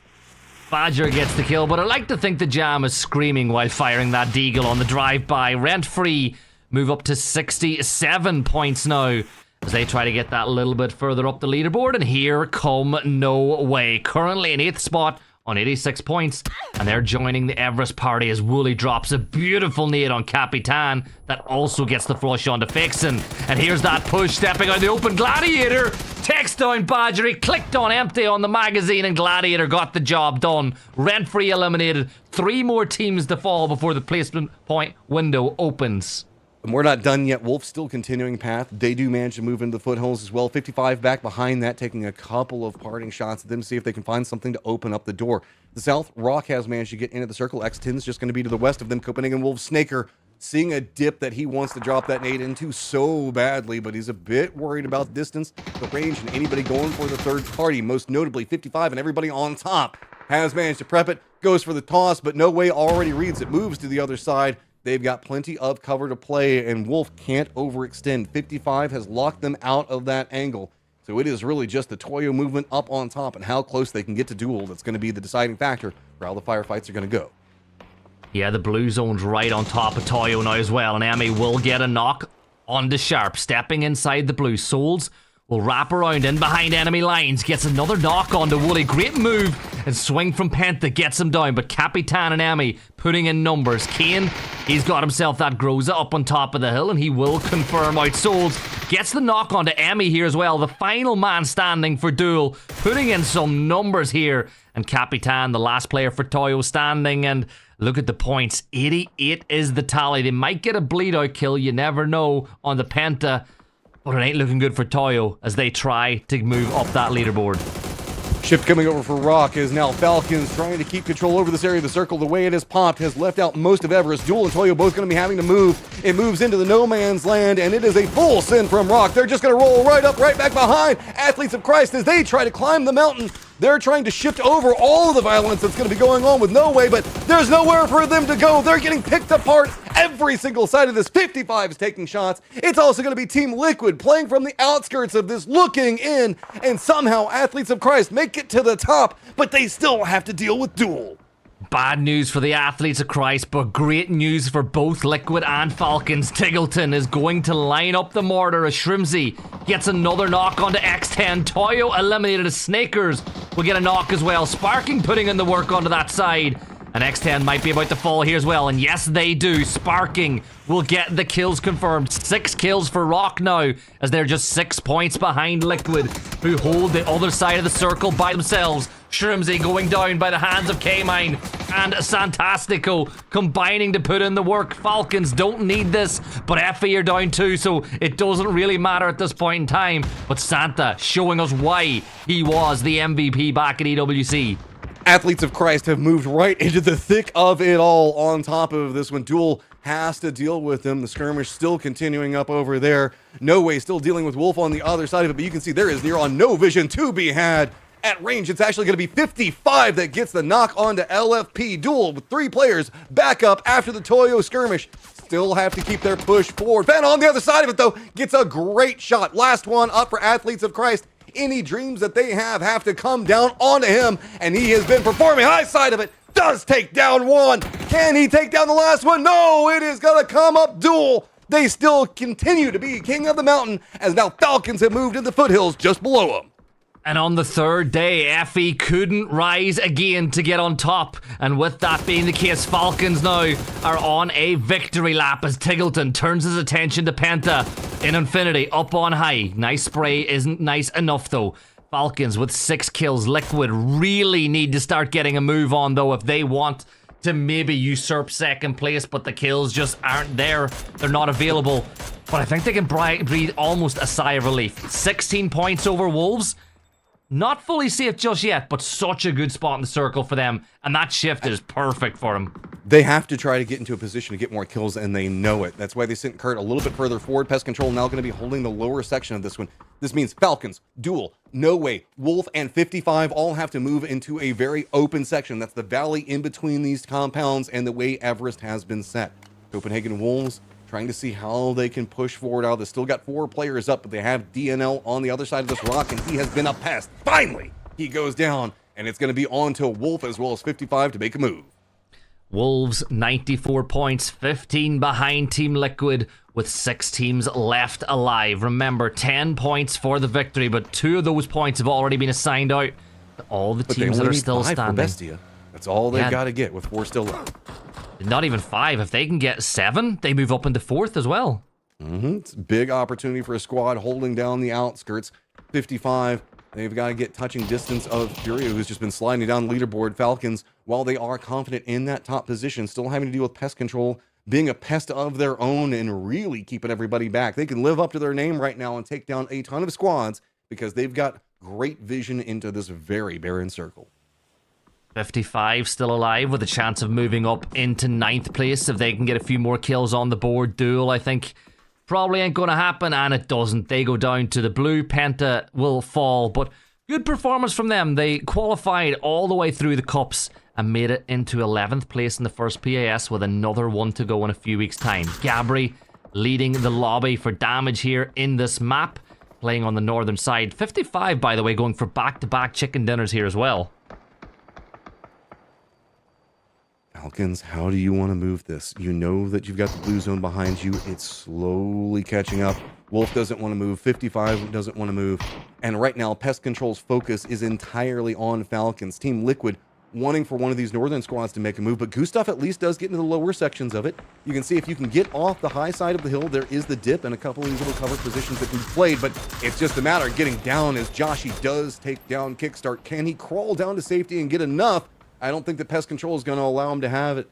Now it's just Gustav, the last one up, but he has put in the work that needs to be done. 160 points and 6 kills to be had. Yes, 6 kills, and maybe there's some more to be had. Joshi going into the fight, but you think that Gustav will have the advantage in this one. He turns his attention over to K-Mind, but K-Mind will... It's actually Hot and Spicy, I apologize, that gets that kill on the other side. But just like that, there were 4 teams left alive. 55 down to a single player, and Wolves bringing the fight to Pest Control. They have got the opportunity to really move up to 4th. Snakers gets one on the conf, and Pest Control are falling back. Wolf played that aggressive, timed it perfectly, got away from the Team Liquid sight lines, and instead gets up into a point where they can try to navigate and start taking control over this, creeping up. Now, just 1 point back behind Bestia in position, 3 points behind Rock. They know other side of this is going to be Team Liquid. They've been following the kill feed well enough, and Pest Control trying to just hold it together, but they're going to shift down to the south. Team Liquid was already going for a reposition, so doesn't get the vision to catch it just quite yet. Outside of this, 55, One Taiwan still alive, but he's going to have a very sneaky way to get in the circle, as it is going to be Wolves already spotting him out. Already coming under extremely heavy fire, and you can see he does not have a lot to work with at all. The smoke is just about his only salvation at this point in time, but even then, it doesn't bloom far enough to give him an avenue of access into the circle. Liquid now gathering themselves up some level 3 gear as Cowboy with the helmet and the vest and the MG look to gallop into a victory in the final furlong, but it's Vox that steals that kill away. Then there were 3. Puts Wolf up into 4th place. So how much more can be had? There are 8 kill points on the table and tons of position placements to look at. Bottom of the leaderboard, Pest Control might be a beneficiary, maybe creep up into 14th place. That's about as much as they can get. There is a world where Wolf can try to see if they can, how high up on this one they can get as well, but most of the leaderboard predominantly settled. It's just going to be who keeps control, who takes momentum moving into next weekend, as we've got to do the qualifying section all over again. Tons of cover dropping down as Doritos start a little bit of a roll down the hillside. We've got Wolf over to the northeast, Team Liquid over to the west, and down to the south it's been a Pest Control, and it is a lot of utility being burned by Team Liquid to stay in it. Yeah, Pest Control still on the south, and as you said, Wolves will slowly make their way in. Now, whether or not Wolves think they can catch Liquid is a different question. They've got to keep the kill feed on their mind, know who's killed who. In their minds, they might still be playing for 3rd spot, but the question is there even enough points left? I'm not going to risk the maths, because every time I do, I get it wrong, so I'm just going to go with the flow on this one, Matt. But Pest Control securing at least not the wooden spoon. They were in a tight race with X10 going into this one, but making it into the final 3 on the final map of the day. There's no man's land. There is a world. If Wolf gets everything and Team Liquid gets nothing, then they can jump position. The circle has revealed itself, and it makes it friendly for no one. We just continue to move more into this no man's land that nobody wants to deal with. How much more utility do these squads have in the tank? Is Hot and Spicy in a car. It's an invisible car. It's like the, what is it, Wonder Woman's invisible jet. Smokes now being deployed as Alo turns his attention over to H1 over on the distance, but not able to land the shots through that letterbox window inside the shack. But the information he's able to provide to his team from this spot is so important. And it looks like Pest Control are getting ready to make their move here, Matt. They're getting inside the Datsias. They're getting ready to move. Alo tags up H1, but Pest Control look like they're inching closer and closer to the Wolves. They are playing the Wolf side of this, but that means that Pest Control and Wolves right now have vision. The way that this hill has set, it means that both can look down onto Team Liquid, who are under duress. They've at least managed to get Luke 12 in, so Team Liquid has some position they can play. Wolf doesn't have too much more. They've got the Doritos in front of them in the trees, and that's going to be about it. Couple of peaks are about all we're looking at right now. Nothing feeling too good as Copenhagen Wolves just looking at a ton of Doritos on one side and Pest Control just waiting, hoping that they can be the third party. Snakers going prone now behind the Dorito as that nade from Joshy will add 25 damage, and he throws the smoke off to that side. Another nade from Vox. This one will take down Joshy as Wolves begin their march. As you said, if they get every single kill here, they can move above Team Liquid. H1 will confirm out that kill as the MG rings out, but not a single point of damage dealt out at all from those shots from Cowboy. Smoke's still just being what's keeping everybody alive right now. Pest Control doesn't want to push anymore up this hillside. Wolf's got the blue back behind him. We still have all of phase number 9 to kind of pace this one out. So no big push for anybody having to happen just yet. It's a matter of how much this utility can find for everybody to work with. You feel like Pest Control had a compound for long enough, but with the way that this is all coming down, Team Liquid is starting to get new firing lines, starting to set up new angles. Luke playing to the north, while the other 3 are focused in, while Wolf is stacked on top of each other, and Pest Control just doesn't have much space to deal with anything. Alo gets a kill, and that could be big, and it looks like Vox has got the C4 primed and ready. He's sending it down. This is the move from Wolves, trying to take out Liquid. He's gathering speed, gathering momentum. He parks in the smoke. It's gonna go boom, and it gets one. It doesn't quite get Cowboy, but that was a full send from Vox, and that could be trouble now for the Wolves. That's enough to at least do damage. He's got to retreat back. Cowboy does get his meds back into position. Wolves tries to push up into the north, but they're not going to find it. The vulnerabilities, Team Liquid just will not give it to them. Liquid knows the numbers. They know how they need to play this, but finding any kills that they can, that's hot and spicy down. So another point in the bag for Team Liquid. And look at Luke. He's just holding on to the Panzerfaust. He knows he's got vision on it. Blue zone back behind him. Gonna force the angle. Makes the pop off. Gets Snakers down and has to try to run. He's gonna get dropped. Team Liquid with 2 up. Eyes onto the circle. And is it just gonna be K-Mine? The last one for Pest Control. Watching at a distance. Does he get involved? How does he want to play it? Purdy Curdy looking at what's going on. Wolves down to Flood with near on a no life. Just trying to hunker down for some type of cover. Does get a knock on the Cowboy. But Flood now has to move into an open angle right up against Purdy Curdy. And Kurt's gonna fall. The Wolves get that kill. 10 on the map for them, but it's not going to be enough for Wolves. Flood will go prone up against K-Mind. I don't even know what year we're in anymore when we look at the final players that are alive in this one.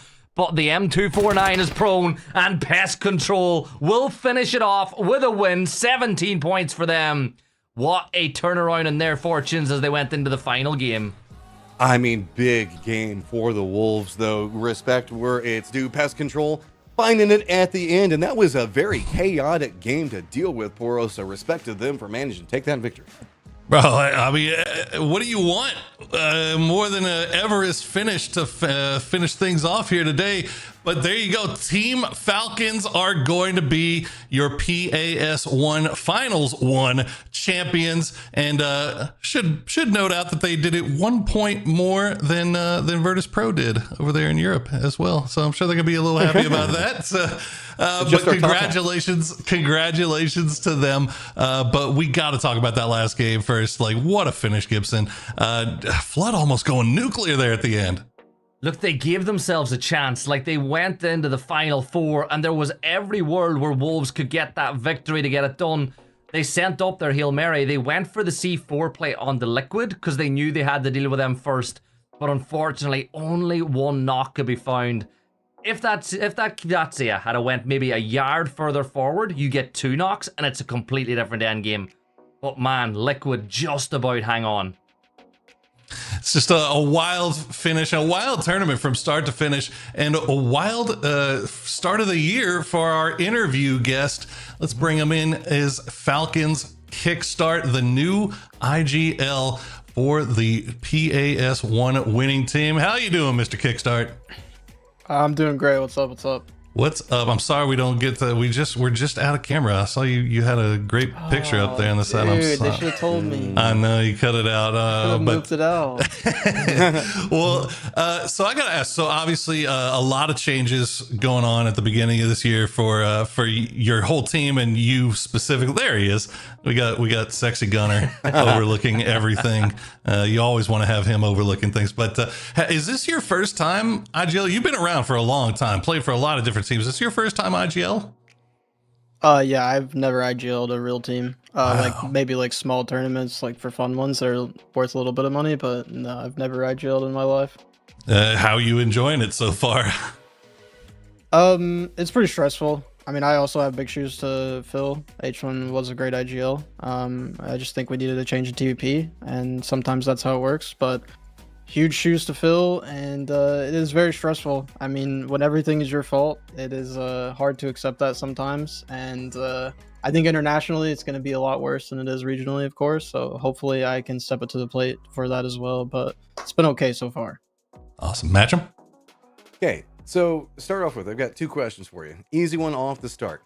You mentioned change up in IGLs moving into TPP. What are the changes in the way that you're wanting to approach TPP differently? Like, what are the goals that you have for the Falcons and the way that you want to differentiate the playstyle that was happening before? I don't think there's necessarily a playstyle change. Like, I mean, we're just playing a little more aggressive. I think that's just how it is. I think in regionally, we are a very strong team. I think we're the best team in the lobby, like easily. And I think if we use our guns, and that's what we try to do this event with me calling, we're just going to dominate regionally, but obviously that might not work internationally. So I don't know what playstyle we're going to go forward with. I think we're going to attempt that as well at LAN, but obviously it might not work when everyone in the lobby is, you know, amazing players and at the highest level. So part two of the question is, you mentioned internationals and being the new IGL stepping into this spot. We have a similar mindset. You know, it's like you take everything onto your own shoulders. You're your own worst enemy, right? Every single thing that you do that's good isn't good enough, and everything that you do is bad is the absolute worst. I know that we have a similar mindset that can happen like that. Do you have any plans to try to tackle like the mental moving into international, since you know that everything is going to be falling onto your shoulders, or are you just hoping that the boys got your back and it's just good vibes? Yeah, I'm thinking, like, obviously I'm gonna have to, you know, grow as an individual and be able to take the flack that I'm gonna get, which I feel like I've gotten used to since I joined this team from the fans. But yeah, I think that the boys on the team, like, we're all really close, and our team chem has been amazing so far. You know, there's not really ever even been an argument yet, so let's hope it stays that way. But I think they're gonna be able to help me out a lot as long as everyone's calm, and you know, I think I'll take criticism completely fine and stuff like that as long as everyone's level-headed, and I think this team will be always. Well, look, massive congratulations, Kickstart. You have a 100% record as an IGL now in the Americas, and I'm sure you'll look to keep that going next time. But I have two questions for you. But the first one is, you're now the IGL, and you obviously fragged out with Shrimzy for so long, right, in the regionals. How have you found it kind of focusing on having an impact as a gunner in a game and IGLing at the same time? Like, have you felt like it's impacted your ability to fully focus on your one-on-one fights, or have you just taken it on board like it's nothing? I think I've always called a lot as a player, so I don't think the shift is a huge difference for me. I think every team I've been on, I've always been like kind of a secondary caller in like fights and stuff like that. I think I've been very good at that, so it's not a huge change. I think I can frag just the same, but I am in my map a lot more for sure. But I don't think like it should affect my fragging ability. It doesn't feel like it so far. Like, I think I put up decent stats still. I'm still in positions. I'm still in the same position with Shrimzy. I'm right up there in front with him. So I don't think it's anything really different. I should be okay, but I don't know. Maybe internationally it's different. Maybe I'm in my map a little too long internationally. I don't know. I guess we'll find out in not too long of time for you. But the last question I have is, what's it like in the team now? Obviously, you made that change. Hunter's gone. You've brought in Gustav. What way does the team dynamic kind of differ when it comes to comms and just maybe the overall vibes inside the team? The vibes are great. I mean, Gustav has been our friend for quite a long time, and we knew that coming into picking him up, that our team would just be like pure vibes, gags. We would have, you know, a ton of fun. We would just be laughing all the time, and especially at LAN, I'm sure I'm sure we're gonna have a ton of fun with him at LAN.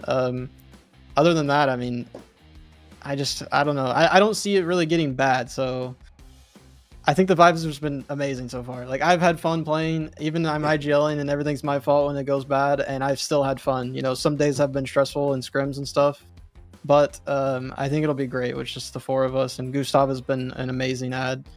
He helps me a ton with pre-planning, which is like one of the biggest things as an IGL, is pre-planning worse zones, bad zones, and like potential plays that I'm not thinking of outside of the box. And he's been like mind-blowing at that. Like, it's honestly like I had no clue he did that on other teams, and he's been insane at that. And it's helped me so much as an IGL, where I don't have to, you know, be a genius on every single zone pop. Well, it's been a lot of fun watching you guys play this weekend, and we get to turn around and do it all again next weekend. So I guess you get to sit around, at least play on day 1, so that's exciting. But we'll let you get off. I know you got that beautiful, beautiful, handsome man in that picture behind you is waiting to break down today's play. But congratulations once again. Is there any shout outs that you wanted to give before you take off? Shout out Gustav for playing amazing. Just joined the team. He's been playing amazing. Shout out my girlfriend for, you know, cooking for me, cleaning my house, supporting me in every way that she can. And I love her. And shout out my parents. They're probably watching. And obviously all the fans that aren't upset with us right now. Thank you guys. Thank you. Thank you. Well, shout out all of them. And if anybody's upset with you after right now, they're the ones that got a problem. Well, thank you once again. And we'll see you again next week. Have a good night. Bye-bye. Well, guys, that is going to do it for the first of 2 PAS finals. We will be back here once again next weekend, where we will start that playoff process all over again. We're back to those 5-game sets, those stressful sets. Matchroom, what are your thoughts about this first tournament? Obviously, the first big and regional tournament here of 2026. What caught your eye the most? Athletes of Christ coming out the gate swinging, man. Okay, yeah, you ended up in second, but you made it dramatic the whole way. You got to give respect where it's due. Also, I just want to give a big shout out to Kickstart. We were asking them some pretty hard questions there, navigated them well, gave us really honest answers. Really appreciate that. Yeah, Kickstart. I mean, look, this is obviously Matt. This is a guy that we've gotten to know over the years in talking to him in LAN, and it has just been such a pleasure to just kind of watch him grow up, really. Like, I mean, we've known him since he was 17, 18, and he's just such a brilliant kid. And he's just he is extremely hard on himself, but that's what makes them want to be the best, right? Like, that is what puts them over that top spot there, as we see. Speaking of top spots, Gibson, goodness, 7,100 damage for the Tiggleton with 37 kills. Is he back? Selfish Tiggleton. Very few assists compared to the rest of the stats, man. Gotta be more of a team player. Nah, but for real, what a performance from Tiggleton. Like, 37 kills over 15 maps is insane. 7,100 damage. The survival time is up there with the best. Like, getting to an average of 25. Tiggleton is one of the GOATs for a reason, and I don't think anybody can say anything bad about him. I'm excited to see if he can carry this on next week. Worth noting that Kickstart was right. He was just behind Shrimzy. Only a couple hundred. He 23 kills and 4,800 damage for Kickstart. Shrimzy had 28 kills, 5,200 damage of his own. Falcons were just feasting so far here in the first finals. Well, let's see what those PGC points are going to look like after this first weekend. Obviously, the Furia probably going to be a little bit angry with themselves. They feel that they could have done a little bit more, Gibson, or rather Matchroom, but 40 points, not too shabby. A big part of that's going to be off of playoffs day 1. I mean, it is. That's where we're already seeing a little bit of impact, is we're probably going to be switching over, seeing how the next set of this is going to come out. Of course, you're going to get the lion's share at the top of it, but as it diminishes down, there's going to be a lot of back and forth. We've already got a tie set up as we look at what's going on with New Gen All-Stars as well as AFI. I'm really invested in how they managed to set this up to where we're getting points on different days as we move through it, on top of getting the finals. And of course, Falcons on top with 262. Then it's a 164, drops down to a 114. Team Liquid doing a great job today, but Wolf going to be at 96 in that 4th place position. Well, Gibson, the thing about these PGC points is that in years prior, this has kind of been the one chance that you had to get that big chunk of points, right? This time there's another chance next weekend and the weekend after to get even more. So Falcons, Athletes of Christ, can't really afford to rest on their laurels, can they? They cannot at all. Like, if you look at, I think Falcons, they'll more than likely make EWC. That 100-point gap between first and second for PGC points is huge. It's massive, yeah. But I'm thinking more about even just the PGSs. 50 points between second and third. It goes to show how strong of a position the Athletes of Christ are going to be next week, and how hard a task it's going to be for like Liquid to maybe catch them, the Copenhagen Wolves. It is going to be tough as we look at what day a lot of these teams are going to be joining the action. There you go. That is just if you didn't catch playoffs last time, this is how it's going to be laid out. That first day, that is our 16 teams. The top 8 from that first day will go directly to the grand finals. The next day, we'll add in more teams from those cup games. The top 5 will then go on to the grand finals. And then on the final day of playoffs, only the top 3 will be rounding out that finals lobby. So we might get to see some new faces in next time around. It just, we'll have to see. So a lot of work left to be done by all of these teams, but that is going to do it for this first weekend, guys. I'm ready for next weekend. I'm ready to see what these PGC points are going to look like. It's going to be an absolute blast. Matt, you have anything you want to say before we take off? Give me more, man. I'm loving America so far this year. It has been just banger game after banger game. We're getting crazy circles and players that are stepping up to the bat time and time again. Even if you didn't perform and get into the top couple of spots, you managed to show up and put on a show all the way down into our very last place position. Respect to you all. Bring it again next week because I'll be watching. Gibson. Good to see Liquid finally shake off the rust they had at the start of the year. Let's see if they can get it going next week again, and maybe we'll just see those prancing horses compete at internationals again.